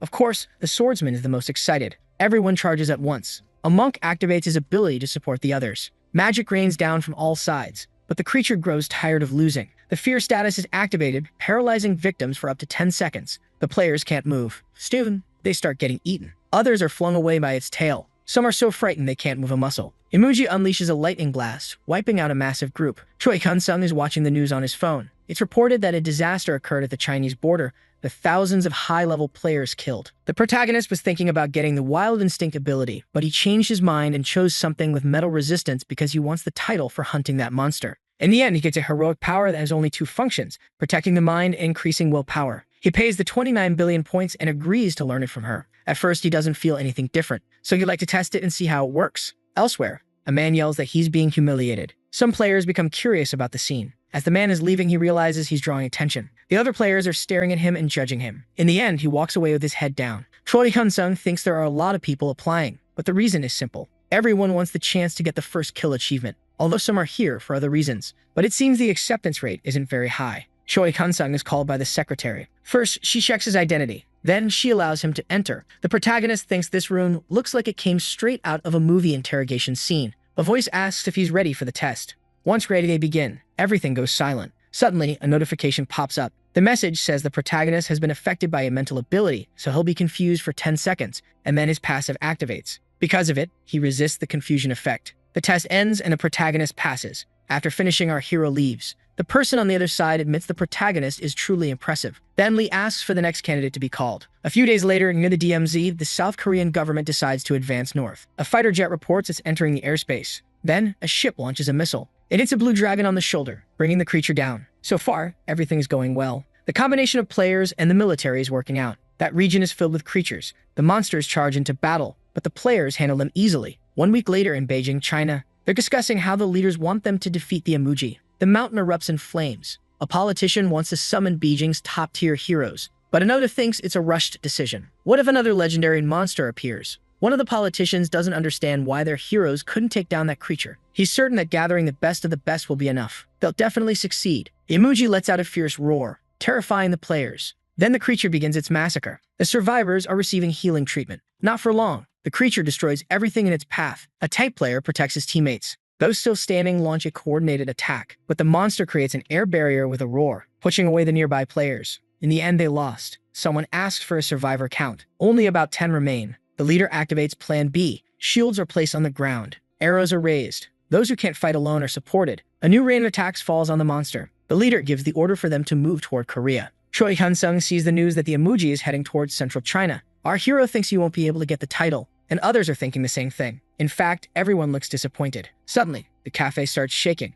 It feels like an earthquake is happening. A woman announces that the emoji is charging toward them, and everyone must prepare for battle. The players are confused by this sudden change. but others are thrilled. They'll get the chance to hunt the creature. No one is more excited than Choi Kun-sun. He's dying to earn that achievement. But the girl says there's nothing to be happy about. The Chinese lost the fight again. The survivors are the ones bringing the creature to Korea. That was their desperate plan. One of the players gets furious when he hears this. So even think it should be a crime. Tensions start to rise among the players. Lee intervenes and asks everyone to calm down. What matters most now is being ready for battle. Choi Kun-sung is happy to see her. One of the Chinese players is running as fast as he can. The girl spots that they're close. At the last second, the monster grabs him, swallowing the player in a single bite. The creature is enormous, bigger than they thought. Everyone grows tense when they see the monster head-on. The emoji roars at all of them, unleashing its ability. But the protagonist's new powers allow him to withstand it perfectly. The battle begins and the tanks charge forward. Warriors strike all over its body with their magical weapons. Elemental spells of all kinds rain down on its scales. Some players warn everyone to be careful because a storm is swirling around the monster. A black lightning bolt hits the emoji.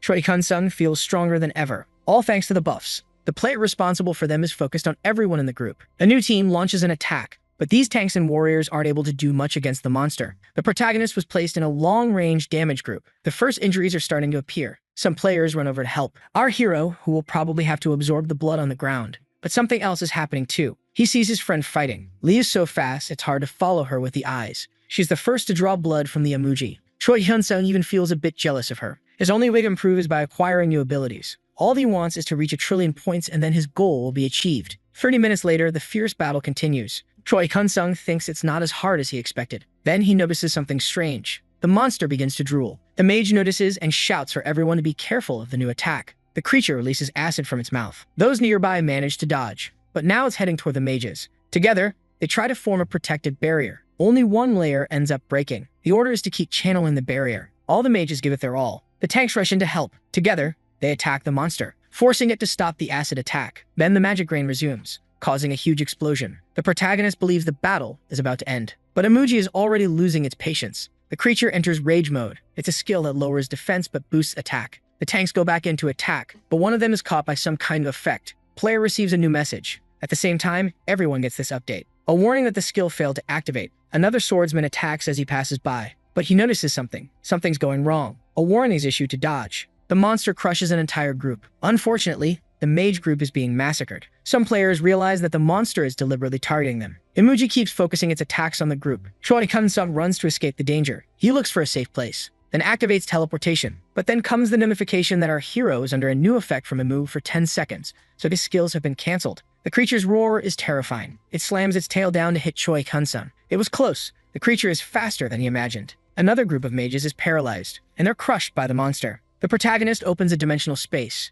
Emoji tries to crush him again. Our hero dodges just in time, but the monster doesn't give up. With his body, it smashes the protagonist's shield, throwing him straight into a mountain. Our hero wakes up. He's only slightly injured, but that was a close one. Choi Kun-sung didn't expect the creature to have another mental ability besides fear. The battlefield is chaos, but only now does the protagonist realize he lost his blade. He needs to find it before anything else. A new update appears. The draconic blood blade has just evolved. Not even our hero believes it. He looks out over the battlefield. Choi Kun-sung focuses his gaze until he spots his weapon stuck in the monster's tail, and he can't summon it back. The battle is going well, all things considered. You can already tell that victory is near. Another notification about the sword's evolution. Maybe it's because the blade is drinking the blood of a legendary monster. Two other players leap to strike the monster's face, and they do serious damage. With each new hit, more blood spills from it. New blades pierce its flesh. The creature is losing, but it won't give up that easily. Emoji starts spitting acid again. Some players are nearly hit. They waste no time and counterattack. Lee rushes in and tears off one of its horns.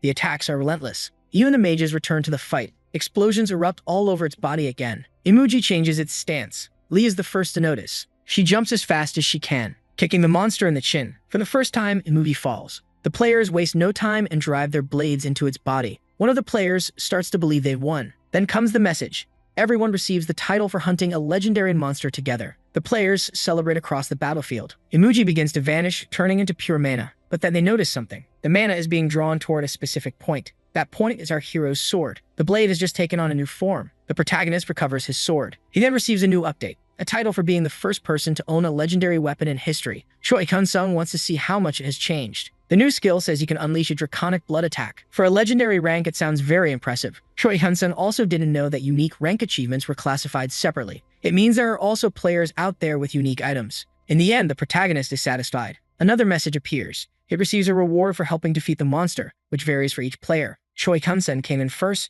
so all of his attributes increased by +10. Our hero has his sword to thank for that, but now he wonders how he's going to split the reward. The money is distributed based on each person's contribution to the battle, but the protagonist doesn't want to reveal his level to anyone. He makes his decision. Choi Kun-sung is happy with what he already has. The news of the emoji's defeat caused a stir. The whole world was watching Korea. Who participated, how the monster was defeated, and what the rewards were became topics of curiosity everywhere. But the government took measures to keep everything under wraps. Even so, item sale requests kept flooding in. Many players went to Korea after that. The drive to earn new achievements and become the strongest became a craze. A few days later, Choi Kun-sung is in his shop's storage room. The protagonist realizes that buying the auction items will be difficult. He'd received a reward for joining the expedition and an invitation to take part in the item auction. But the expectation is that prices will reach the billions in one. In the end, Choi Kun-sung decides not to participate. He already has what he needs. Then he gets a call from Lee Shui. The guy is surprised and asks if something happened. His companion asks if there always has to be a reason for her to call him. Choi Kun-sung gets a little embarrassed but says that she usually only contacts him when something's going on. Lee laughs and says it's true. She actually wants to ask something. She wants to know if he's interested in the legendary rank item. His answer is obviously yes. Who wouldn't be? Lee says she can go ahead and buy one for him at the emoji auction. Choi Kun-sung asks if she wants something in return. And of course she does. She makes that clear. And it's not hard to guess what she wants. The slavery contract, as Choi Kun-sung calls it. Lee explains that the government is going all in to acquire the emoji items and probably no player has more money than they do. But the protagonist finds that strange because only those who join the expedition can take part in the auction. That's why she's talking to our hero. Only the two of them who fought the monster are part of the association. Choi Kun-sung then asks why she doesn't just buy all the items. Lee replies that she would, but one of the abilities is more compatible with him than with her. Because of that, the protagonist wants to see the items first before continuing the conversation. She says that everyone will only get to see auction items one day in advance. It's definitely a very short time. Lee explains that the government is afraid that if they reveal what's up for sale too early, someone might try to steal it. The protagonist bets that's already happening, but he decides he'll only make a decision after seeing what's for sale. Lee promises he won't regret it. A few days later, Choi Kun-sung is holding the list in his hands. The name is Dark Dragon's Pierce. It has almost no side effects and is a skill that basically controls a black lightning bolt freely, with no cooldown. Our hero wonders if his heroic rank power can absorb a legendary level 1. He asks if she really doesn't want that ability. Lee says that almost all of her abilities use divine-type mana. His friend tells him that if he doesn't want the power, it will go to some random mage. The government already has someone in mind they want to give the book to. That's why they don't have much time. Choi Kun-sung needs to decide now. He agrees on one condition, that in the future he can pay a fee to terminate the lifelong contract. Lee thinks that's a bit much. Choi Kun-sung says that if he can't, he'll back out. Lee agrees, if she can add interest. The protagonist is almost afraid to hear how much it will be, but she says it's 5%, a seemingly simple rate, but it's compound interest. That's the best she can offer him, so Choi Kun-sung accepts the terms. Lee says it's settled then. Now she'll report to the higher-ups, and the protagonist thanks her. But the girl says she didn't do anything special. The auctioneer asks for any more bids. He begins counting to 5. The room is small, and the man counts to 5 for anyone to make a new offer. Then it's declared that player Lee will take the Dark Dragon's Spear. The final bid was over 1 billion. It was more competitive than expected. Choi Kun-sung can't imagine a player having that kind of money.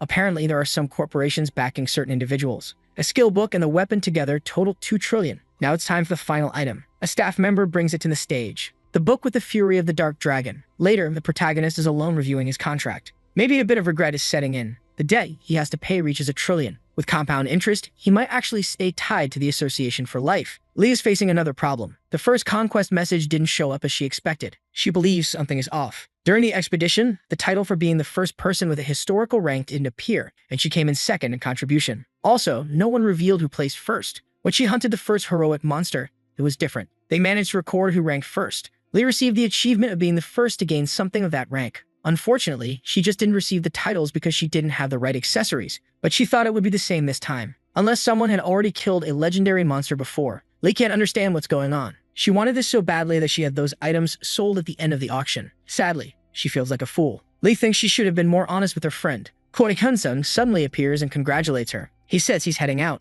Lee seems thoughtful and asks if he learned the skill. Choi Kun-sung says yes, successfully. She then wishes him a safe trip home. Our hero's senses something is off. Suddenly, she apologizes. For the order of the auction items, she explains that the government wants to monopolize all the primary achievements through her, so Lee changed the item order. That's why his book was last. Everything lines up and Choi Kun-sung finds it plausible. She was the one who wanted that title. Besides, the government was backing everything. Choi Kun-sung says it's okay. He says all of her reasons are understandable. Lee gets a little embarrassed. The protagonist decides to leave. In the end, she feels like he didn't want anything from her, so she promises herself that she'll never act that way again. Choi Hyun-sung knows his friend is very honest. Lee could have stayed silent and nothing would have changed. But now he feels bad for being the one who ended up with all the achievements. The protagonist opens his space. Then he takes out the golden book. He's ready to learn from it. But he hopes his skills will evolve. In the end, one power doesn't absorb the other. It fuses with it. Later, he'll receive the title of the first to learn a legendary rank skill. Choi Hyun-sung believes joining the expedition was the best decision. Just from the titles, he earned 450 points. And a crazy new skill he's eager to test out. A black mass of energy covers the battlefield. The monsters are obliterated, and the ones left charge in. Choi Hyun-sung raises his hand, then uses his new skill. Nothing is left around him. Truth be told, it was much faster than he expected. The creatures flee in vain. They are all wiped out. Choi Hyun-sung wants to find a bat-type dungeon. He starts thinking there might be a decent spot nearby. His leader sends him a message, asking him to return. He wonders if something happened. When the protagonist calls, she says he probably just came out of a dungeon. Lee wants to know if he has any intention of hunting in the northern area. The leader explains that there are very few people in that region for the lower-level zones. She wants to know if he can help. The payment is double that of the emergency team. But he knows no one wants to take that job because players usually don't level up by hunting easy monsters. Choi Hyun-sung agrees to help willingly. Lee is genuinely thankful and says she'll send a helicopter to pick him up. The protagonist realizes the situation must be quite urgent. She explains that there are many new dungeons in that area. It's not yet at the level of requiring an emergency alert, but if it continues, it will be. Choi Hyun-sung promises to do his best. 2 weeks later in North Korea, the protagonist receives a notification that he's reached the 3 million mark and the mercenary system has been unlocked. Choi Hyun-sung has no idea what the message is talking about. While he's reading it, he senses an incoming attack. So he uses the black lightning. In the end, only dust remains of the creatures. Apparently, nothing changed in his status. Choi Hyun-sung opens a window where he can hire mercenaries. Their ranks start at heroic and go downward. These are the ones available to him at the moment. He picks one to check out, a tank full of cool abilities. But the guy costs 600 billion and is only available for 2 hours. Then he looks at the rare ranked ones. But those guys are pretty expensive too. Choi Hyun-sung finds a woman a tank the cheapest at that level, but the description says she's a coward. Our hero doesn't know what to make of those comments. Maybe it's because she cancels a lot of contracts. He decides to hire her out of curiosity. The mercenary Lucia is contracted for 180 minutes. When she arrives, the first thing she does is thank him for choosing her. Then she asks where the enemy is. Choi Hyun-sung says there aren't any at the moment. Lucia is curious why she was summoned, and he replies that he wants to ask some questions. The mercenary assumes it's his first time. Choi Hyun-sung admits he just unlocked the option. Lucia promises to answer everything she can. She sets her gear aside on the ground. Choi Hyun-sung wants to know what mercenaries actually are. She says they're all players, just like him. Lucia tries to be more precise. They're all players with the same unique ability. All of them can buy and sell. He asks if portals appeared in her world and why that happened. Lucia says yes, but she doesn't know the reasons. If the protagonist wants to know more, he'll have to hire a mercenary ranked legendary or higher. Most likely, no heroic level mercenary knows the answer. Choi Hyun-sung explains that in his world, the portals appeared 20 years ago. Despite the second cataclysm, things are pretty stable. He wants to know when the next one will happen. Lucia says, as far as she knows, 2 is the end. Maybe there won't be another for 20 years, but she can't guarantee that. Choi Hyun-sung wants to know why she says that. The mercenary says that 40 years after the first cataclysm, her world was destroyed by monsters. Lucia says she knows her description says she's a coward and always runs from fights. Our hero wants to know why that is. She says she's a coward because she ran from her own world. In her old world, people lived in peace. One day, a portal opened right in the middle of the capital. Many orcs came pouring out. People could only grab their things and flee. Lucia, on the other hand, saw a white horse charging at the monsters. Even a giant demon, she faced it, but the creature was really strong. That was the moment she awakened. It was when she became a level 1 player. She says she first tried to max out her attributes using accumulated points and evolve her skills, but she ended up regretting that. Later, she earned points by hunting and selling items and magic stones. She held on like that for 16 years, and because of that, she reached hope. But then the second cataclysm came. Lucia couldn't stop the legendary monsters that came one after another. She was fighting alone against something far stronger. A force field spread, making it impossible to use spatial mobility items or skills. With no choice, she used her last resort to escape. Lucia tries to escape from the monster. She grabs the dimensional teleportation item. The former paladin had a high chance of getting lost in another dimension, but it was unavoidable. With no choice, she activates the item. At first, she failed to reach a dimension. Lucia got lost in the void, in the space between dimensions, in a place where nothing exists. Fortunately, there was the mercenary system where she could register. Lucia explains that there's a window in the system that says the same thing. Choi Hyun-sung checks it out. The protagonist's rank is rare, and he's worth quite a bit. Lucia says she registered and waited, but almost no one hired her. Once she tried to lower the rate for another player. She only wanted to live in his world in exchange. But she was rejected. That's because the minimum rate is 1 million per hour. For a day, it has 24 million. In a month, it's about 700. Lucia says one day a player offered a new condition. He wanted her to send him 24 million points a day. Choi Hyun-sung is shocked by this. The mercenary says yes, as long as they have the same ability. Lucia then offers a handshake. Choi Hyun-sung accepts, a bit confused. That's when he sees how many points she has to exchange. The protagonist finds it pretty interesting. Choi Hyun-sung wants to know if it's possible to increase the accumulated points by exchanging with each other, but she says no. When a trade happens, the amount is reduced equally for both sides. The protagonist assumes she must have accepted the other player's offer, but she says she rejected it. Lucia explains that the system takes a 20% fee from every transaction. Choi Hyun-sung remembers that it's true. She says that over time, things got worse. That's when that same person hired her again. The protagonist assumes that's when she finally accepted the offer. Yes, that's what she did. She hunted monsters to pay off the 24 million her buyer spent on her. Even if she fought all day, in the end, she always ended up 4 million in the red, but she had no choice. Fortunately, she managed to save a bit of time and sleep while hunting,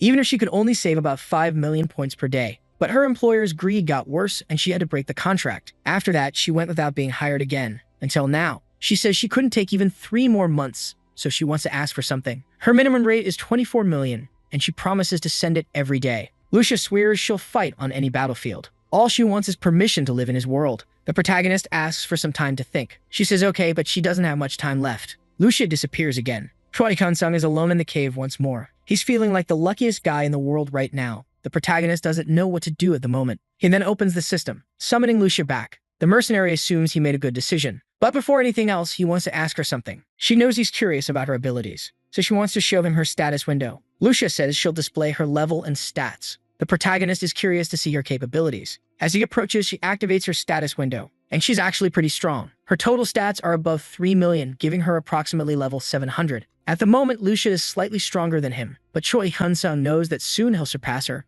Surely she has many rare and heroic rank skills. There must be many powerful monsters out there for incredible people to be hiring mercenaries for help. Lucia wants to know if he's satisfied with what he saw. Choi Hyun-sung says that for now, he wants to make a temporary contract. Basically, he'll summon her for dungeons. When the hunt ends, her contract ends. In other words, every time he goes hunting, she'll go with him. Lucia agrees. She says it's a good deal. Then she vanishes again. On another day, in another dungeon, Lucia uses an active skill, making the monsters target her. Then she casts a spell to defend herself. That's when a black explosion erupts. The protagonist thinks the situation is very convenient. Lucia was slicing through the creatures like they were nothing. She has a fighting style very different from his. Lucia activates the skill again. Choi Hyun-sung thinks they have good synergy. Meanwhile, he keeps eliminating monsters in his own way. One of the beasts is cut clean in half. The battle is over for now. Choi Hyun-sung says they've completed the mission for now. Lucia says she really enjoyed this hunting field. She explains that in other worlds there are many difficulties, like too many players in the same area. In addition, the hunting fields had noble owners.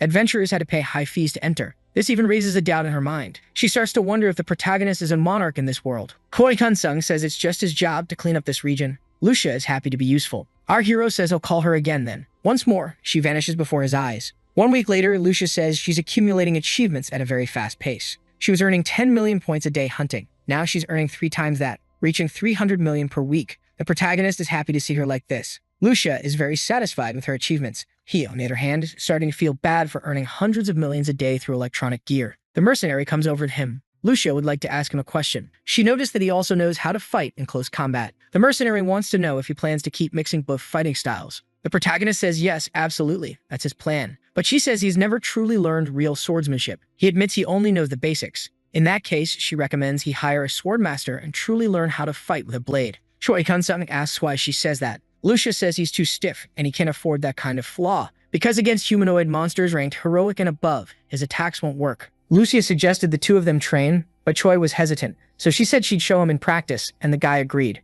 Charging at the mercenary who dodged, Hyun-sung figured she was holding back. The fight kept going, and it only took 3 minutes for the MC to start showing signs of fatigue. Choi didn't get why she was so strong, and when he attacked again, he got beaten. Lucia said she expected more from the guy's proficiency, but he didn't even know what she meant. So the woman explained it was a talent for specific skills, where whenever you do something you get better at it, like riding a horse normally or balancing sideways while riding. The MC took it like a light bulb moment, especially when he learned even his powers could do more damage depending on proficiency. Choi Hyun-sung then asked Lucia to train him. A few months later, the situation in North Korea started to stabilize, but the high-level players from the famous guilds started getting bored because of the low-rank missions, and a lot of them decided to go back to South Korea, leaving the missions to the association members, who also started complaining even though they were getting double pay, because the rewards were basically nothing, on top of living in uncomfortable tents. but he was happy to be able to hunt as much as he wanted, alongside Lucia. Lucia said the MC's world was really advanced, and realized she only got summoned inside dungeons because everyone there needed ID. But Choi explained the woman was high level too, and that's why he didn't want to draw the authorities' attention. So he decided that when the job was over, he'd find a way to register the mercenary in the country, which made Lucia happy. She revealed that if she needed a photo for her ID,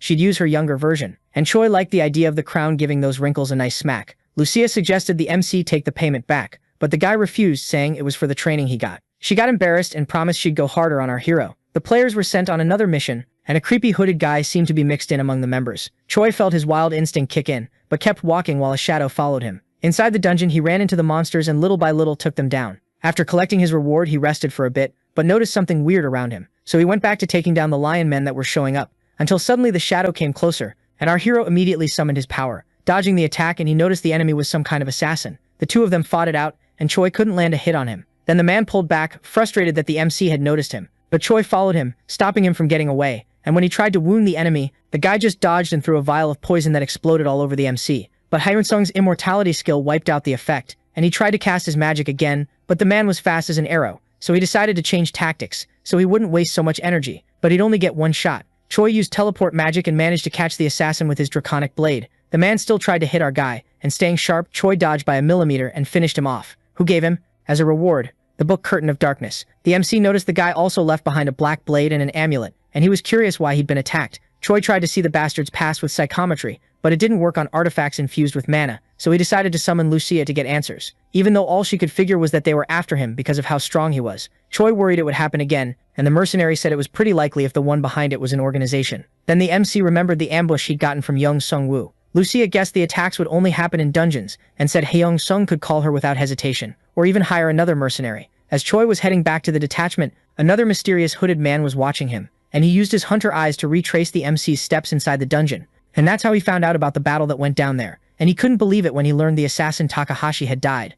The Japanese minister was talking with his assistant about a newly awakened player who had taken out 2 high rankers. Outraged that the suspect had broken the 20-level law, he figured that was why Korea made a point of signing a contract with that player. The mustached guy was curious what the player's unique skill was to level up so fast, and decided to send his secret agents to Korea. But if Plan A couldn't be carried out, the order was to eliminate Choi. Even with the new armor, Hyun-sung was a bit frustrated with how he did in training. But Lucia tried to cheer him up and called him in for the duel of the day. They practiced at a high level, but this time there was no winner. So Lucia praised him, saying the guy was ready to enter the next dungeon. Choi said he also wanted to learn how to use a shield, but she told him the buckler he had already did that job. The two said goodbye, and when Hyun-sung decided to head to another dungeon, he was surprised by hungry eyes in the darkness. Then the enemy revealed himself, and Hyun-sung realized the red-haired guy was speaking Japanese, ordering the MC to go with him quietly. No fuss. Choi tried to buy time by asking why he was being ambushed, but the guy didn't want to talk. Our hero wondered if there was any connection to the last assassin, and checking the area he felt the enemy wasn't alone, so he thought about calling Lucia to help him,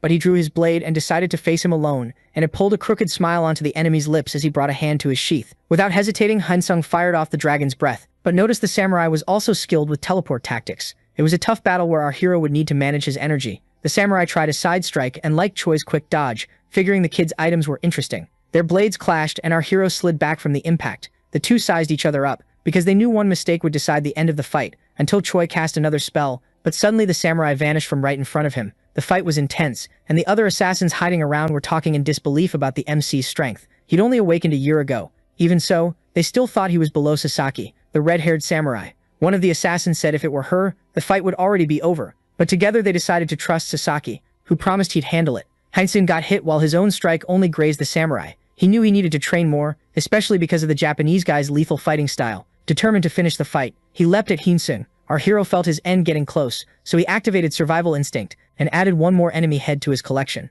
But Hyun-sung knew he couldn't call it a win, because another assassin was already lining up as the next opponent, and he found out there were more enemies surrounding him. Silence took over the dungeon until our hero quickly pulled up the system, and suddenly a bunch of mercenaries showed up to even the odds. Hyun-sung ordered them to keep the Japanese alive, but if there was no other way, they could kill them. Lucia went first, and with her sweet manner, handed her business card to the bratty assassin, who couldn't understand how strong the mercenary was. The others also sent their message, even sending one of them straight to the bag. So, in a desperate move, the assassin decided to summon her power. But Lucia didn't even give her room to get the attack off. And after the job was done, Choi enjoyed just how overpowered his hires were. With the Japanese subdued, the MC asked why they were after him, but the survivors stayed quiet, so the big bald brute went for a less gentle kind of intimidation, and made the ground shake with his sledgehammer. leaving the Japanese almost speaking Korean from how scared they were. The bald guy counted to 3, waiting for answers, and the assassins confessed they worked for Japan's minister, and the order was to kidnap Choi. The MC, thinking, ordered the bald guy to do a sweep of the Japanese guy's items, and wanted to know if there were more of them outside the dungeon,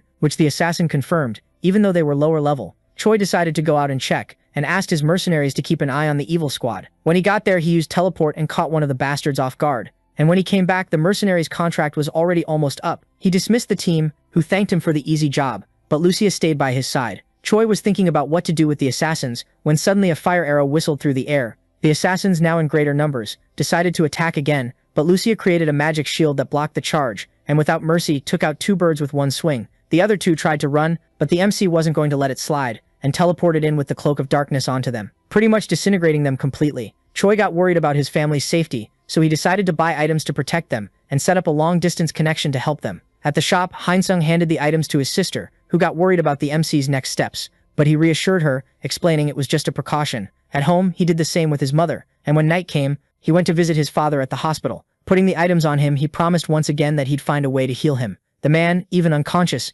managed a faint smile that made our boy hopeful about his recovery. The Japanese minister was worried because it had been a week with no news from his squad, and he asked his assistant for more agents for the mission, but none were available, until another staff member arrived, reporting a monster called Chozo that had defeated the entire guild responsible for the Fukuoka portal. The man described the creature as heroic rank and said it could fly, causing massive destruction, so the minister demanded they gather all nearby players. Many citizens fell, and the military force couldn't handle it, but soon the players showed up to face them. Only there were so many, flying all over the place. The players fought, trying to buy time, until the leader of the Chozos appeared, letting out a call that directed the creatures to attack another city. Then he gathered his army on top of the buildings, and a fearless player said he'd take all of them down, letting loose a burst of fire that even encouraged other members to keep fighting. But while the hero was feeling hopeful, the monster's leader charged at the other members without mercy. The hero stayed on his feet bravely until, surrounded, a blade pierced his armor. The minister got the news that the new wave they'd sent had also been wiped out, and the assistant reported that the enemy acted with intelligence and strategy, showing footage of the fight to the mustache guy, who noticed how serious the situation was. Choi heard about the tragedy in Japan, and that the government had asked for international aid, which for him was a good reason not to bother him anymore. During training, the MC asked if Lucia knew about these Chozos, and the woman looked anxious, because it was the kind of monster she'd already seen destroy an entire kingdom. Setting off a warning sign, and our champion Lucia suggested that, given the monster's intelligence, it would be good to unite the forces of all nations, because the Chozos could evolve all the way to legendary rank, which made Choi extremely worried.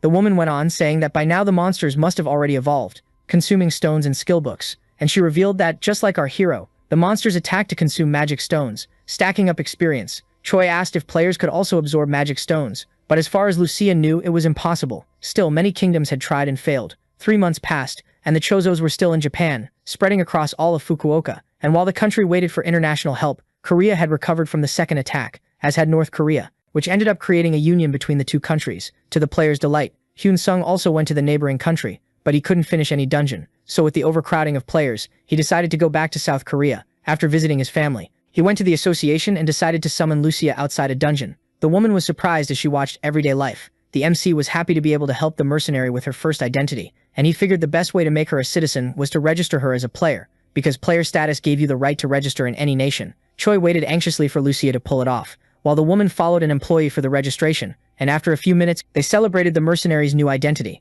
Then our boy decided to make a proposal to the woman that would be good for both of them. The pair went to grab a soda while they talked over the deal about the woman selling products with her unique skill, and Choi said he'd give Lucia a 10% commission, which she thought was kind of too much. The MC was so excited about his friend that he also promised to help her wipe out the monsters in her world. Lucia blushed and held back tears, because for the first time in a long time, she was getting kindness from someone. So the woman knelt in front of Choi in the middle of the crowd, and this time, he was the one who blushed. But she kept going and swore loyalty to our hero as long as she was in his world. People looked at them weird, but Choi knew how important an oath was, and that's how he received a new lord title in his missions. Choi accepted the mission and respectfully helped the woman up, noticing that now his sheet showed the lord class even though he didn't know how it worked. Then Lucia explained that it was the natural progression for someone who accepted the oath made by a knight. Hein Sung wanted to know if Lucia also had a class, and the woman revealed she was heroic rank, an immortal knight, making Choi curious, because her level was under 50. But the woman explained that in her case she got a lot of combat experience, and that's why she reached that class. She apologized for not having said it earlier, but when she showed her sheet to the MC she emphasized the stats to hide her class.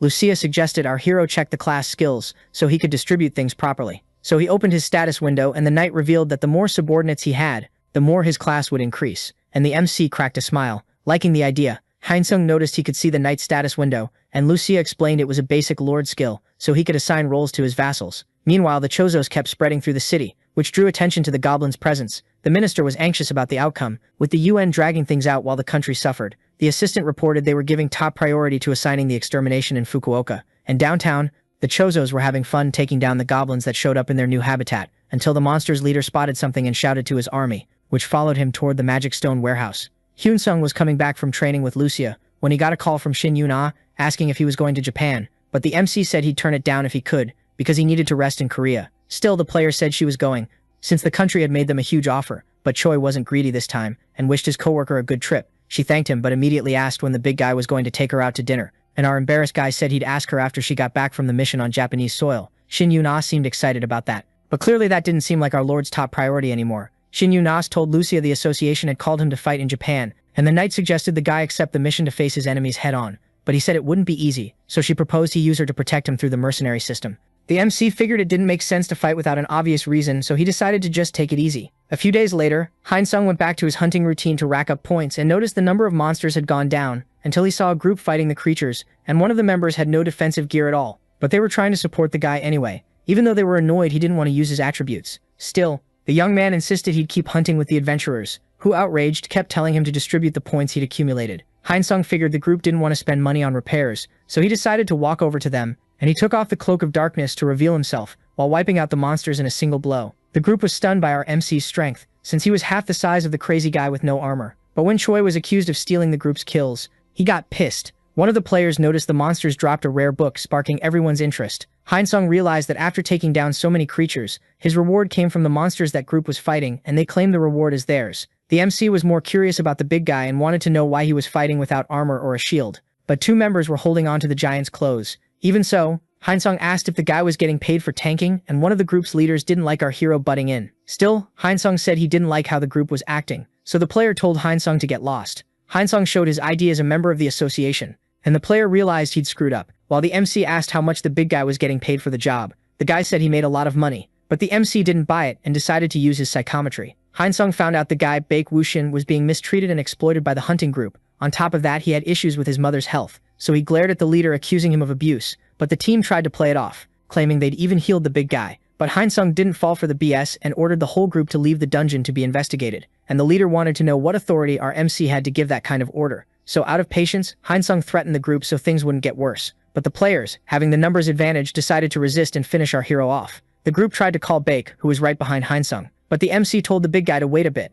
because soon he might be able to heal his mother, and he suddenly rushed two players, leaving them limping. The leader, without hesitating, dropped to his knees in surrender, but our hero, without mercy, yanked out one of the kid's teeth right away, so he'd learn his lesson. The cops took the group into custody while Baek stayed by Hainsung's side. Later on, our MC and Lucia took the big guy to the hospital, and the kid thanked them for the help. Baek said he'd need to go back to the dungeon because he needed money, so Hainsung asked to see his status window. Lucia was thrilled and said Baek had everything it takes to become a knight, so she decided to help him level up. The kid's eyes went wide at the explanation, and the blonde went on saying he had everything to become super powerful. Baek said he wanted to become a ranker, and Lucia suggested the best way to do that was to serve Lord Hainsung. The MC tried to understand where that conversation was going, and Lucia excitedly explained it would be good for both sides. The three of them looked at each other, and Baek repeated with conviction that he wanted to become a ranker, so he agreed to become a subordinate of our hero lord. With the contract signed, Hainsung decided to raise his new teammate's basic stats and gave him some skill books to level up. Lucia wanted to test the kid's abilities before sending him into a dungeon alone. The two trained hard, and like always, the night didn't go easy,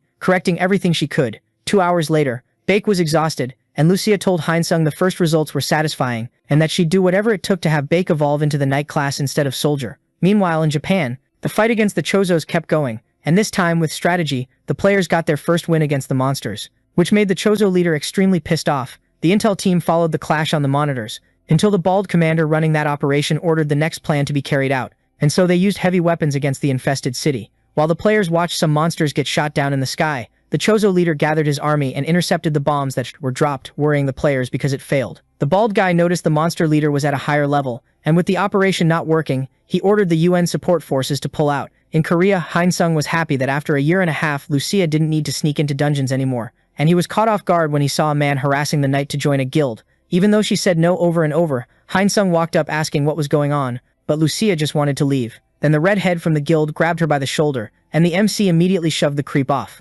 Lucia said the guy was a scout from the Jinhan Guild, leaving Hyunsung wondering why they were after his knight. The redhead got furious about how the MC treated him, but Hyunsung revealed he was a member of the association and told the guy to get lost and stop bothering people. But the scout had been given the mission to recruit Lucia at any cost. Our duo went into the dungeon to hunt, and Lucia said Baek was training really well, especially after drinking the elixir Hyunsung gave him, which improved his mental stats. They stopped talking when an enemy showed up throwing spears, but Hyunsung blocked them all, and when the attack came in harder, Lucia quickly stepped in front to protect Hyunsung, who immediately got ready to counterattack. Hyunsung saw the lizard guys coming out of the river and blew them up with his full overpower master. Chef Draconic skill. No, that one's for cooking, my bad. I spaced out and quickly wiped out everyone. The MC considered the weakest monsters among the heroic level ones. At the Jinhan Guild, the redhead was getting chewed out by his superior, but tried to defend himself, saying a member of the association showed up and stopped the negotiations from moving forward. The boss wanted to know why he interfered, and the agent said there was a friendship between the member and the target,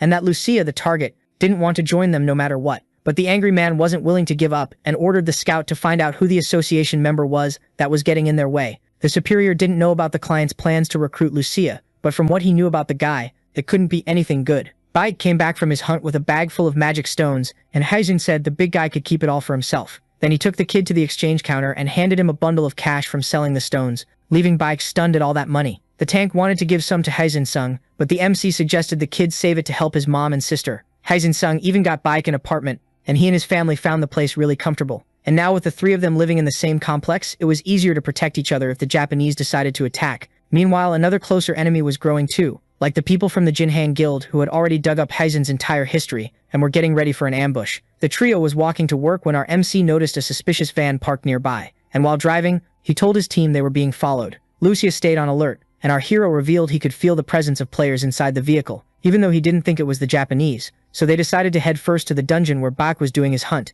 The trio moved into the dungeon, but Hyunsung stayed alert for a possible ambush, and Lucia said the enemies were taking too long to show themselves, until suddenly a bunch of guys showed up with pretty weak gear. Hyunsung asked what the gang wanted, and the guy in charge of the room, who was that group's leader, threatened our heroes, making the MC sure the players weren't Japanese. The leader thought it was an insult to be compared to a Japanese guy, and drew his sword, ordering his lackeys to attack. The three heroes got into position, even though Hyunsung didn't get why. Then Baek, almost in berserker mode, charged the enemies and took them down successfully. And Lucia figured they wouldn't need to worry about protecting the big guy, because the way he was mowing through the enemy line, it was actually kind of fun to let him train in a real situation. Hyunsung, the leader, couldn't understand how Baek was so strong, and decided to go after Lucia, but he immediately got a shield smash to the face and lost his teeth. When the members realized the leader had been taken down, they rushed in, giving our hero an opening to jump into action, and he suddenly left everyone with swollen faces and asked why they were following him. Nobody answered, and Hyunsung was furious about losing, even though he was level 220. Lucia intimidated them again, and one of the players revealed they were just following the guild's orders. Hyunsung then found out the guild was trafficking players, and decided to punish Hyunsung for organized crime. The Japanese minister was worried about losing his position, and thought that if he could recruit our hero, his problems would be solved, and he fixed his eyes on photos of Hyunsung and Lucia. A man was showing his players Lucia's photo, who was the mission's second target, because she was Hyunsung's companion, the first target. He said that even though the woman had been registered recently, she went into heroic level dungeons with our MC, and even with everyone else's curiosity, the man knew Hyunsung could bypass the 20 level limit, so nothing was impossible. The man told his subordinates to be careful, because the group that had been sent earlier had disappeared, leaving the team worried by the idea that they'd been taken out by a single player, and according to the leader, they couldn't predict the growth rate, and that's why they needed to be ready for anything. Hyunsung was chilling, checking his window, and he was still 300 billion points short of being able to buy the elixir. The guy's mind wouldn't stop thinking of things to start up as a business, until his mom called him for dinner. He devoured his favorite dish, made with love by his mother, and he was curious that Lucia was from another dimension, and liked watching American shows so much. But the girl said she just liked watching a few movies. His mom thought it was interesting that players could speak other languages without even studying them,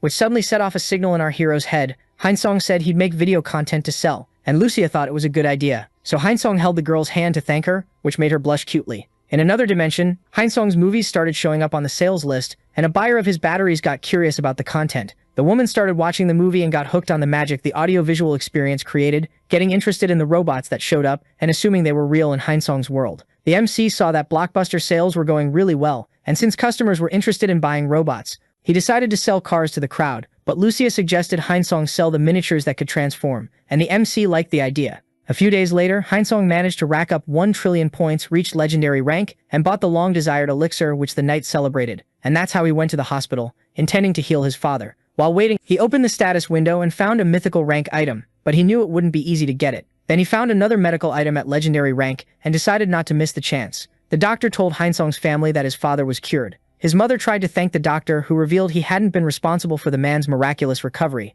and that soon he could go back to living normally. Meanwhile, the group assigned to eliminate our heroes waited anxiously to attack, and the leader reminded them they should act with maximum caution. The members followed the order with little enthusiasm despite the man's hero reputation in Osaka, and they wondered what sin that dark aura man had committed to be assigned to such a mission. Our duo decided to test the legendary items they bought, until Hyeonsung warned that they were surrounded. Lucia asked if it was the Japanese, and the MC figured it was, even though there were a lot more enemies this time. The woman then suggested he hire mercenaries, but Hyeonsung decided to take out as many as possible. First, Hyeonsung gave orders for Lucia to hit the flanks as the enemies closed in, and when the woman moved out, she used her stealth to take them down. Not knowing where the MC's attack came from, one of the mages fired off a blast of ice, but our hero dodged easily while Lucia finished the guy off. The leader watched his men drop one by one and ordered everyone to regroup. Then the knight charged the front line, while Hyeonsung came in from the rear, blowing up as much as he could. The team was already stunned by attacks coming from all sides, like an army in action, and because of that, the enemy leader yelled for his players to abort the mission.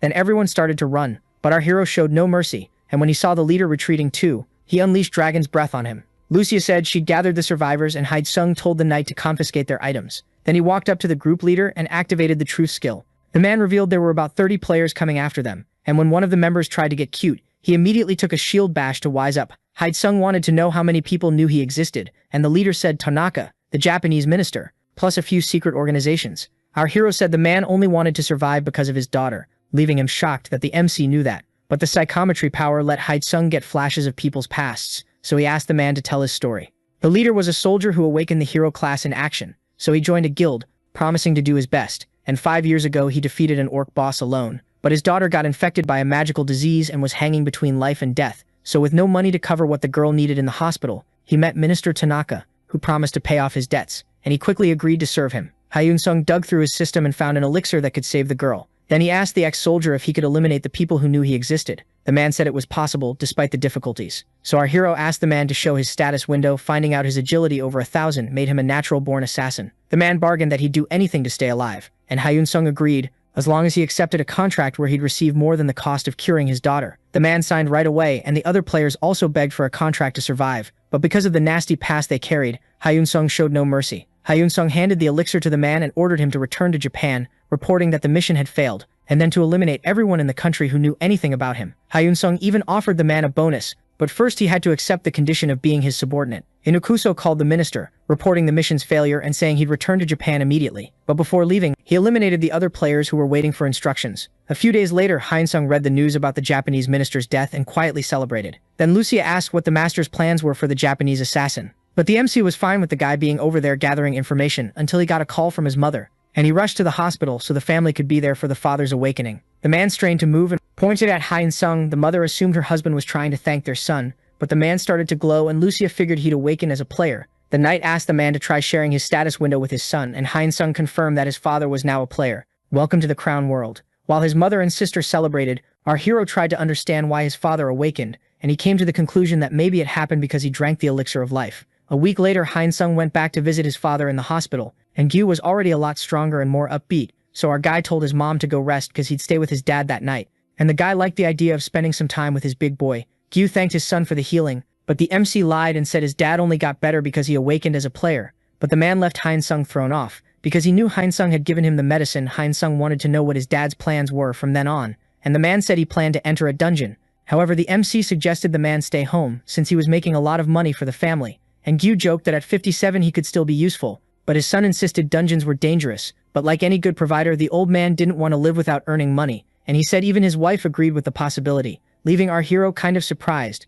The two of them were having coffee, and Lucia suggested Hyeonsung not worry so much about his dad's awakening, and to see it as a blessing, because if monsters had appeared without players, humanity would have perished. Hyeonsung was afraid his dad might die, but from Lucia's point of view, those chances would only go up with so many portals opening, and more dangerous monsters showing up. The MC didn't feel comfortable with his dad getting himself into trouble, but Lucia, always realistic, said the man should follow his own path, and maybe become powerful by learning from his son. The next day, Hyeonsung went to visit his dad, and since he was a more veteran player, he made an offer of subordination to the old man, and when Gyu accepted, our MC revealed he was a different kind of player. Then he handed his dad some magic stones, and when he ate one, his stats immediately went up. Hyeonsung said he was the only one in the world who could get the stones, and that's why he asked his dad to keep it secret, even from mom, so he wouldn't put the family at risk. Gyu didn't want to accept all those stones, but his son said he couldn't return them, so it'd help if the man just ate them all nicely. The old man agreed gladly, and he even got some skill books too. Hyeonsung said he'd assign someone to protect his dad in the dungeon, and the man wanted to know if normal people could eat the power stones,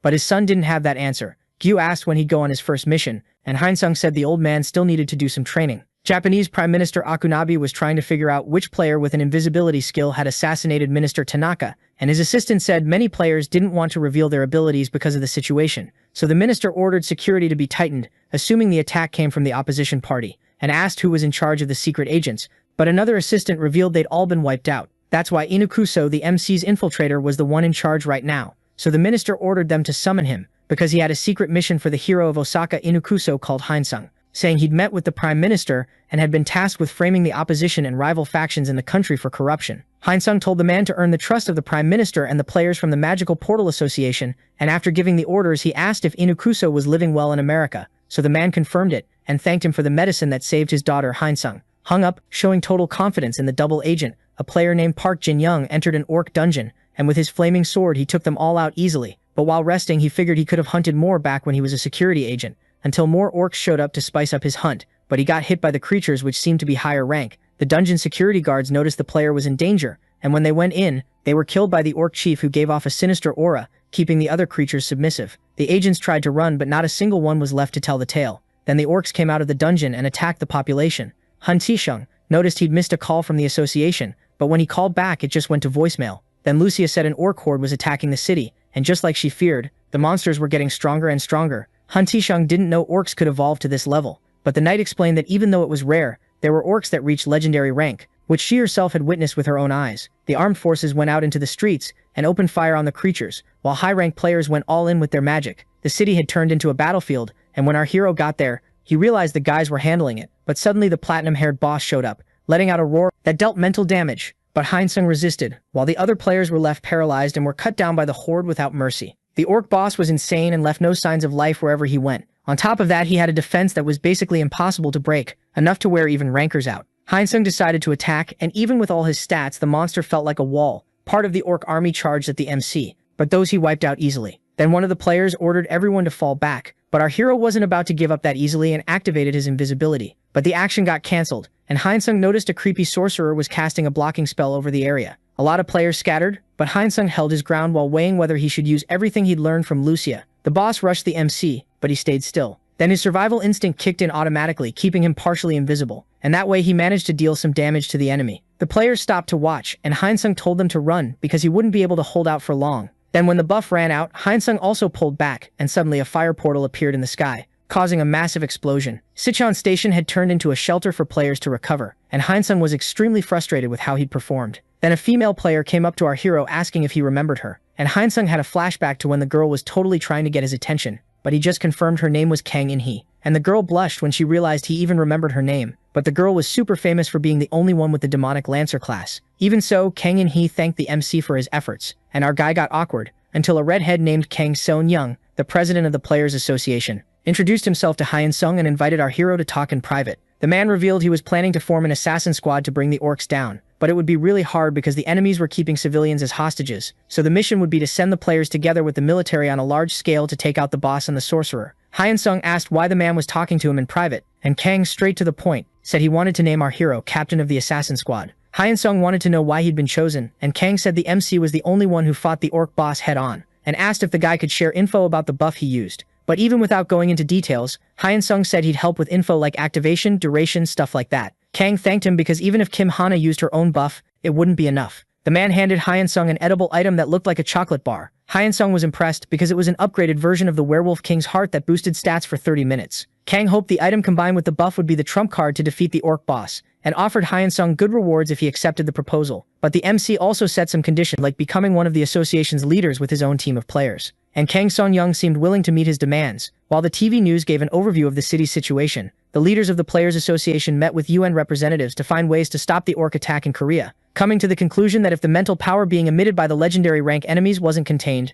defeat would be inevitable. But Kang Seon-young wasn't willing to hand his country over to monsters. However, the UN members weren't going to contribute without a well-defined plan, and Hyun-sung, sitting at the table, watched that meeting slowly turn into chaos. With no conclusion, the UN members left the room, and in this war that was political too, there was nothing more the players could do. Then Shin Yuna, who was also in the meeting, called Hyun-sung over for a talk, and she started by praising our hero for his part in the last clash, like what happened back during the second cataclysm, and asked if he'd also been hiding his abilities back then. But Hyun-sung said if that were true, he wouldn't have gotten eaten by the blue dragon. So the girl figured the MC had been leveling up at a crazy pace, and went on to say the guy had a tough mission ahead of him, but thanked him for staying strong despite the risks. Still, Hyun-sung was calm, because the deal included paying off his debt, which was up in the trillions of won, but something was bugging Shin Yuna, and the girl decided to ask what place Hyun-sung got in the mission against the blue dragon. Since she'd come in second, there was silence in the room, but Hyun-sung revealed he ranked first, and the girl thanked him for being honest, asking him to devote himself fully to the Players Association. And with a mischievous look, Hyun-sung replied that he'd gladly do it. The next morning there was another meeting with the UN,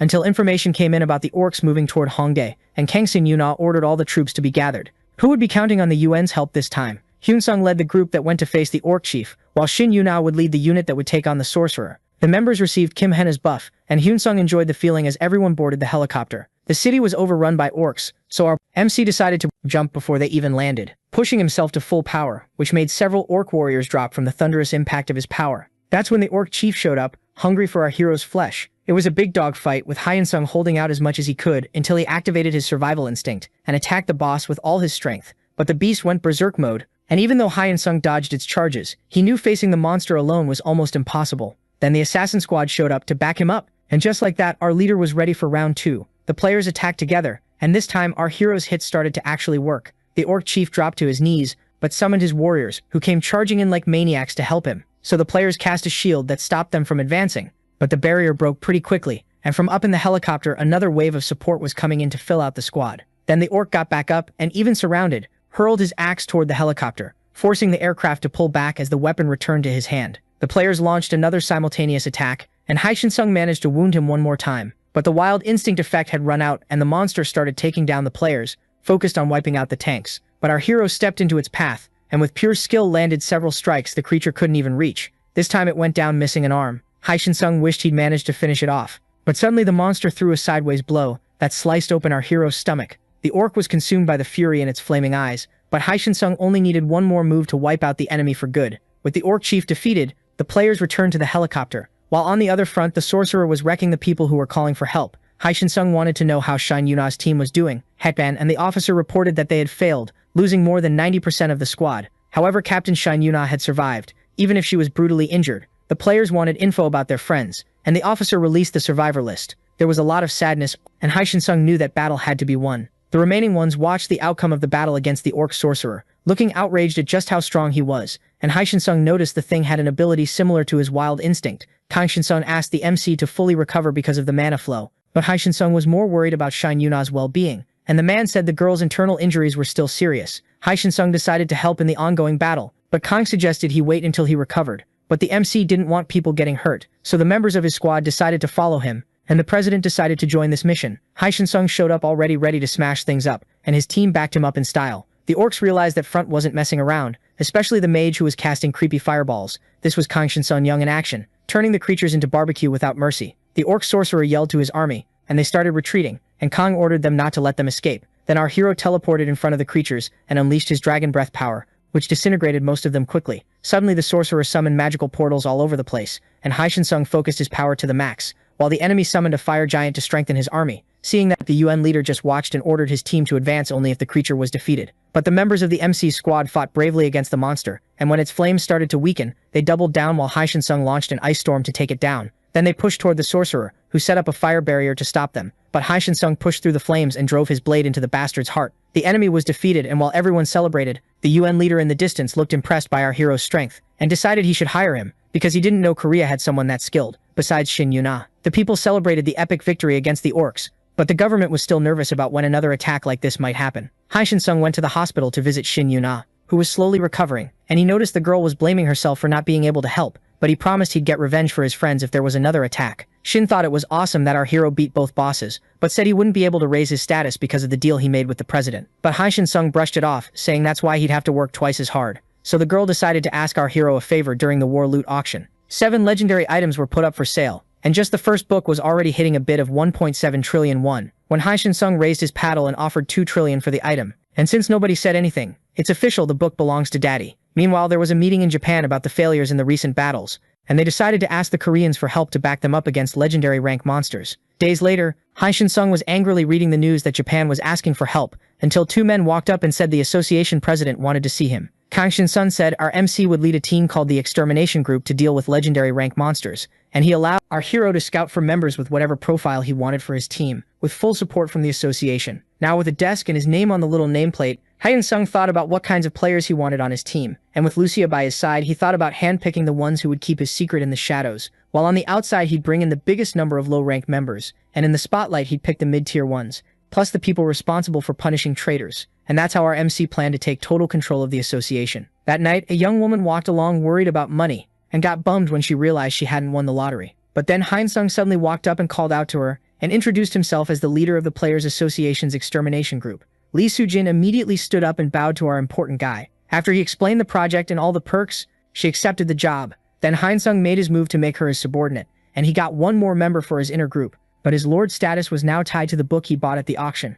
letting him use a new skill to send orders to his subordinates even from far away. And Lee Soo-jin thought it was sick hearing Hyun-sung's voice inside her head. Like usual, Hyun-sung gave the girl a few skill books, and she thanked him a ton. And then they said goodbye. Hyun-sung kept searching and realized it was easier than he thought to recruit members for his team, so he figured it was time to pay a little visit to President Kang Son-young. A month later, the president looked over the 316 names Hyun-sung had added to his team, and he was puzzled, because the members had no previous connection to the MC. While walking around with Lucia, Hyun-sung's phone got a call from an unknown number, and he was shocked it was Yoon Sung-ho, a childhood friend, who had run into our hero's dad and got the number to get in touch, so he invited Hyun-sung out for a drink. Our MC handed the car keys to Lucia, and went to meet Yoon Sung-ho. They caught up on all the gossip while enjoying a huge feast, until his friend said he worked at the most famous electronics store, but he was grinding like crazy because the pay was low. So Hyun-sung told the guy to get some magic stones from his dad to sell, and his friend promised he could get a good price, until Yoon's phone rang. It was the manager telling him to pay for a drink, but the guy decided to ignore him, and then the manager suddenly showed up at the restaurant with a serious attitude, accusing the employee of having time to drink, but not time to answer his calls. Yoon Sung-ho apologized, but the boss ordered the guy to come with him, and Hyun-sung didn't like the bald guy's attitude, and said his friend didn't have to put up with that. But the guy heard him and came back to pick a fight with our hero, who didn't mind a good bit of trouble. Yoon tried to calm things down, but the bald guy shoved him away, and Hyun-sung reminded the hothead that players shouldn't hit normal people. The manager told Yoon Sung-ho he wouldn't give him any more magic stones to make extra money, and he threatened our MC, telling him to watch where he walked. But Hyun-sung warned him the man could get more than 20 years in prison. Feeling disrespected, the bald guy went at our MC, but he blocked the hit. The guy could tell by the strength that Hyun-sung was a player too, so he immediately switched to a calmer stance, even willing to promote Yoon Sung-ho. But Hyun-sung didn't fall for the sob story, determined to send him behind bars. The bald guy said the MC couldn't do anything to him because he had some big shot relative in the CO Woo Guild, so he called his cousin, who wasn't too happy about the guy reaching out, and Hyun-sung recognized that voice. The bald guy said the MC claimed he wasn't afraid of the CO Woo Guild, so the woman said she wanted to talk to Hyun-sung. When he took the phone, Hyun-sung remembered the name Lee Soo-hee from when she tried to recruit him. Hyun-sung spoke super casually with the woman, and she got curious about who was on the phone, so he revealed himself as one of the leaders of the Players Association, Choi. The woman was shocked, and so were the bald guy and his childhood friend. Hyun-sung said the woman's little cousin was abusing his player status against normal people, thinking the guild's influence would save him, and that's why the MC thought about reporting what happened to the association president. But Lee Soo-hee said that bastard had nothing to do with the guild, and was using her name without permission. Hyun-sung said she should file a lawsuit against her cousin for defamation, and if she didn't, she'd be acting like an accomplice to his scams. The woman panicked and said she'd file it in the morning. Then the police took the punk away, and Hyun-sung said he wanted another drink with Yoon Sung-ho, who was surprised to hear about his friend's current situation. But the MC said he'd explain the job details on the second round. In the United States, the president was looking over a disastrous estimate if the country got hit by an attack of legendary monsters. But he figured it was an exaggeration, since Korea had beaten 3 cataclysms recently. Then the UN leader said the eastern country only managed it because they quickly gathered their best players. But even so, they took huge losses, and that's why they needed above-average players. The president immediately brought up Choi, and the leader confirmed it, because according to estimates, the player had reached level 500, on top of ignoring the 20-level rule. A video of Hyun-sung in action was shown during the meeting, leaving the president impressed with his skills. The UN leader said Hyun-sung's father had also awakened, and they were investigating his abilities, along with a player named Baek, who lived near our protagonist. It was shown at the meeting that Hyun-sung was the captain of the extermination team, with 316 players under his command, and when they were integrated his abilities increased a lot. The American Council wanted Hyun-sung no matter what, and they decided to come up with strategies to build a relationship of trust with the kid in Korea, and they'd use every measure, fair or not, to reach that goal. A group of mercenaries was lurking around Hyun-sung's home, and they quickly took out the bodyguards, breaking into the MC's house, where his mom was distracted watching TV. The mercenary used magic to stun the woman, and noticed she was wearing a magical protection ring, so they tried to destroy it, but before they could lay a hand on her, Hyun-sung showed up looking pissed, and blew the punk's face off. The group scattered, trying to run for it in a panic, but our MC wasn't letting it slide and took out the guy who attacked his mom. Then he fired arrows that blew up on the others, and not a single one was left to tell the tale. While his mom recovered, Hyun-sung asked Lucia to protect her, and he shared a piece of paper with the knight before leaving. When the hero got to the shop, his sister had already been grabbed by the Chinese mercenaries, who ordered the MC to back off and carried out a forced teleport to a subspace. Pressing the blade deep against his sister's neck, Hyun-sung agreed to go in as long as they left the girl alone. The thug said he wouldn't hurt her, and would even take her along, so Hyun-sung accepted and was taken to the parallel space, where he pulled out the paper he'd shared with Lucia, and tore it in half. In the real world, the mercenary forced Hyun-sung's sister to step into the portal, but the terrified girl didn't understand the system interface. Suddenly the thug had his hand cut off, and while the guy was blowing up, the others wondered if Hyun-sung had escaped the subspace. But the truth was our hero could attack them from inside it, leaving them in disbelief right before they died. Even his sister was surprised as the last mercenary got caught from behind, and our hero's body appeared,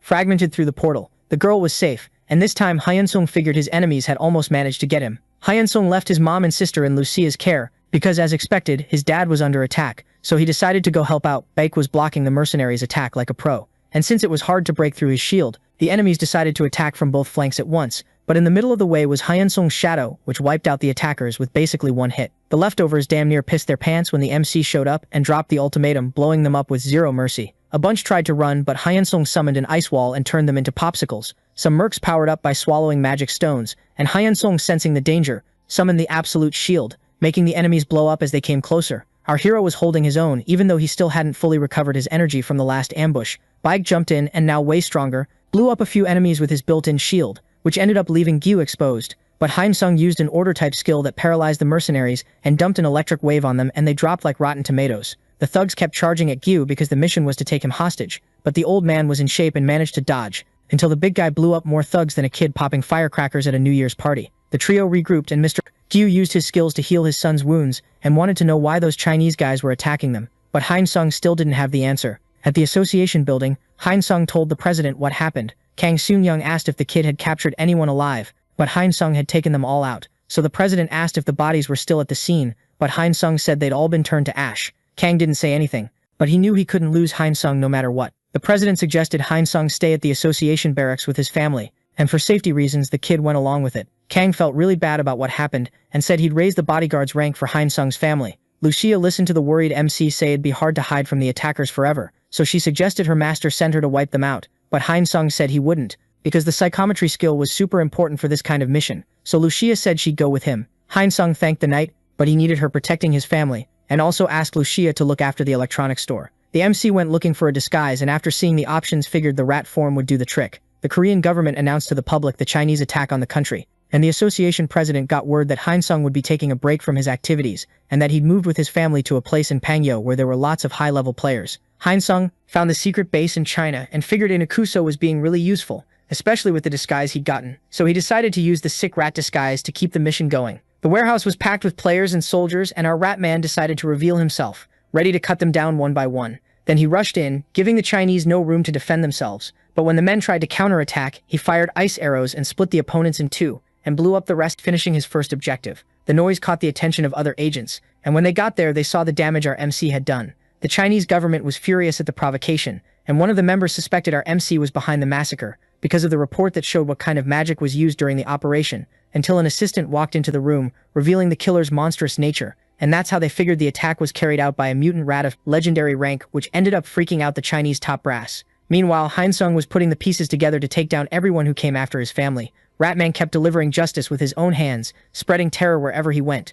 and the authorities assumed the monster was super intelligent and had one goal: wipe out all the high-level players gathered in one place. Our rat got to another warehouse, but this time found the place empty, so he went after the guys in their own homes and noticed the government had decided to spread the players across the whole country. But luckily, Hyeonsung was a beast at teleporting, so he figured he'd cause some serious damage. That night, the next day, the meeting room was total chaos, with the Chinese government furious about losing more than 100 agents in just one night. The leader pulled himself together and asked for the tracking status, but one of the council members explained the creature could teleport. The guy took a deep breath so he wouldn't lose it and guessed the intruder might be someone with a transformation ability, even though it was a really rare condition, as one of the agents explained. Then they watched a video of the rat in action and ruled that out, assuming it was a monster with an insanely high level. The next night, Hyeonsung noticed 2 agents with invisibility powers, and even though he could sense the presence of 100 people at the same time, didn't find the minister who was his target. So he decided to take those 2 out and get the hell out of there. But when he executed the agents, there were other players watching him from the shadows, and they angrily set off to hunt down our rat man. But Hyeonsung didn't chicken out and jumped to the back line, throwing his explosion at them. Then he started pushing through the enemies until he ran into the team's tanker, who used a taunt skill to pull him in. But Hyeonsung held out and finished the giant with a single blow. Wherever the Chinese players looked, an attack from our MC was coming, and little by little they all started dropping, until a man came up and Hyeonsung realized he'd walked into an ambush. Our MC tried to teleport over and over, but something there was blocking the skill. So he found himself surrounded by yet another bunch of players thirsty for his rat head. Ma Boon-sok was the president of the country's Players Association, and he ordered everyone to attack him. So Hyeonsung downed a bunch of cheese, or rather magic stones, and like a war machine he went at the players like a madman. Hyeonsung didn't want to kill that many players, but he also couldn't afford to die in that clash, which had turned into a full-on war, one nation against a one-man army. And despite the whole task force the warriors threw at him, Hyeonsung, like a legendary rank monster, wasn't getting hit by their assaults. The tankers tried to stop him, but got tossed aside like bowling pins. The rat had already taken down around 1,000 players and suddenly activated berserker mode. The rat let out a battle cry and kept on slaughtering. But when he finally found a way out, he got hit dead on from the flank, causing a massive explosion. Ma Boon-sok, satisfied, ordered everyone to pull back, and when the monster he'd become was almost defeated, Hyun-sok gathered all his skill books as a last-ditch move and got back up with renewed energy. Then he landed another thunderous blow that left a line of bodies through the players, turning into a real hurricane of power. The president now ordered the men not to retreat, while the monster kept cutting down the number of players protecting that country. The president, for his part, retreated, leaving the job to his protectors. Suddenly, the rat found himself in the sewer, and when Hyun-sung returned to his normal form, he opened the status window showing HP and MP almost at 0, until a new max legendary title, Ultimate Player Killer, was assigned to him. The next day, the MC saw on the news the chaos he'd caused, and realized he'd underestimated China. But his main target, the minister, was isolated, and he needed to finish this as fast as possible so he could go back. The minister felt abandoned as he took a few swigs in his hideout, until he was grabbed by 2 silent men, who put him in a noose. The man struggled while begging for help, but little by little the oxygen left his lungs, until suddenly the men who'd tied him up were taken out, and the minister was saved by the most unlikely creature, the rat man. And seeing the minister passed out, he slapped him to wake him up. When the man woke up, Hyeonsung handed him a document he'd taken from one of the assassins, and used a rage enchantment that caused a wave of outrage in the man. As he read, the rat planted a suggestion of revenge in the minister's mind, and he immediately accepted the feeling as the truth, and he was hit with the urge to expose the corruption schemes of the people who'd tried to kill him. So Hyeonsung suggested the man call in reporters for a press conference. The next day, the newspapers were ready to get the explosive news firsthand. The minister blew the whistle, and the hyped-up reporters broadcast everything live until the man was silenced. Hyeonsung watched the show from the best seat in the house, and to finish his mission, only the association president was left, who was desperately trying to prove his innocence on the phone. But even though the authority on the other end promised him support, Ma Boon-sok wasn't fully convinced, so he decided to take a sip to relax. But his world was crashing down around him, until a voice whispered behind him, and when the man turned to defend himself, he saw Ratman, ready to propose a deal. Ma Boon was intrigued that the monster could talk like a human,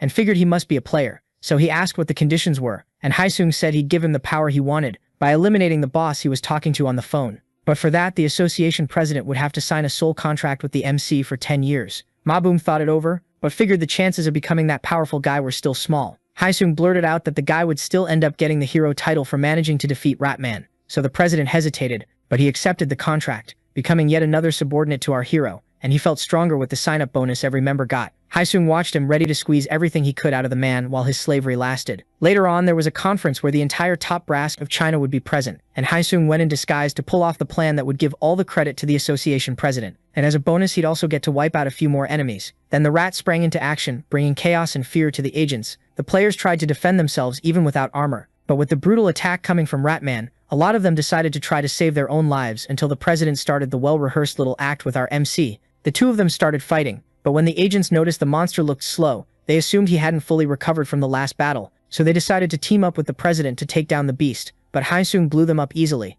and when there was nobody left, the two of them wrecked the conference room, making themselves visible to the citizens, and they staged the big victory of the newest hero of the Chinese people, making the civilians celebrate like it was a World Cup final. Hansung noticed the association president's rise was faster than he expected, and on the phone they talked about the influence the man would have from now on. Hansung then suggested his new subordinate should reach the top of politics, and Mabu mentioned that success would take him all the way to the country's vice presidency, leaving our hero very satisfied. Back in Korea, Hansung went back to hunting stone giants with Lucia, but he figured that to reach the mythical level he should start hunting stronger monsters, and he thought about traveling to Fukuoka, because he was eager to unlock the higher level books. Lucia said it was time to head out, but Hansung felt fine to hunt just a little longer, and Lucia, being our hero's good manager, said he needed to rest. Hansung said it was soap opera day, and Lucia blushed because the guy cared about her little quirks, but she turned to leave, and the MC working up the courage said the night was really cute. Hansung decided to call his friend Yoon and invite him for a drink, and he realized he had 3 missed calls from Shin Yoon, a die, and a message asking about the dinner they'd planned, so he called the girl,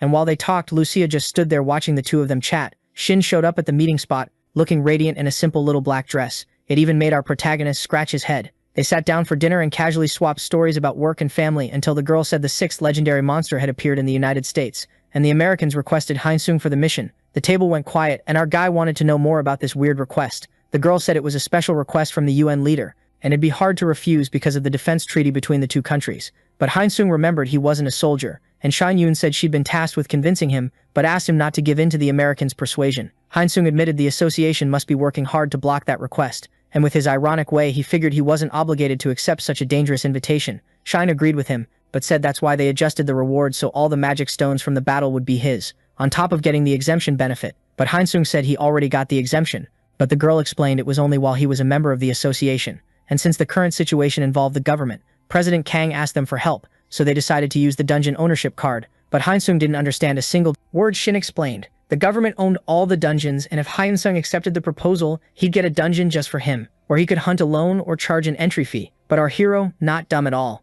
said he'd only take the deal if it was at least 3 dungeons. Shin said that would be really hard since a heroic level dungeon brought in enough revenue to beat mid-sized companies. So Hansung bargained for 2 rare ranked dungeons and 1 heroic level 1. But Shin Yoon didn't look willing to budge this time. So our guy ended up accepting, and as a last request he suggested that in the proposal the girl could break her lifetime contract. Shin Yoon hesitated, but pulled herself together and said the Americans wanted Hansung, not her. Hansung accepted the offer, and Shin Yoon repeated that he shouldn't give in to Western temptations. But Hansung joked that now that he had his own dungeon there was no reason to stay in America. And he heard from Shin Yoon that the monster they'd be facing on American soil was a hydra, with 9 heads. Hansung was welcomed in the United States by David, who would manage his stay there. They greeted each other and headed to headquarters. Hansung looked at the huge number of players and hoped they wouldn't go easy on him. Then he was introduced to William, the director of Operation Hydra, who was happy to see our hero since the country had no experience with legendary monsters, and Hansung said he'd do his best. The men tried every way they could to please our MC, and said the raid would start the next day. Hansung went along with William, who explained the operation strategies and said the MC would be part of the first extermination team, where America's bravest players were gathered. Then he suggested the kid get some rest. But Hansung asked if they didn't need to talk about the operations orders. Still, the director said the MC was the number 10, so he had freedom to attack from any position during the game. In his room, Hansung was doing that basic shopping for D-Day, and behind the scenes, one of the agents thought the director was sucking up way too much to our hero, but William explained it was part of the procedure with the team's stars, and when the subordinate talked back again, the director just ordered the man to wait and see Hansung in action. Joseph, the captain of the first extermination team, came over and wanted to know about the newbie, but William brushed it off and said he only did his part, and the blonde guy said he was eager to see Hansung in action. William then teased the captain, saying our MC was stronger than him, but the guy didn't like it and said that if the Korean orcs had shown up there he'd have handled it on the first push, but the director was firm and ordered Joseph to treat Hansung well. Suddenly an alert went off. 5 minutes later, Hansung was studying the Hydra's attack, and after using the doppelganger skill he left another Hansung sleeping in the barracks, while he turned into a goblin to fight the big ugly thing. Hansung drove his blade into the Hydra's hide and got stronger by draining its energy. Then he absolutely worked the monster over,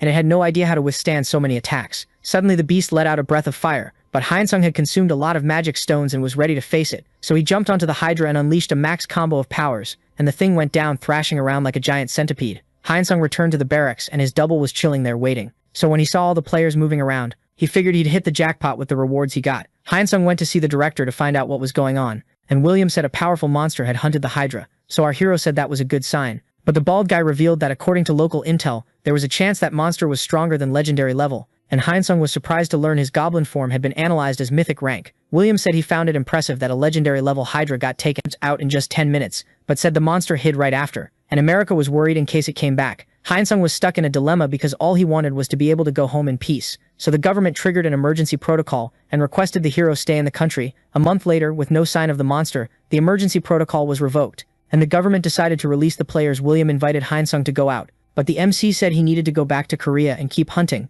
The director assured him the kid could hunt as much as he wanted in the United States, because there were way more dungeons than in his country, and as a final card he offered him the same perks as in Korea if he stayed in America. Hyun-sung tried to push the responsibility onto the Korean government, but William said he'd handle that, saying there was no proof about the monster's real destruction. Hyun-sung agreed as long as he could bring a friend to the country, and William didn't object, and even said the American government would cover her expenses too. He reminded him that the president's orders were to keep Hyun-sung in the country no matter what. The MC was happy, and a few days later he went to the airport to pick up the knight. Together they made the most of their time, sightseeing around the city, and when they went hunting, they were watched closely by director William. Back in Korea, President Kang wanted to know why Hyun-sung still hadn't returned, and he pressed Shin-yoon for answers since they were close. But the girl only knew he was out there having fun and that they shouldn't worry about it. So Kang-sung noticed that Shin-yoon had feelings for the MC, but when she got asked about it, she just blushed, not knowing what to say. So she defended herself, saying she was older than our hero. But Kang knew the girl was trying to hide what she felt, and said it was hard to cheat the heart's desires. But Shin almost freaked out, not knowing where to put her face. The president said he'd figure something out for the player, and without meaning to show interest, she asked how he'd do that. So Kang-sung decided to send Shin-yoon to the United States. Not believing it, the girl wanted to know what her orders were, and the president obviously said it was to bring Hyun-sung back to Korea. Then he gave the player a credit card and told her to take a vacation. The man guaranteed he could get an unofficial extra dungeon, so Shin-yoon wouldn't get jealous of Hyun-sung. But the girl couldn't control herself, and threw a punch at the president, saying she could never trust someone like him. Hyun-sung got the message saying Shin-yoon was heading to the States, and Lucia figured the association was already uncomfortable with the master being gone. But Hyun-sung thought it was fine, because that way he could go back to Korea. When Shin-yoon landed, she got startled but didn't say anything about Lucia being there. While the two of them welcomed her excitedly, the player asked when Hyun-sung was going back. But the guy lied and said he wanted to stay a bit longer, enjoying America, and Shin-yoon said he could stay as long as he wanted because she'd only go back when he did, which caught both Lucia and Hyun-sung off guard. Shin-yoon asked if that was a problem for our hero, but Hyun-sung immediately said no. The girl said she was on vacation, so she wanted to really enjoy her stay. The MC took the chance to ask where she'd be staying, and with zero surprise, Shin-yoon was going to the same hotel as Hyun-sung. So things got awkward between the two girls,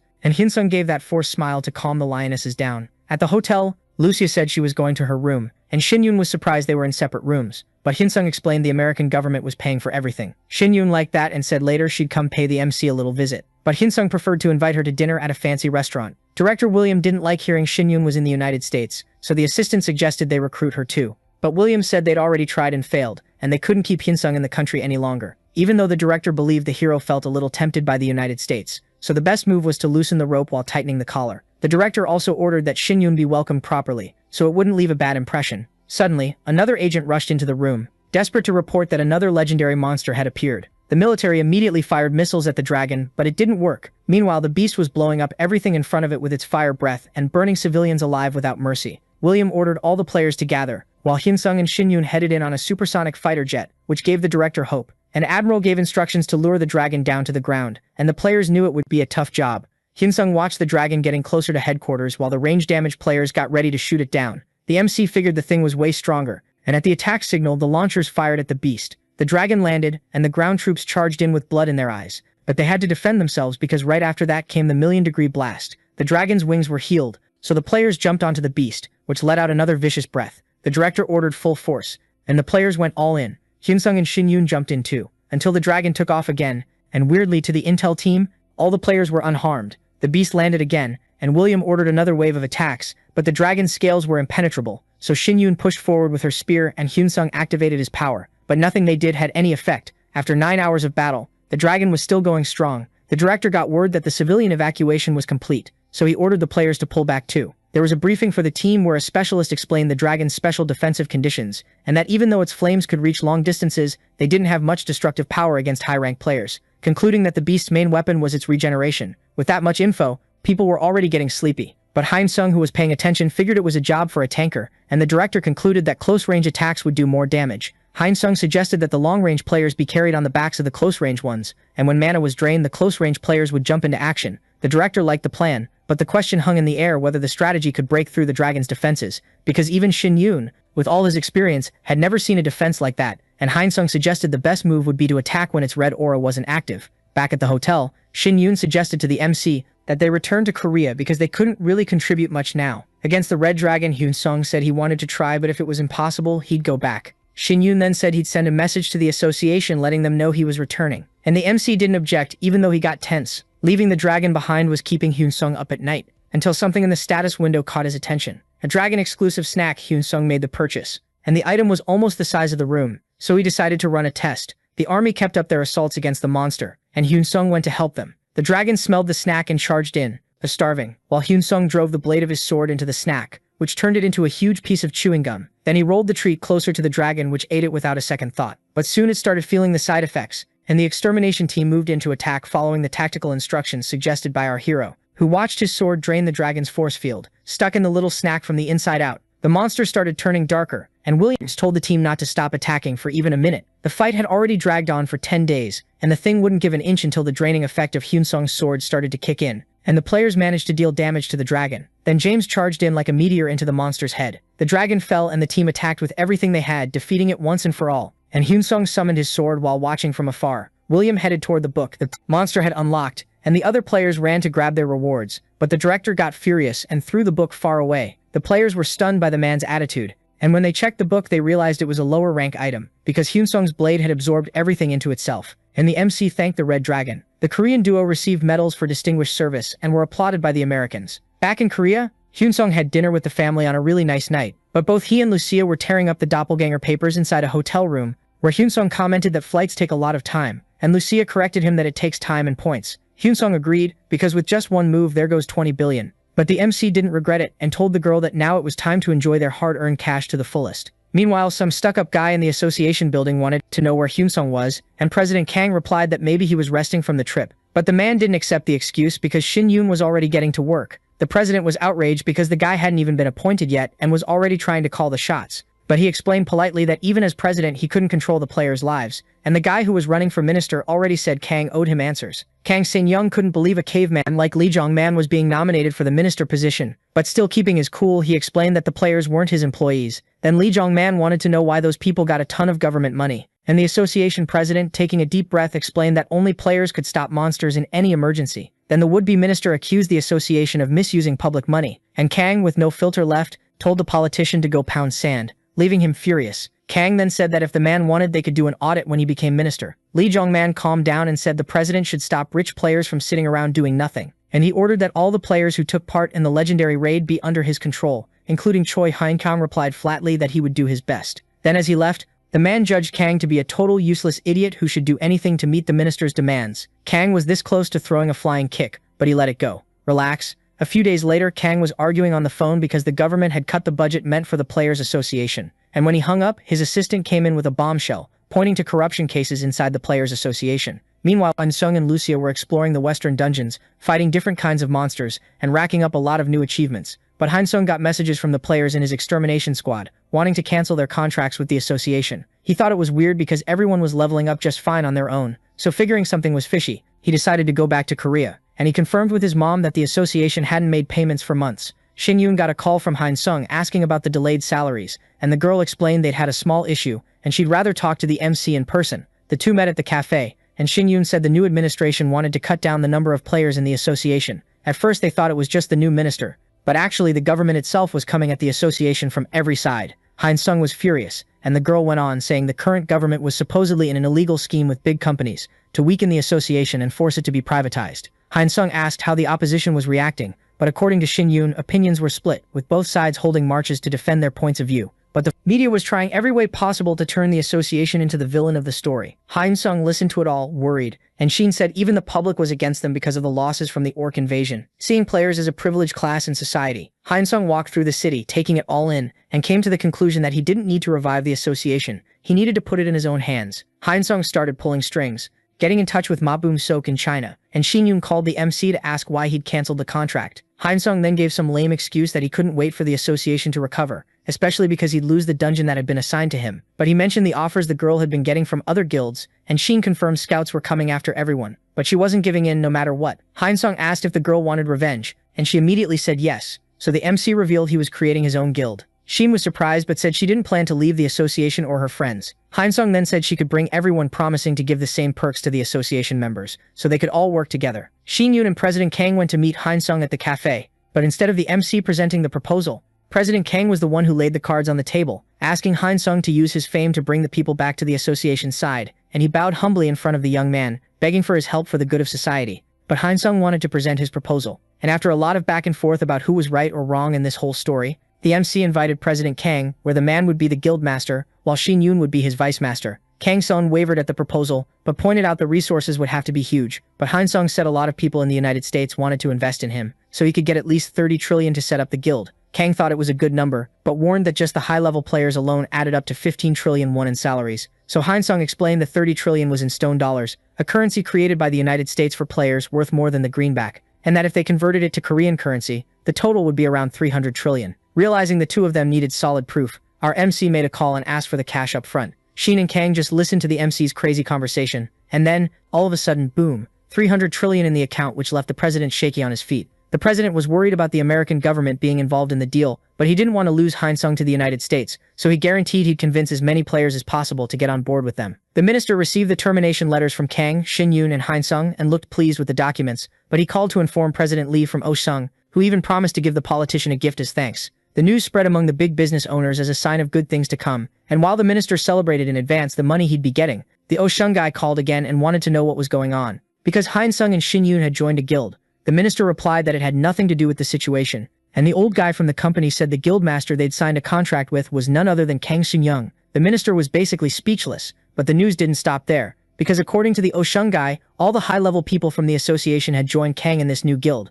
so the minister almost had a heart attack, and Chairman Lee threatened he'd tell everything to the boss of all bosses, and he left the mission for the minister to find a way to shut this guild down. Otherwise, everything he'd built up until then would go down the drain. The minister got the paperwork for the new immortal guild, but the assistant said Kang Sun-yoon wasn't the one calling the shots in the guild, it was Han Sung himself. The immortal guild had 1,500 high-level players brought in by Kang Sun-yoon, but our MC wanted more, and President Kang thought that would mean picking a fight with the big guilds. But for Han Sung, hiring the association's players was already the start of the war. Kang wanted to know what the limit was for new recruits, and Han Sung said there was no limit, leaving the president with his mouth hanging open, but the MC calmed the redhead down, saying that if the 300 trillion ran out, they'd get more investment, and Kang couldn't believe there was way more money coming in. They both knew the domestic player market was undervalued, and Han Sung was willing to give the guys a boost, because the plan was to shock the big companies, and Kang was all in. The Oshung president went off on his employees because the Immortal Guild was hiring everyone, so he decided to call the bootlicker minister, and ordered him to fix the situation. But Lee Jong-man said the new guild had everything in order, and he couldn't do anything. So the tycoon told the minister to use illegal methods, not realizing Han Sung was hearing everything. The MC grabbed the phone and said big companies played dirty. Then he revealed himself and said he was recording that call, leaving the Oshung old man furious and panicking, to the point he just hung up on our MC. Han Sung handed the phone back to the minister and laughed. "You're screwed, man." But the guy didn't even flinch, especially when Han Sung started throwing all his corruption dirt in his face. Han Sung asked if there was any huge scandal about the president of Korea that could get him removed from office, and after some serious psychological pressure, the minister said the president once ran over a woman and blamed his driver. Han Sung asked what happened to the driver, and the minister said he disappeared after being sent to the Philippines. The minister also showed photos and videos of the accident, and suggested they leak it online. The minister had a meeting with the furious president of Korea, Park Gae-man, and said Han Sung had found the accident recordings. The president was outraged and wanted to know how the hero got access to the file. The minister lied that the driver had managed to get a copy, and the president almost smashed a chair with his fist. Lee Jong-man showed the video to the president, saying he was being threatened, and that Han Sung wanted to see the man in person. Han Sung arrived at the president's house and got thoroughly searched, and noticed the thugs were up to no good. The minister was in the room too, so he sat quietly in front of the president, who demanded good manners.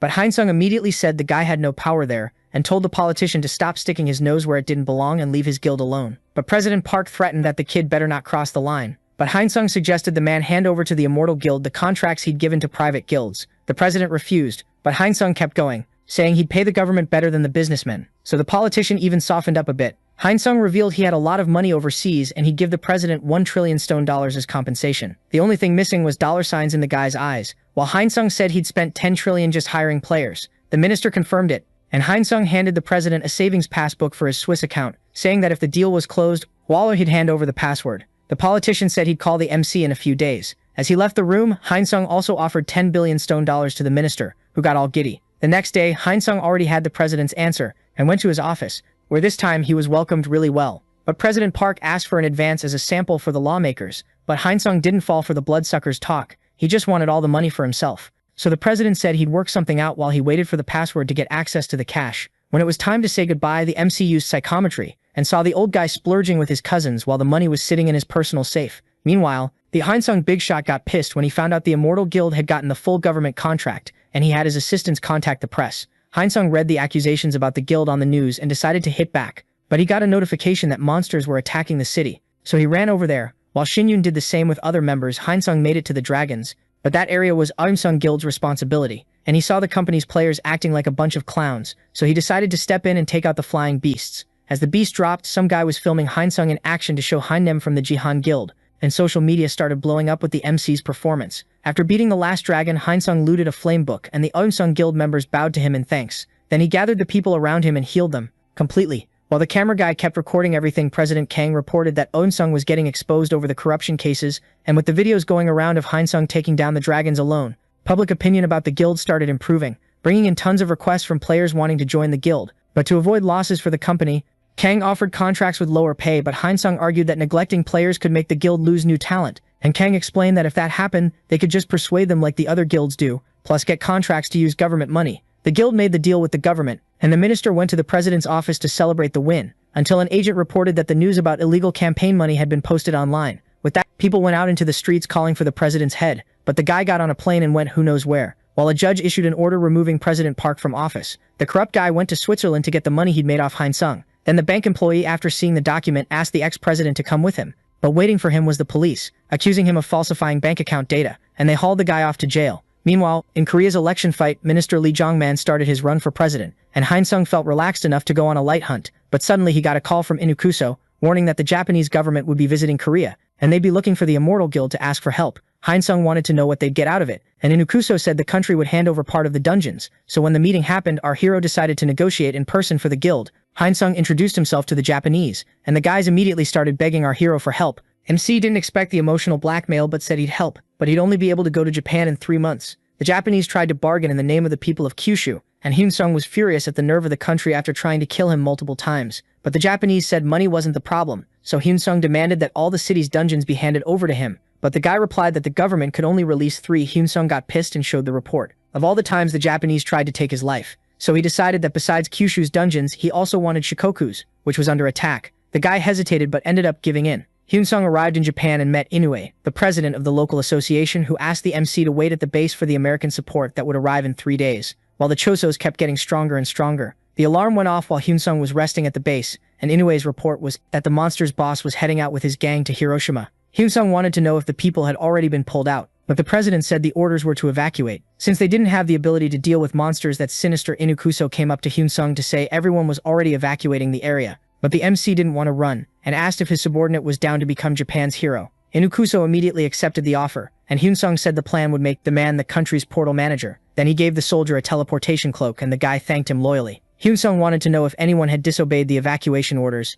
and Inukuso said one of the soldiers was trapped at the site. So the MC asked him to free the man, explaining that live broadcasts would bring visibility, so the guy's job would be to film them in action. Inukuso went to talk to the guy who, even though he was a healer, accepted the filmmaker role. The guy started filming and the hero duo headed toward the 10,000 monsters to save Japan. The Chozos noticed the heroes and the battle began. Both Hyeonsung and Inukuso used their skills to take out as many as they could, while the healer filmed and narrated, "You're the real deal for sure," and a rain of flaming monsters lit up the sky. Hyeonsung liked the light effects while the system updated his status with 5,000 more monsters added to the tally. The Chozo leader got furious and charged at our hero, who dodged and landed a powerful counterattack, but the beast deflected the power with his magic spear. Hyeonsung tried to push forward again and got electrocuted by the monster so hard it broke his armor. The fight got so insane with the shocks and explosions that the live viewers could barely see the challengers moving. Suddenly the Chozo soldiers went after the healer filmmaker, but Inukuso showed up so the show wouldn't die. The guy kept filming and people wanted to know who that was. The one quickly wiping out enemies, and even under pressure the healer said it was the team leader, Inukuso, who didn't follow the orders to abandon the population, being the only Japanese on the battlefield, to the nation's pride. But the monsters kept attacking and Inukuso didn't back down. Meanwhile, Hyeonsung tried in several ways to hit the golden flyer. The prime minister watched the live stream, stunned, until he found out Inukuso was the leader of the intel group. So he said that at the end of the battle he would appoint him president of the association. One of the agents commented that Inukuso was going to become Japan's hero, and not to lose the spotlight, the prime minister ordered them to announce the government's support for the players from the start. After some time fighting, Hyeonsung had already defeated 10,000 flyers, and with that he got a bunch of rewards, boosting his stats. The boss also gathered his power and went in for the attack. Hyeonsung counterattacked, but the beast, feeling the hero's power, decided to retreat, showing the MC he was smart, but Hyunsung used all his speed to chase the monster, and using teleportation, he stabbed the boss, who didn't even see where the hit came from. His blade started absorbing the golden Chozo's power, and when everything exploded, the camera didn't miss a single detail. The beast dropped down lifeless, and Hyunsung watched, panting, while the live chat commented excitedly, wanting to know who the heroes were that saved Japan. Healer Kimura ended the live stream, and Inakuso praised the man's work. Hyunsung walked up to the monster to claim his reward, and found the monster's flying cape, which he thought was awesome. So he put on the cape and noticed, with the skill book, that he still hadn't reached mythic rank. Inakuso and Kimura came up to Hyunsung until a helicopter arrived with Japan's top brass, who named Hyunsung the hero who saved Japan. But the MC said they should congratulate Inakuso, and the association president did just that. Then the prime minister in front of the cameras also bowed to the heroes, and Hyunsung, realizing the politician just wanted the spotlight, mentally ordered Inakuso to step in front of the cameras. The player walked up to the politician, pulling the honors toward himself, and the minister thanked Inakuso for accepting the difficult mission. When Hyunsung heard the word mission, he got really pissed, especially with the media praising the government that had nothing to do with the battle, so he told Inakuso to play along, while the minister kept spewing nonsense in front of everyone. The next day there was a celebration, with a parade and everything, and Hyunsung met with the prime minister in his office, who asked the MC to confirm he fought for the government, and also to leave out the country's plans to abandon the city of Hiroshima to the monsters. Hyunsung agreed to keep it secret, but wanted to know what he'd get out of it. The minister said he had nothing else to offer besides the dungeons, so our hero threatened to go to the press and drop a few messages, with no way out. The mustache guy asked what the demands were. Hyunsung joked that he didn't want much, just a tax exemption on the dungeons that would be granted to him, with no tricks in the contract, and the whole island of Kyushu for himself. Places with dimensional portals are always really valuable, and Hyunsung, knowing that, said he also wanted all the rewards obtained for himself. The minister reminded him that Inakuso also had his share in destroying the monsters, and our MC took the chance to ask what Japan would do for the country's hero. The minister said he would make him president of the association, but Hyunsung said he wanted his subordinate in the position of Minister of Dimensional Portals. The minister trembled and replied that he couldn't decide that kind of situation on his own, but our hero knew the man would find a way to make it happen. When Hyunsung returned to Korea, he wasn't expecting a bunch of reporters waiting for him, so he put on a disguise, but it looked like it wasn't working until he noticed two presidential candidates coming up and congratulating him on his success in Japan. So, not wanting to give politicians any spotlight, he left without ceremony, and he thanked Shin Yun for helping him escape those hyenas on the way. Hyunsung talked about the fight against Chozo, and the pistol girl wanted to know why the guy was always looking for trouble. Hyunsung saw Shin Yun have the same reaction as his family, and he liked knowing his partner worried about him too. Back at the guild, Master Kang said they'd received lots of offers from investors, but Hyunsung told him to reject them all. Kang went on to say they'd also gotten requests from players all over the world, and in that case Hyunsung said to accept them all, because the plan was to open branches overseas. US politicians couldn't understand how China was investing so much money in the Immortal Guild, and they talked about Ma Bun-sok, the country's #1, who when he came to power made an official apology for the attempted assassination of player Hyunsung and his family, on top of making an investment of 30 trillion stone dollars in the players' guild. So the US president ordered them to release 100 trillion to our hero. The ambassador met our MC, who was shocked by the amount being offered, but he knew Americans didn't do anything for nothing, so he wanted to know what the terms were, and the ambassador said the player should stay in the United States as long as possible. Hyunsung replied that he wasn't willing to move, so the big shot said they were ready for that, because there was a player named Sarah with the ability to travel huge distances, who could bridge Hyunsung between the two countries in the blink of an eye. The MC was tempted because it was a skill that cost around 10 billion points, and so he accepted the offer, but with one condition: Hyunsung asked to be paid in skill books, and for the United States to never ask for the investment back. The ambassador, who just laughed and agreed with everything, shook our hero's hand and the deal was sealed. 3 months later, Hyunsung was hunting with Lucia in a dungeon full of minotaurs. Later, our MC started learning skill books, and he was intrigued because even with so much progress, he couldn't reach mythic rank. American politicians kept talking and decided to find someone who could get strong like Hyunsung in the country, but the president insisted again that he wanted the Korean all to himself.